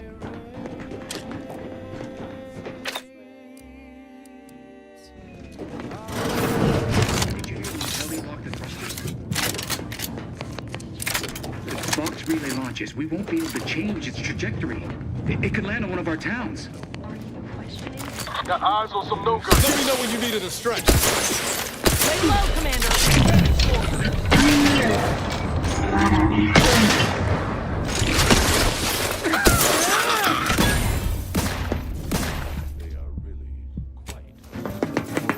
More nice. We'll put them in. Appreciate a little help, Commander.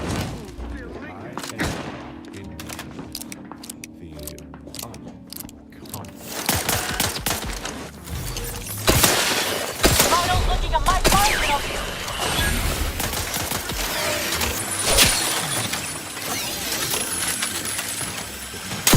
Hook me up.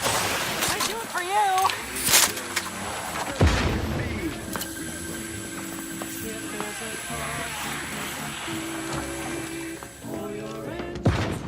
No It's a parking throw. shot.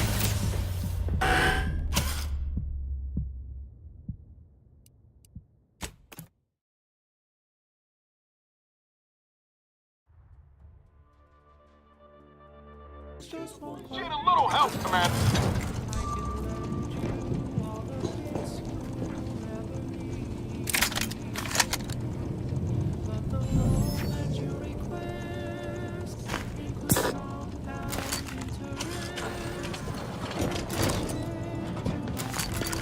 Don't like the sound of Guns cocked and loaded. Just get the signal. Positive influences.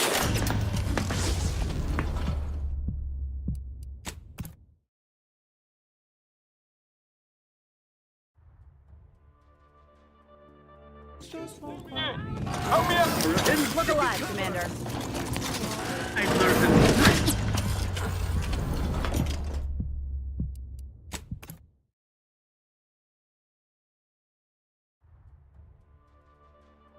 Appreciate a little help, Commander.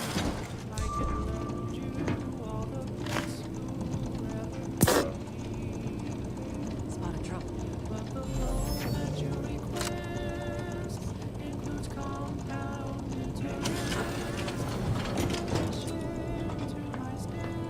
Don't like the sound of that at all.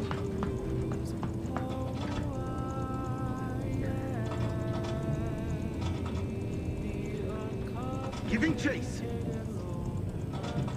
Back to it.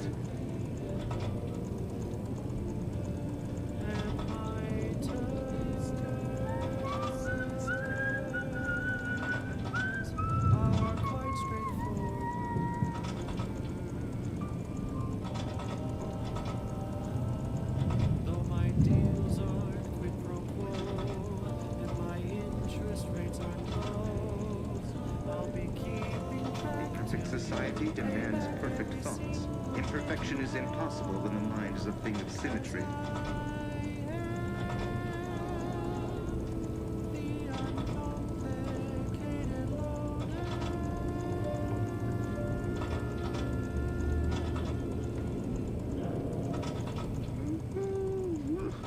She's just the best choice. It's Auntie's choice. Amplified across the rings of Elysium, from the boardroom to to the bottom rung. This is Wireless Free Arcadia, official frequency of Auntie's Choice. Here at Auntie's Choice, we've been hearing about the Protectorate's use of mental refreshment, and we have one thing to say. Is that it? No refreshment, like the kind you feel from a sip of purple-berry fizzy tea, or from shopping our vast selections of remedies, such as basic and acid. Better take a gander. The body is just as important as the mind. Ready to waste it! On your command! Things like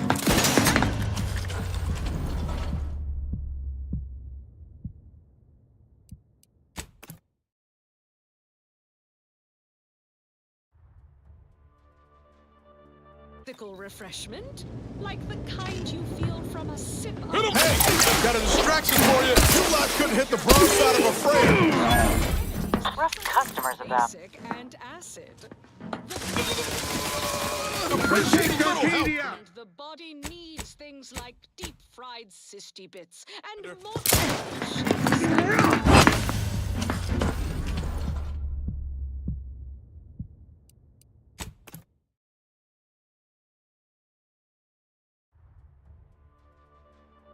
Physical refreshment, like the kind you feel from a... Think about the one you need to worry about! Over here! 3 hole in the head! Selections of remedies. Got my lamps on high. The body is just... Not getting up without help, Commander! Paradigm predicted.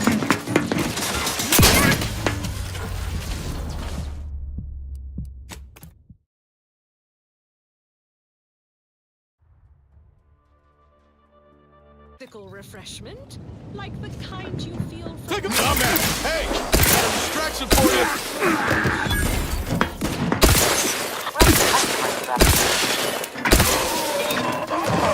They did me in! Help me out! And the body needs things like deep-fried cysty and more apple shakes all day, every day.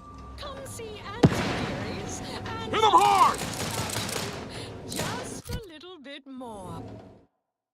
Now, upward and onward. I consider this song a real standout number. Assuming you have taste, you surely will as well. I'm looking for one that doesn't make me feel hollow. Don't want to do no cooking. All I want to do is swallow. Hey, here's a fancy cake. Wow, it's a real what's inside. I'm warning you. I am armed. Stove. Worst first, it's not the worst unless it's worst first. Grab a can today. Comes to sweet beans, lungs to hearts, veins all the tastiest parts. Here's the hot sandwich, it's sweet fish and beans we make more grits.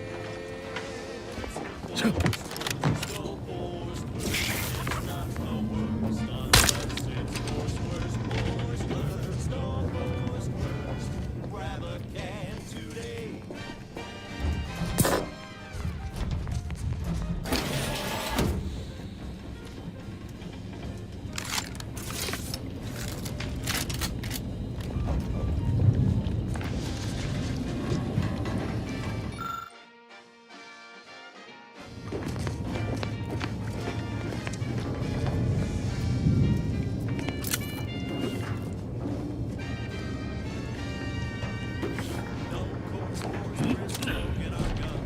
With their proprietary whisker extraction, pulverized bone, cracky crunch.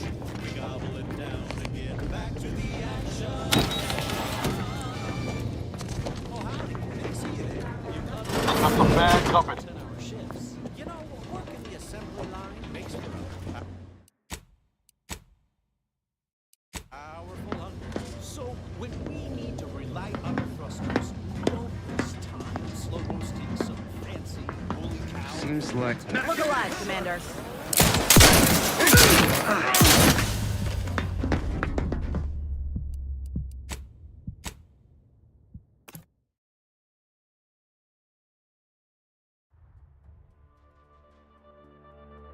Powerful hunger. So when we need to relight our thrusters.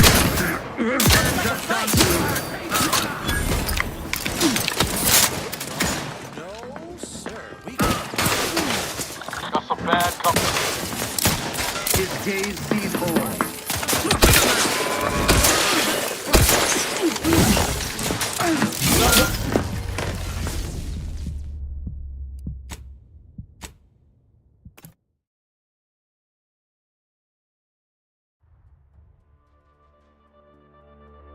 powerful hunger. So when we need to relight our thrusters, we don't waste.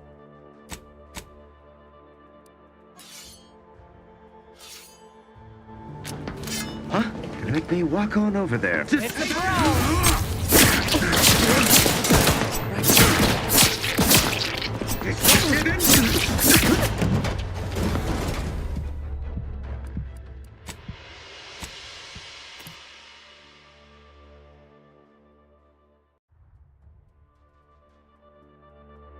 Powerful hunger. So when we need to relight our thrusters, don't waste time slow roasting some fancy woolly cow fillet mignon. No, sir. Trouble ahead. That's right.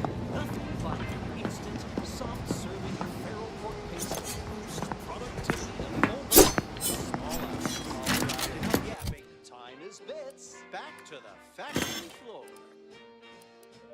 From snout to tail, it's all included. It ain't the worst till it's extruded.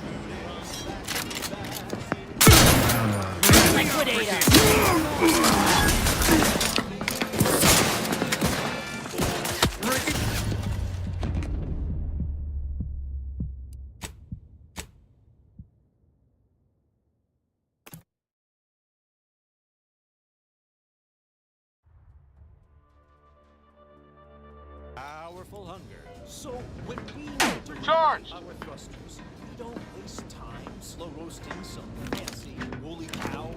Might have a problem. No, sir. We crack the tin of course first.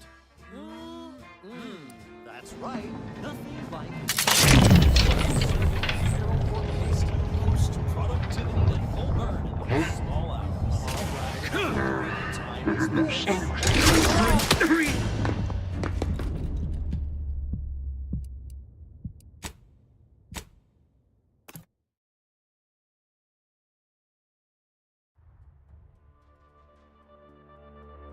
Powerful hunger. So when we need to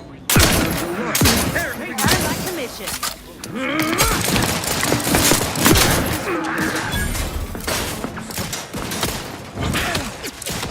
pair of feet. Not getting up with. Soft serving of feral pork paste.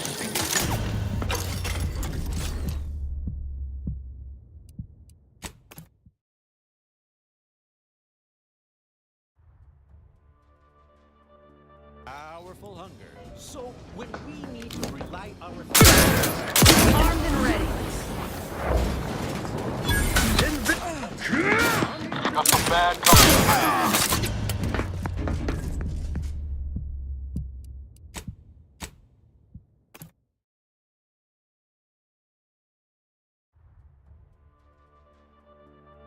powerful hunger. So when we need to relight our thrusters, slow roasting some fancy woolly cow. Got eyes on some no good. No, sir, we crack temp tin of course first. That's right. Nothing like an instant soft Liquidator!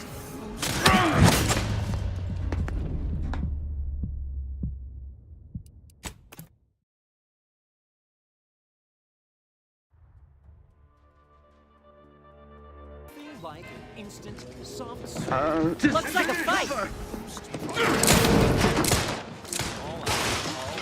Help me end the aggressors in ring. To the factory floor.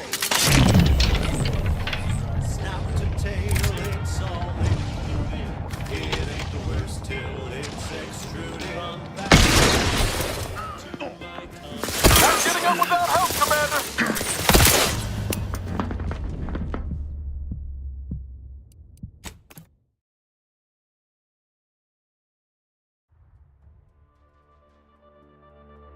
like an instant, soft serving of feral pork paste to boost productivity to full burn in small hours. All right, enough yapping. Enemy approximating in our vicinity, Command. Factory floor.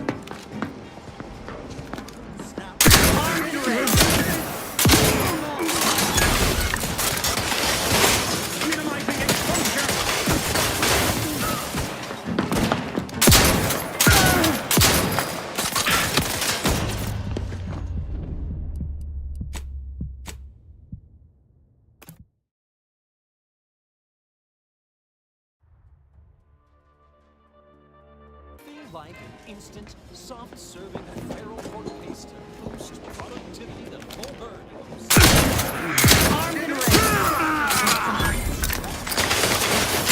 Hostile ahead. What's the play, Commander?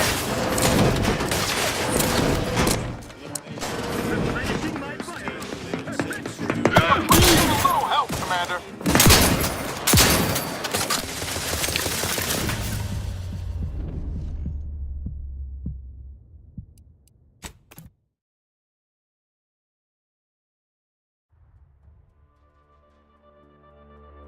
Like an instant, soft serving of feral pork paste to boost Ain't recharged. the full burn. Small hours. All right, enough yapping. Time. Rough customers about. To the factory floor. Snap to tail, it's all included. It ain't the worst. It's extruded. Back to that. It's yummy. Dirty paste could taste so yummy. Force first, oh force first. It's not the worst unless it's force first, force first. The duty of careful protector is subject to at all times.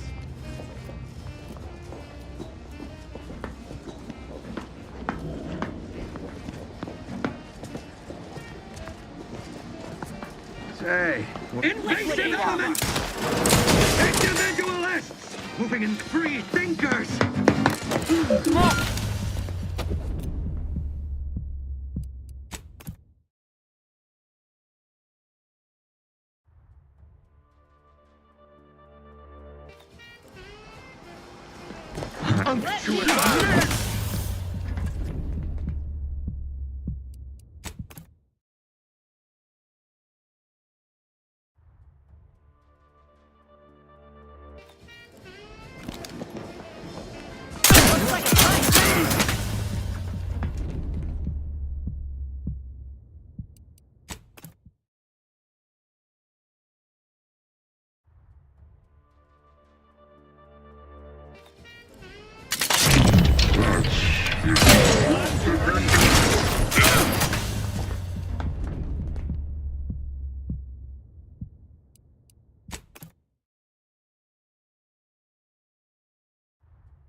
Out to the dedicated employees of the Aggressive Acquisitions Department. Law speed to all you brave soldiers. Somebody lost? On behalf of individual Realign with the paradigm. responsibility. I don't know about you, but I could use something a little more upbeat right about now, like this.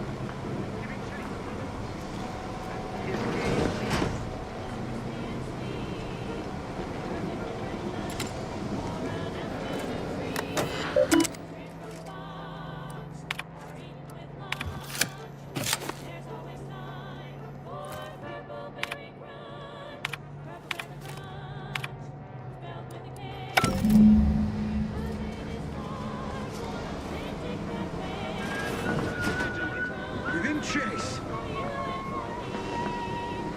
Come upon me unawares, you will answer for it harshly.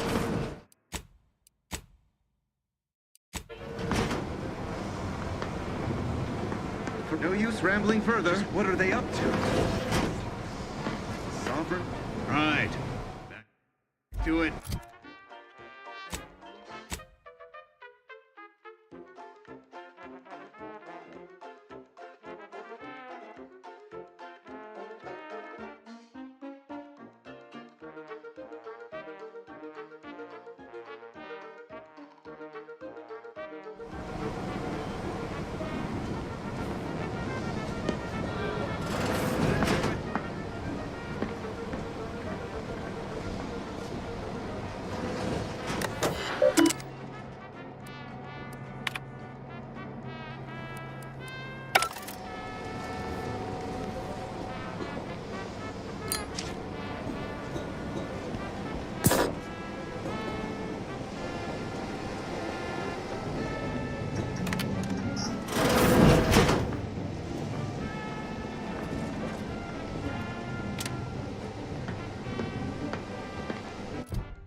Triggerfinger's still tired. Right suspicious, you ask me. It's a surprise!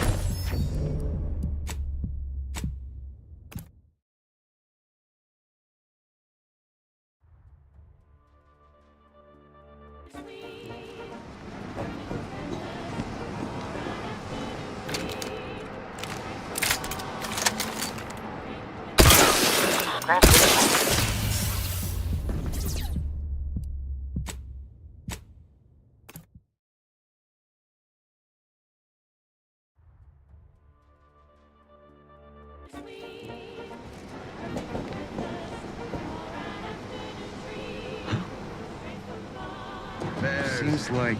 Let me handle this!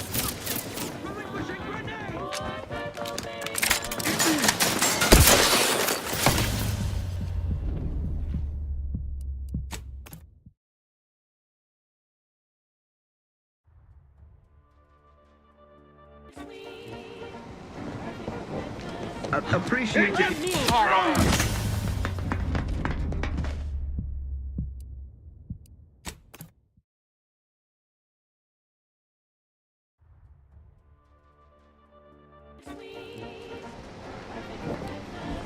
Help you with something? Commander. Improving position. Disruptive influences.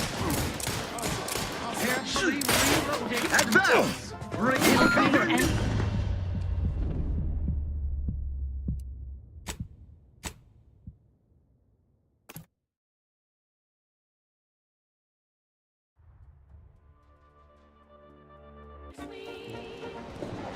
Help you? Alive, Commander.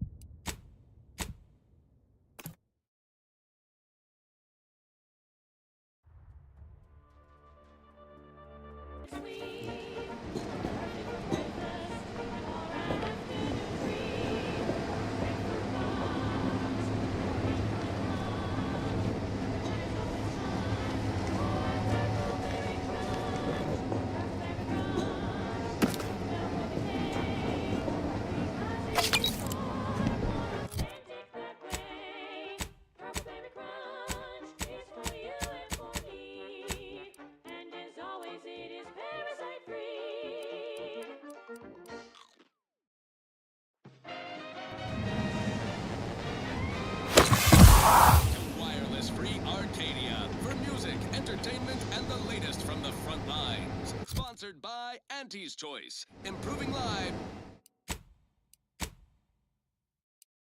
through unfettered free trade and unbridled self-defense. Look alive, Commander. You're looking pretty scathed, Commander.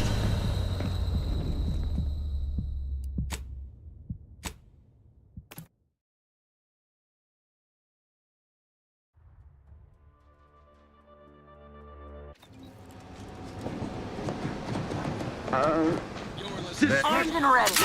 Commander. Finish order. Entertainment and the latest from the front line. Sponsored by Anti-Crisis, improving lives through unfettered unbridled self-betterment. Pick me up. Hostiles near. This just in, a field report from the Office of Competitive Analysis and Artful Reconnoitering. Ooh, this A sounds right shifty-looking individual, if you ask me. Threat assessors have adjusted their risk tables for the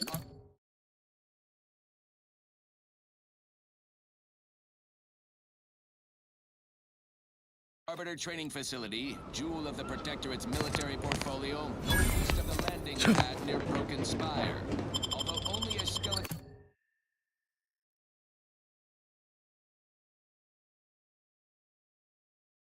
crew remains, the facility's automechanical defenses remain operational and quite lethal. Approach at your own risk, and only if your supervisor can readily replace you upon your likely demise. Well, you heard it here. Best of luck to anyone who can to poke around that place. Aggressors in ring. Now, on to other things. This one reminds me of the morning we drove the Protectorate from Fairfield. A good day for personal freedom and fair trade.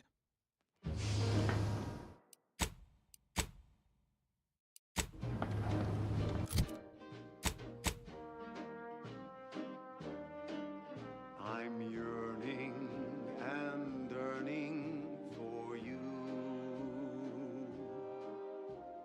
My heart and revenue.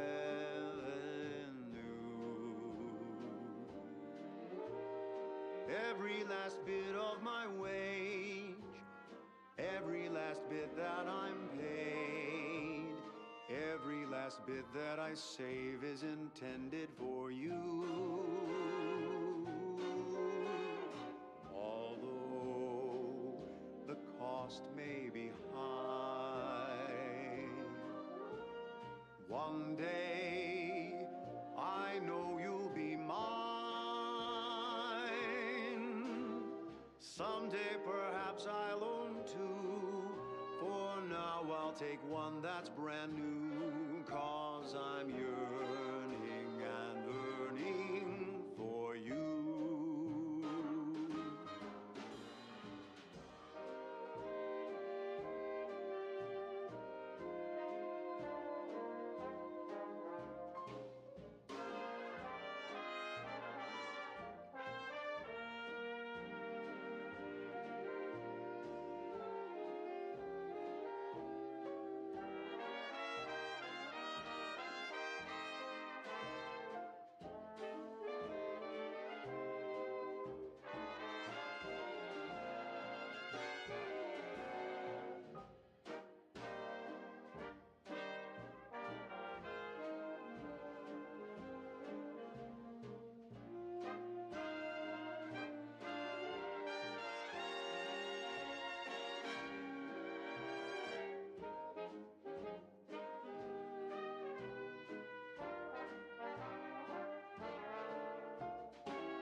Look alive, Commander.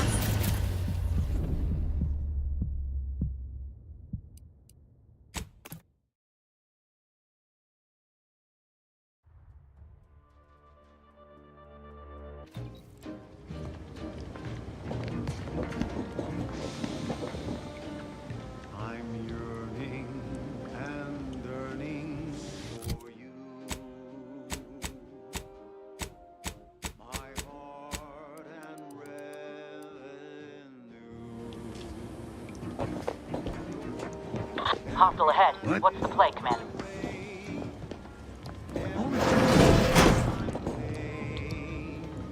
Every last bit that I save is intended for you.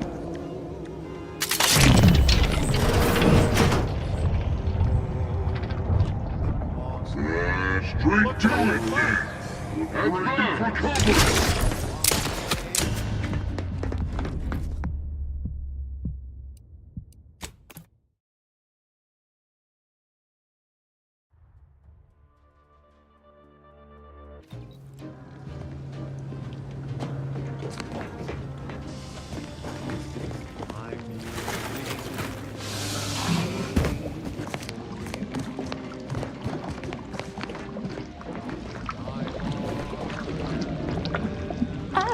Hello there. You seem to have caught me at a most inopportune time. Was just, patrolling the sewers, monitoring for suspicious activity. Now, I must kindly ask that you vacate the vicinity. Your presence here is proving distracting, to put it mildly. Only patrolling one of the most vulnerable parts of the station? Yes, that's it. Very specialized work. Up to, but I'm not ready.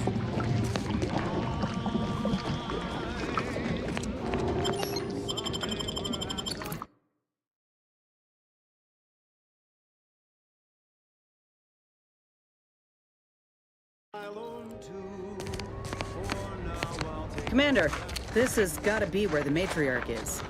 We ought to look for her. Armed and ready.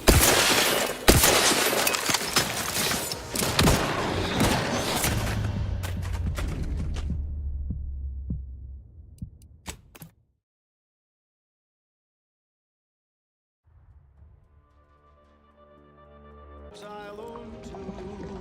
For now, I'll take one that's brand new. 'Cause I'm yearning and burning for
Commander, this has got to be where the matriarch is. We ought to look for her. Up to, but I'm not ready. Liquidate them!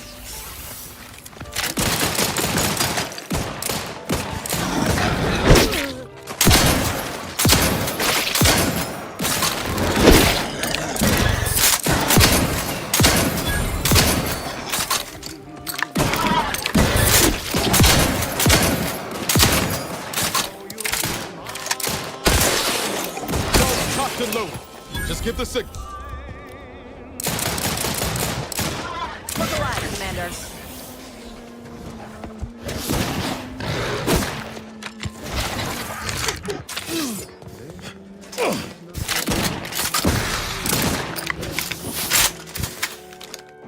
I've been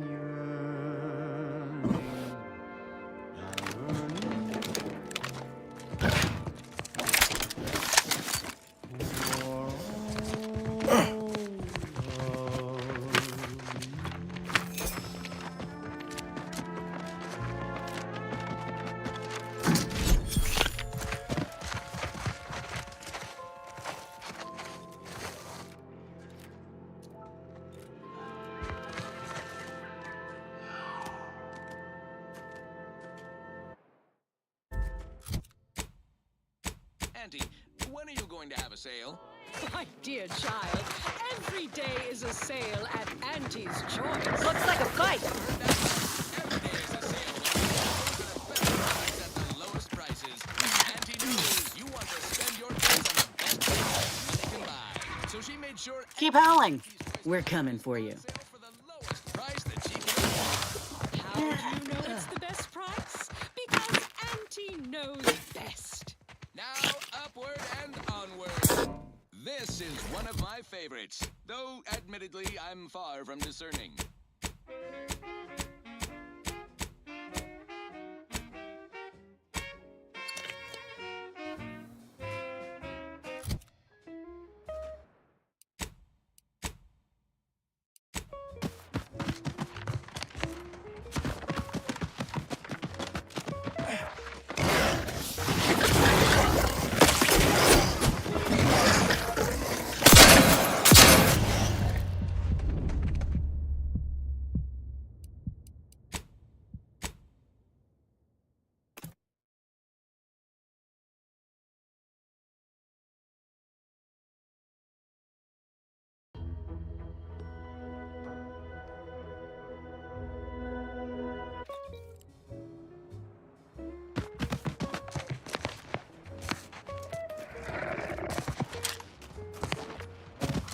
Let me know when you need a stretch.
Disconcerting. Better take a gander. I'm inclined. Let me know when you need a stretch. That's the one you need to worry about. Free hole in the head! Not getting up without help, Commander.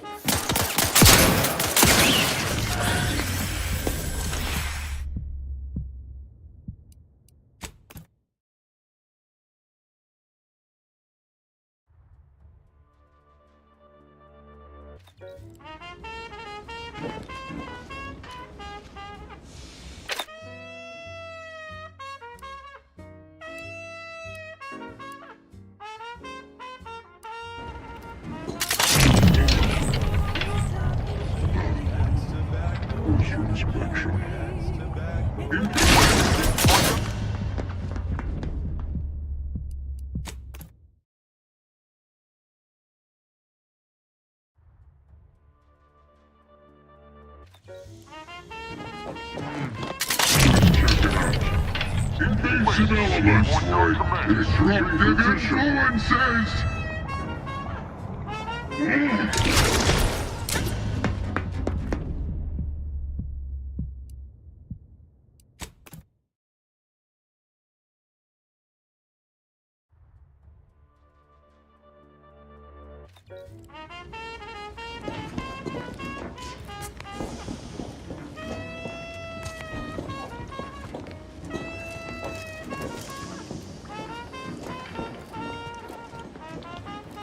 Coming up on some food.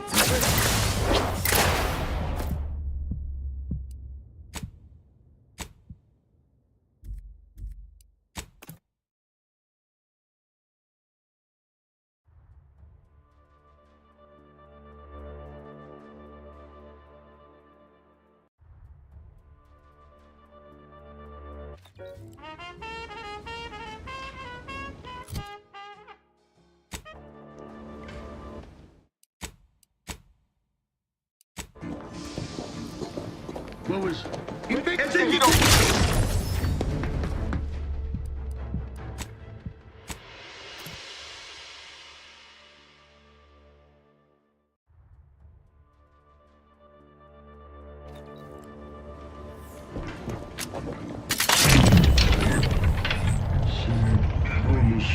Toxic types. That's right, they're influences.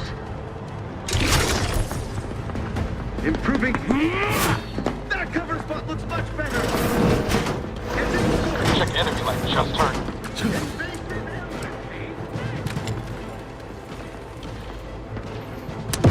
End this fight on my feet.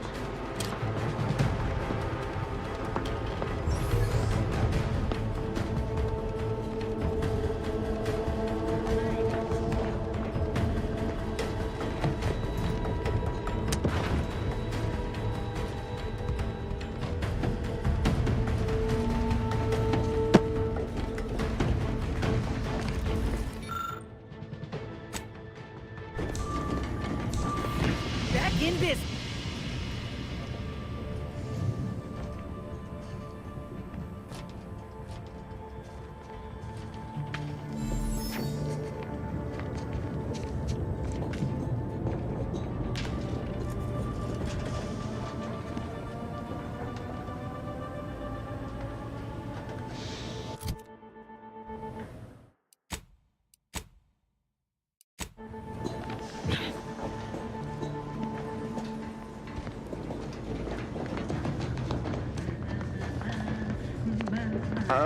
Looks like a...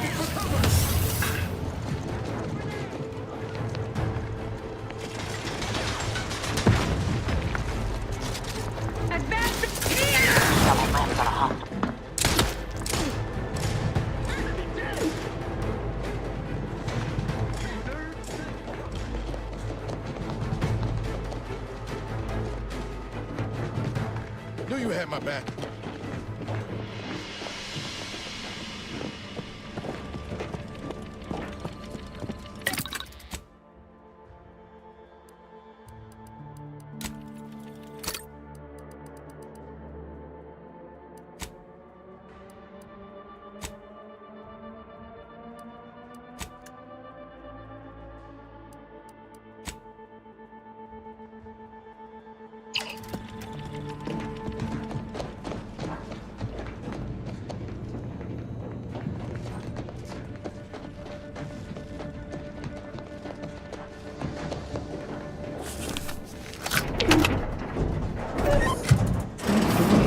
Some... I look alive.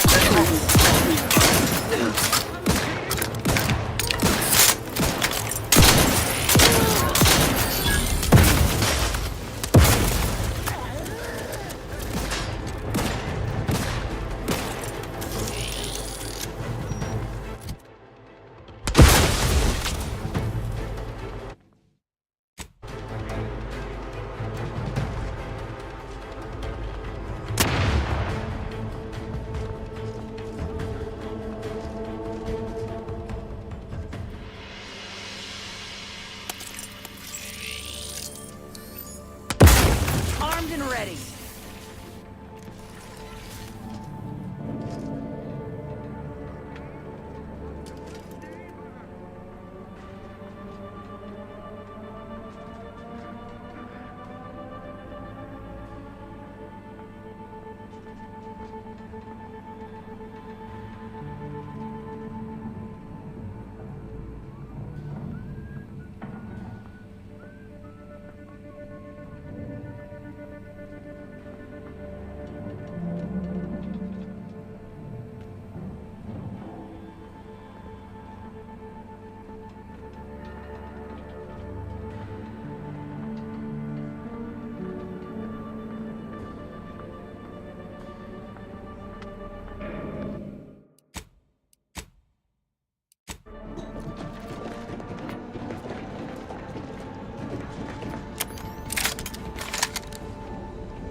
ruthlessly!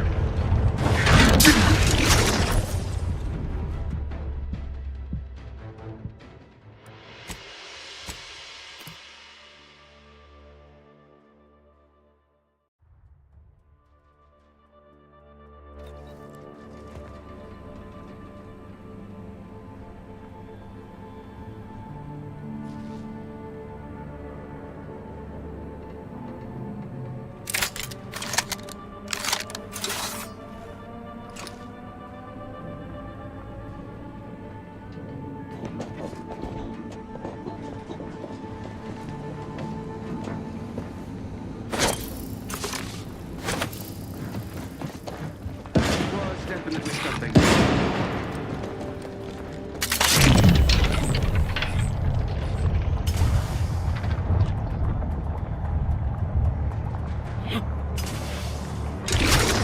Let me know when you need a distraction.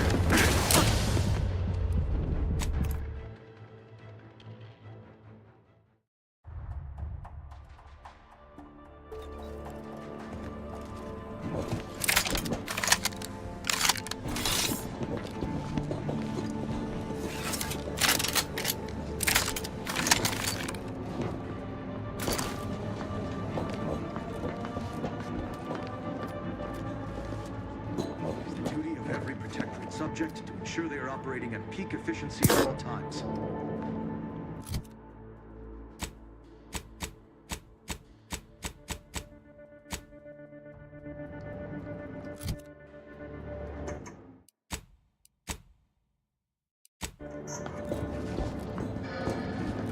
Got some bad company.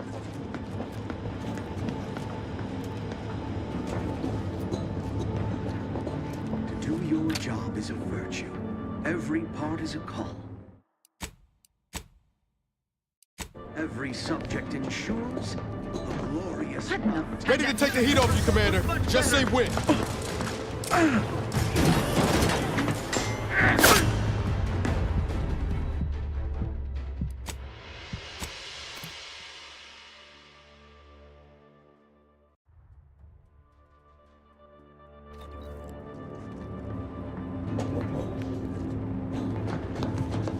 Give the order and I'll take care of him, Commander.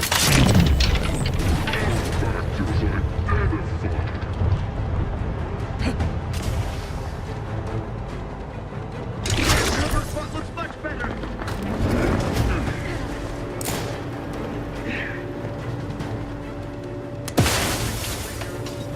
Seeking cover.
Admittedly, yes, but those were my...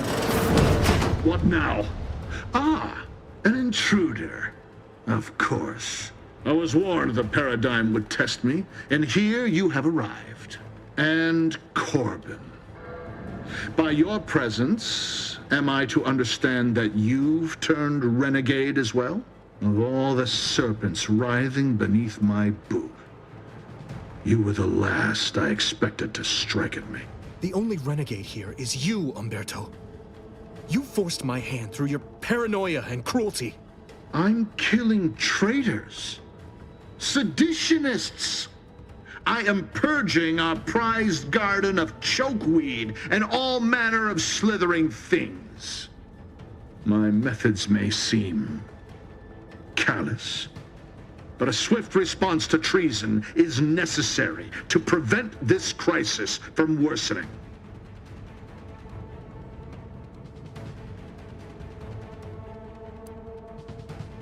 Auntie's choice, bah! The invaders are vacuous opportunists dead from the collar up.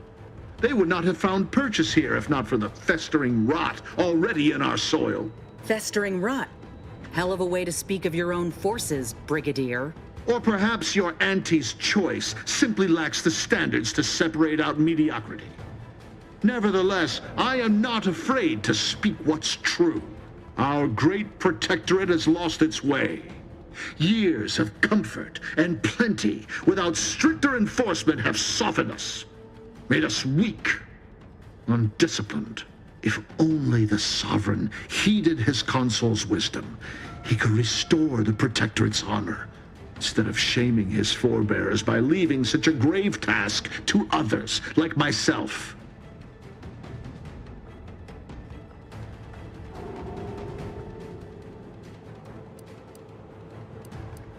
Hardly. I perform with full confidence the role the Paradigm has cast me in. A well-honed blade with which to smite the Protectorate's mightiest foes. It's as I feared. You really have gone beyond the reach of all reason and honor.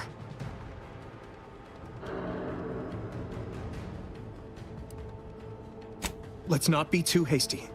I don't suppose you have anything more to add? Something that might further our purpose? Now would be the time to deploy it. You incompetent! I asked you to do one thing! Trusting the enemy to do your bidding. You always were a guileless fool, Corbin.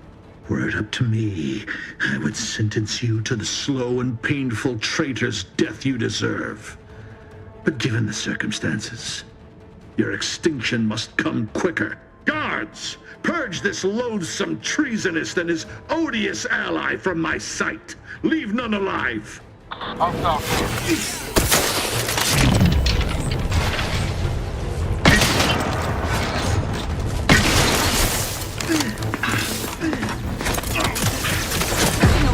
there, Commander.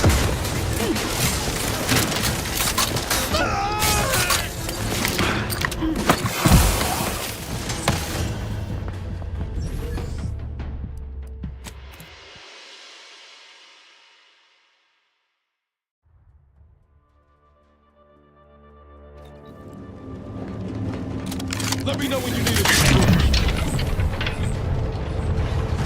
You guys could hit the broadside of a freighter. I'm the one you need to worry about.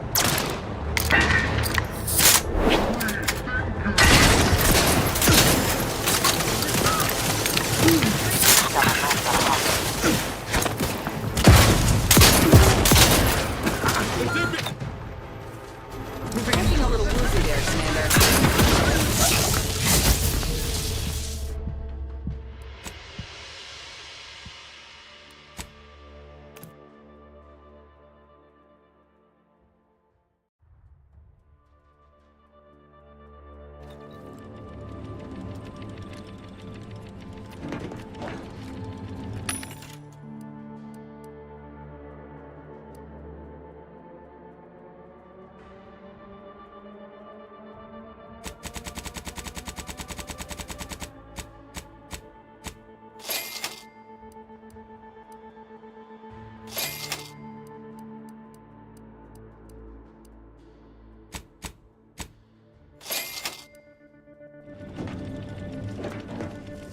There's a beast out there just waiting to yield up its vitals to a grafting table.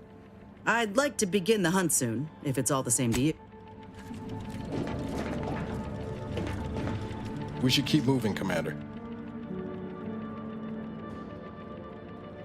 All right, but we best do this quick.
Looks like Montelli's crazy goes up the chain of command.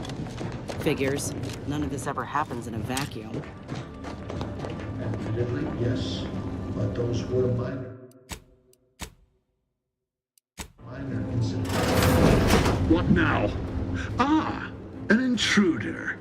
Of course. I was warned the Paradigm would test me, and here you have arrived. And Corbin. By your presence, am I to understand that you've turned renegade as well?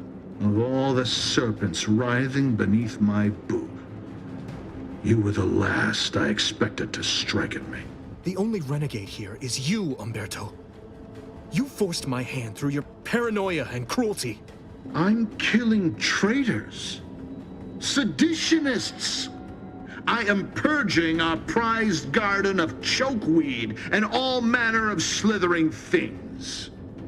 My methods may seem callous, but a swift response to treason is necessary to prevent this crisis from worsening.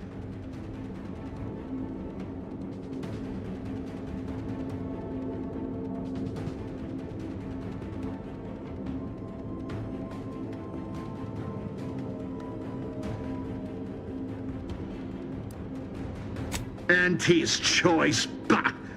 The invaders are vacuous opportunists dead from the collar up.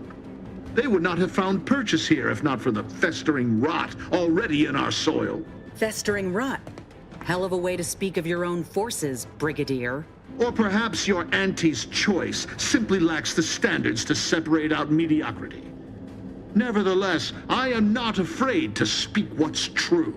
Our great protectorate has lost its way. Years of comfort and plenty without stricter enforcement have softened us, made us weak, undisciplined. If only the Sovereign heeded his consul's wisdom, he could restore the protectorate's honor, instead of shaming his forebears by leaving such a grave task to others like myself.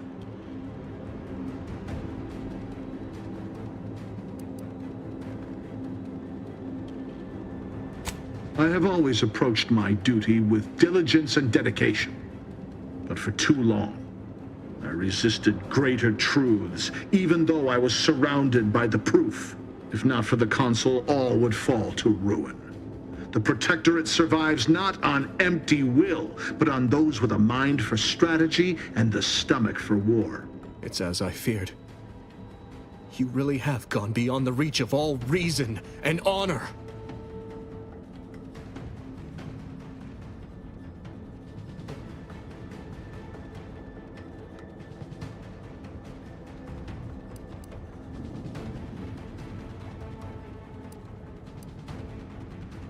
It was a lingering hope, nothing more. I don't suppose you have anything more to add? Something that might further our purpose? Now would be the time to deploy it.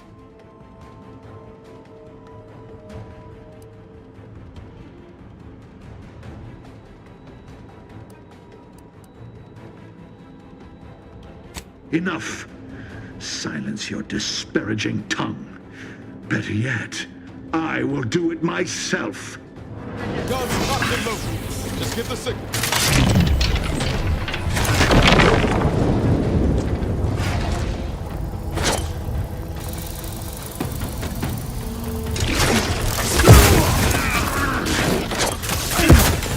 You're looking pretty scathed, Commander.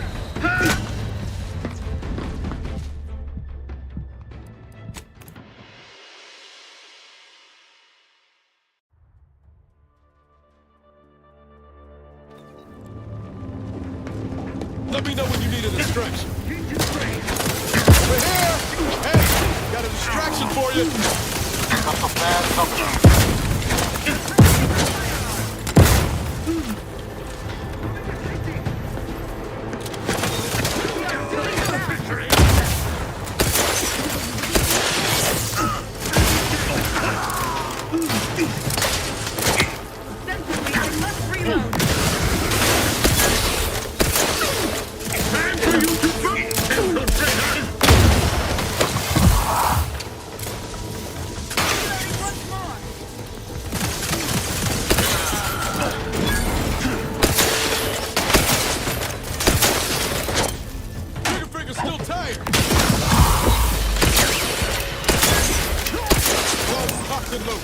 Just get the signal.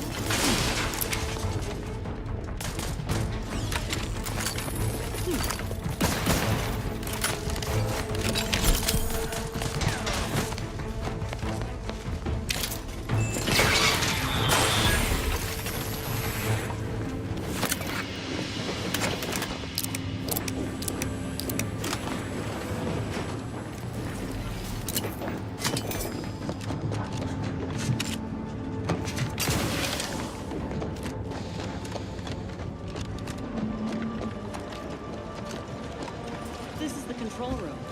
Bet you last month's earnings that DeVries left her mark here.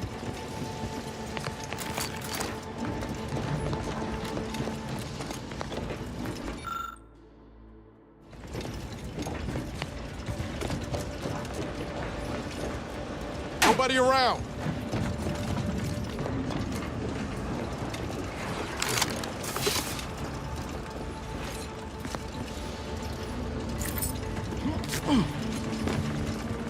Hey, Commander, ain't that the symbol for Earth Directorate Special Operations? Must have been left by debris.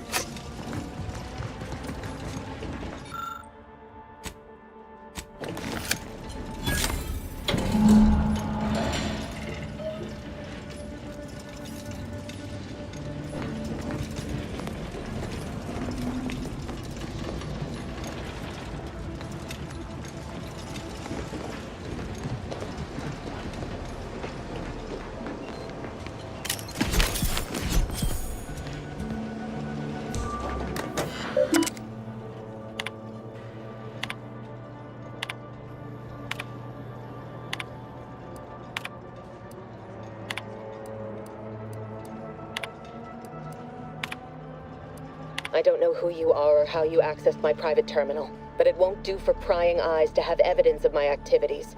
I've triggered the Vox Relay failsafe ejection routine. But worry not. After launching, the station will take several minutes to achieve its pre-programmed self-destruct altitude, so you'll have plenty of time to enjoy the ride before your death. We gotta do something. If the Vox crashes into Fairfield, it'll kill a whole lot of my people and innocent civilians. Use the control panel. Do the right thing. It's a relief to hear you say so. Go on then, Commander. We're short on time as it is.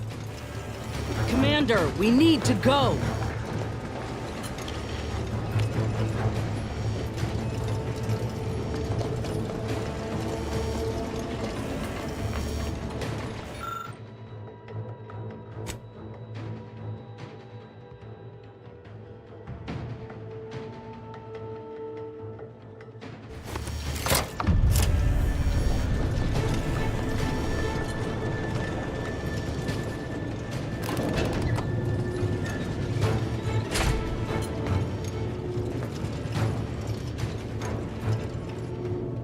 Cutting it close here.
deserves a Ready to waste it.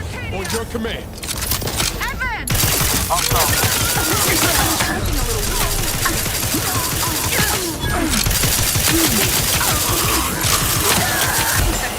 You get this? Tightening to cover.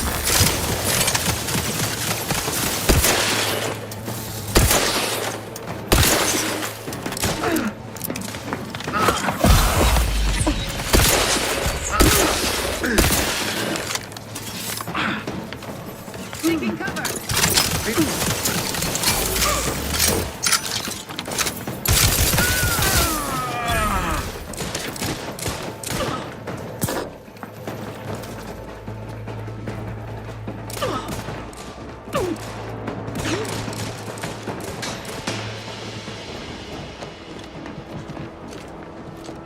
Let me handle this. Sensibly, I must reload.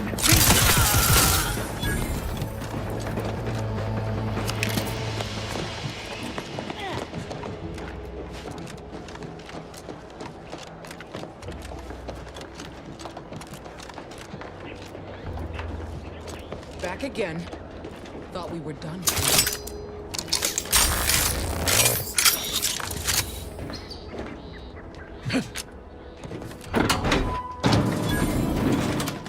You again. I heard fighting. What's going on? We're not Protectorate. We're your ticket out of this hotbox. Esculepe sent us. Esculepe? Zeb sent you? Wait, you're Niles, aren't you? Count on Zeb to go as far as raising the dead to help. But it's too late.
I gather you haven't noticed the bodies in the pen here.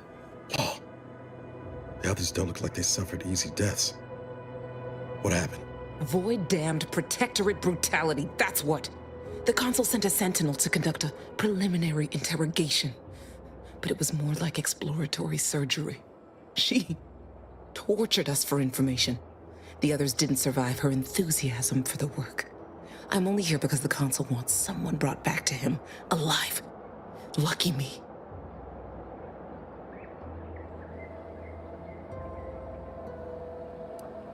Yeah, no time to powder my nose between beatings.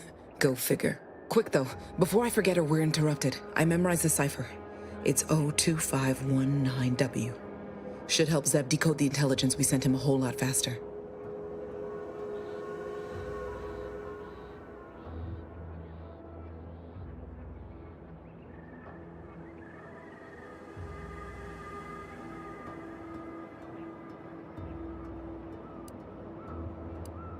Please don't think me ungrateful for your efforts, but I'm not going anywhere. If you're too hurt to walk, I'm sure the commander and I could... No, it's not that. I need the Sentinel to take me onto that transport. I want her to think she's won. And then, just as we leave orbit, I'm going to blow her pretty ship to pieces. That might just be the most ruthless bait and switch I ever heard. Your friends ought to be proud. Thanks. Funny what ideas come into your head after losing a molar. I'm no martyr. If there was another way to protect Zebulon and our cell, I'd take it. But if I escape, the Protectorate will pursue me, and everyone I care about will be in danger. I'll make it look like an accident. Mechanical failure. When I was being tortured, I saw some frayed wires near the fuel system. With the right spark, I think I can ignite it. Now, hold on. Even if she managed to spark a few wires, that ship's bound to have a fire suppression system. It would kick in if there was any real ignition. What do you propose, then? Not blowing yourself up, for starters. You know how relentless the Protectorate is. But if I die, that's the end of it. The Consul will turn his attention elsewhere, and our cause can continue in the shadows. Please, if you can help me sabotage the transport, then help me. We don't have much time. Might be I could sabotage the transport from the outside. Make it look like negligent maintenance. What do you think, Commander?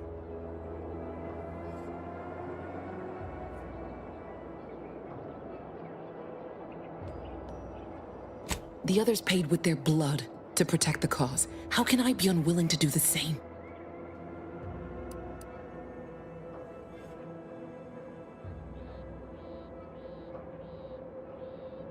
No. They'd probably tell me I was being foolish, acting rashly. But what if I'm right, and others die because I lived? I wouldn't say that around the Order, but the Commander's right. Future's always in flux. All right. I'm going to trust you on this, if only because I don't feel my head screwed on quite right at the moment. I just hope you're not wrong. No point in remaining here then, is there? Especially since you've already gone to the trouble of unlocking the gate. Tell Zeb I'll rendezvous with him later, somewhere safe. One last request. Don't damage the transport. A lone escapee is already insult, but a Sentinel killed, her transport destroyed? The Protectorate won't ignore such outright injury. Anyway, thank you again. Look after yourselves. I know what Audra said, but what if she's wrong? I can't help thinking we shouldn't leave without bloodying the Protectorate's nose first.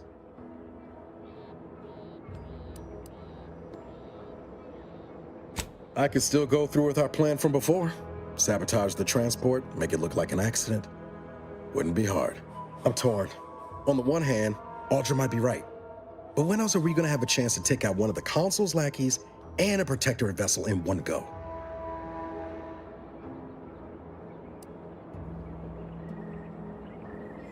She was ready to fulminate herself before we talked her out of it. I'm just saying, maybe she ain't thinking so straight. That Sentinel's not gonna stop. She'll find new targets, new people to torture and kill. If we do nothing now, their blood will be on our hands. I've spent 10 years on the sidelines watching people suffer, not being able to do a thing about it. We can do something here.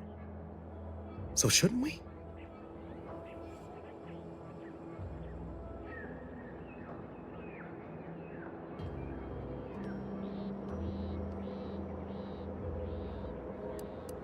Thanks, Commander. I know the risks, but after what the Protectorate did here today, I'm not letting that Sentinel walk. Stay put. Shouldn't take me too long. Done. Won't go into the particulars, but you can trust that ship will blow the moment it hits orbit. Let's get back to Zeb. He still needs a cipher, and he'll want to hear about what happened with Audra.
Is a fellow subject lacking the appropriate zeal for their assigned work? Reward them for mental refreshment post-haste. It's not just a good idea.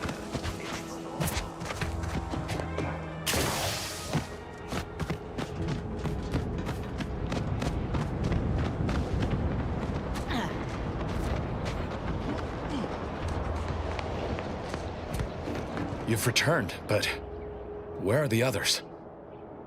Hold a moment. What's that in the sky?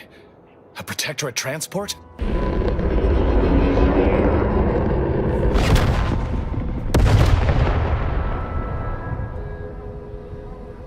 What in the blazes was that? What is it? What's happened? A Sentinel worked them over bad. Only Audra was still alive when we got there, and she was ready to blow herself up to take out that ship. Luckily, we found another way. Damn the Protectorate. At least you were able to get through to Audra, and still find a way to avenge your fallen comrades. And what of the cipher?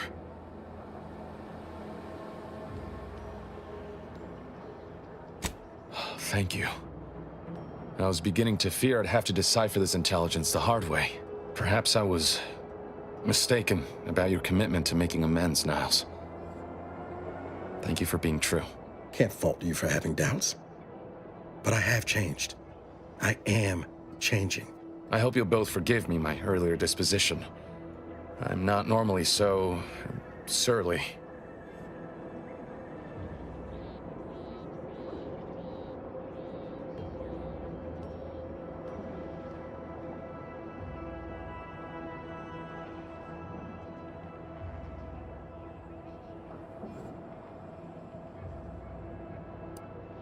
I haven't much to reward you with, but take this.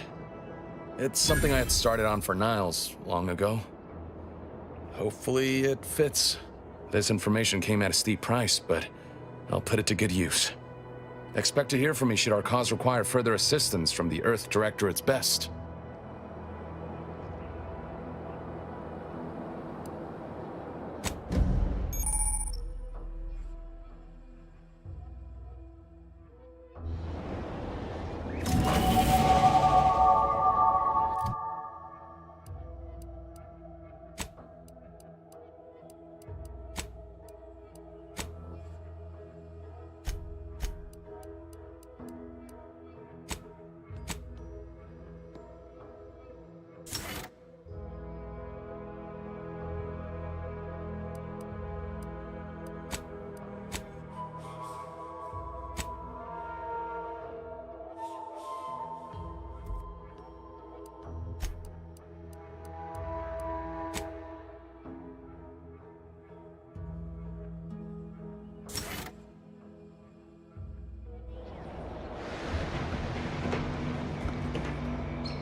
Got time for a debrief, Commander?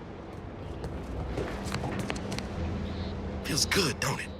Helping folks like Zeb and Audra hit back against the Protectorate. Almost like being back with the Earth Directorate. Yeah.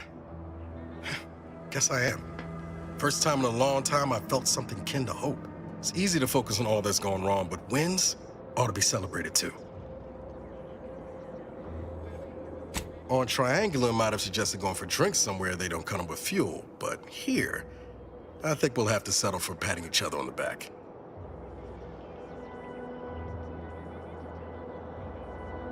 Shucks, Commander. I'm gonna get top-heavy you keep paying me compliments like that. Thanks again for going out of your way to help Zeb. Now I can focus on hunting down the Vrees without feeling like I've got a rabid sprat in my back pocket.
Take the heat off you, Commander.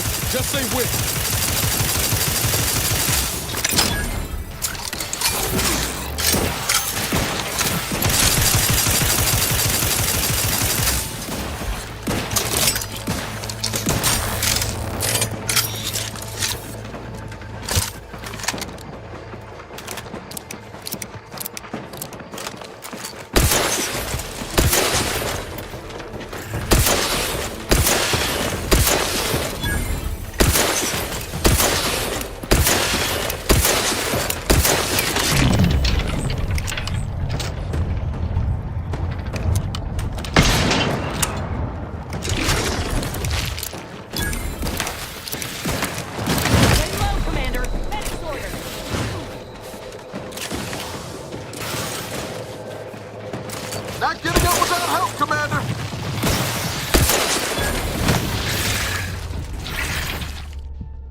Perhaps if I subjected it to a large amount of N-rays, then hit it with the hammer.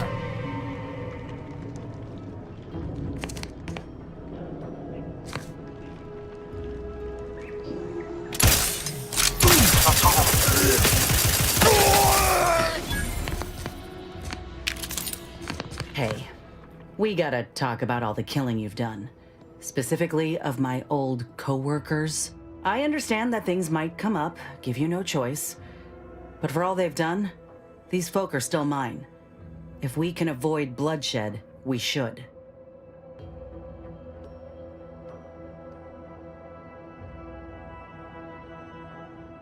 Yeah, reckon I do. Just don't put me in this spot again, Commander. I like what we got going. Be a right shame to end up on one another's blacklist.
Ah, there you are. I was expecting you 4 minutes and 27 seconds ago, but never mind that. I have a missive for you. Highest priority. Recipient's eyes only.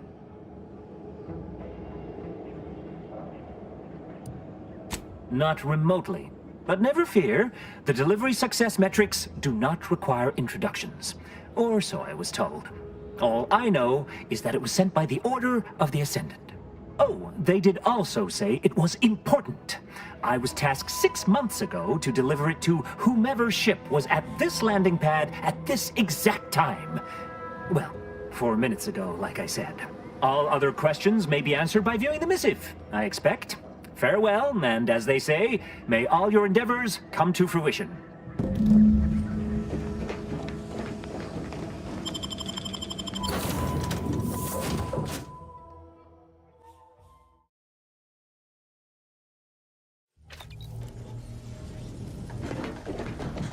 Time to watch whatever it was the messenger had for us. Greetings, Agent of the Earth Directorate. I am Ruth Bassar, Presiding Bishop of the Order of the Ascendant. At this time, I can only presume you think us your enemy, directly responsible for your colleague Augustine DeVries' actions way back on Horizon Point.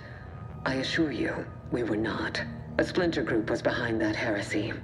The collective of scientists and scholars I lead are committed to elevating humanity by pursuing a greater understanding of reality.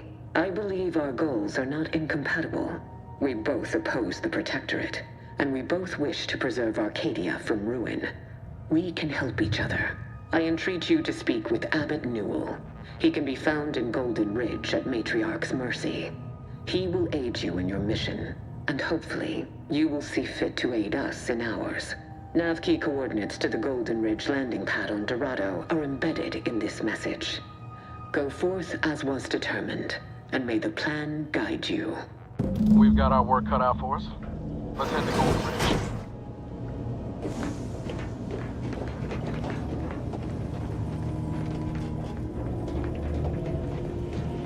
Commander, need to speak with you. It's about... Look, I know you're raring to get to Golden Ridge and get after DeVries, but my graph's been acting up. Going numb, getting discolored. I'm worried. Really think we ought to follow Doc's directive and get me a new graft quick as we can. Else, I got an awful sense I won't make it much further.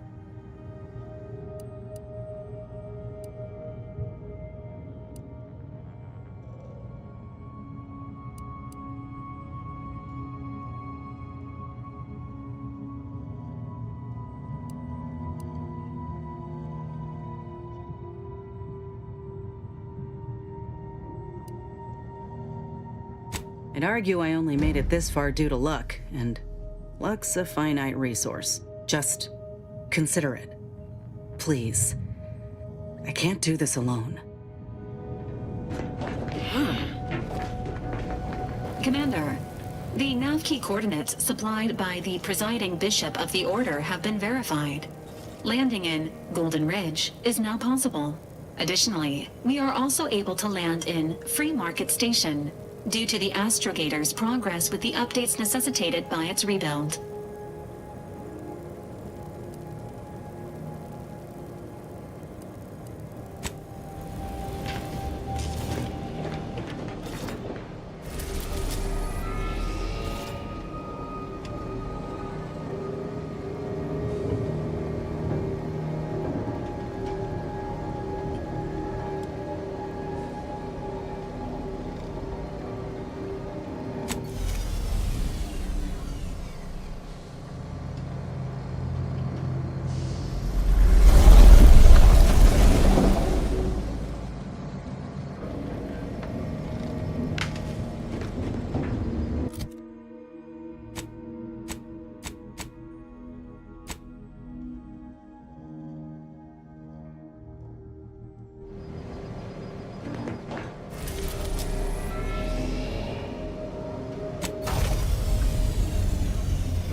they made the statue big enough?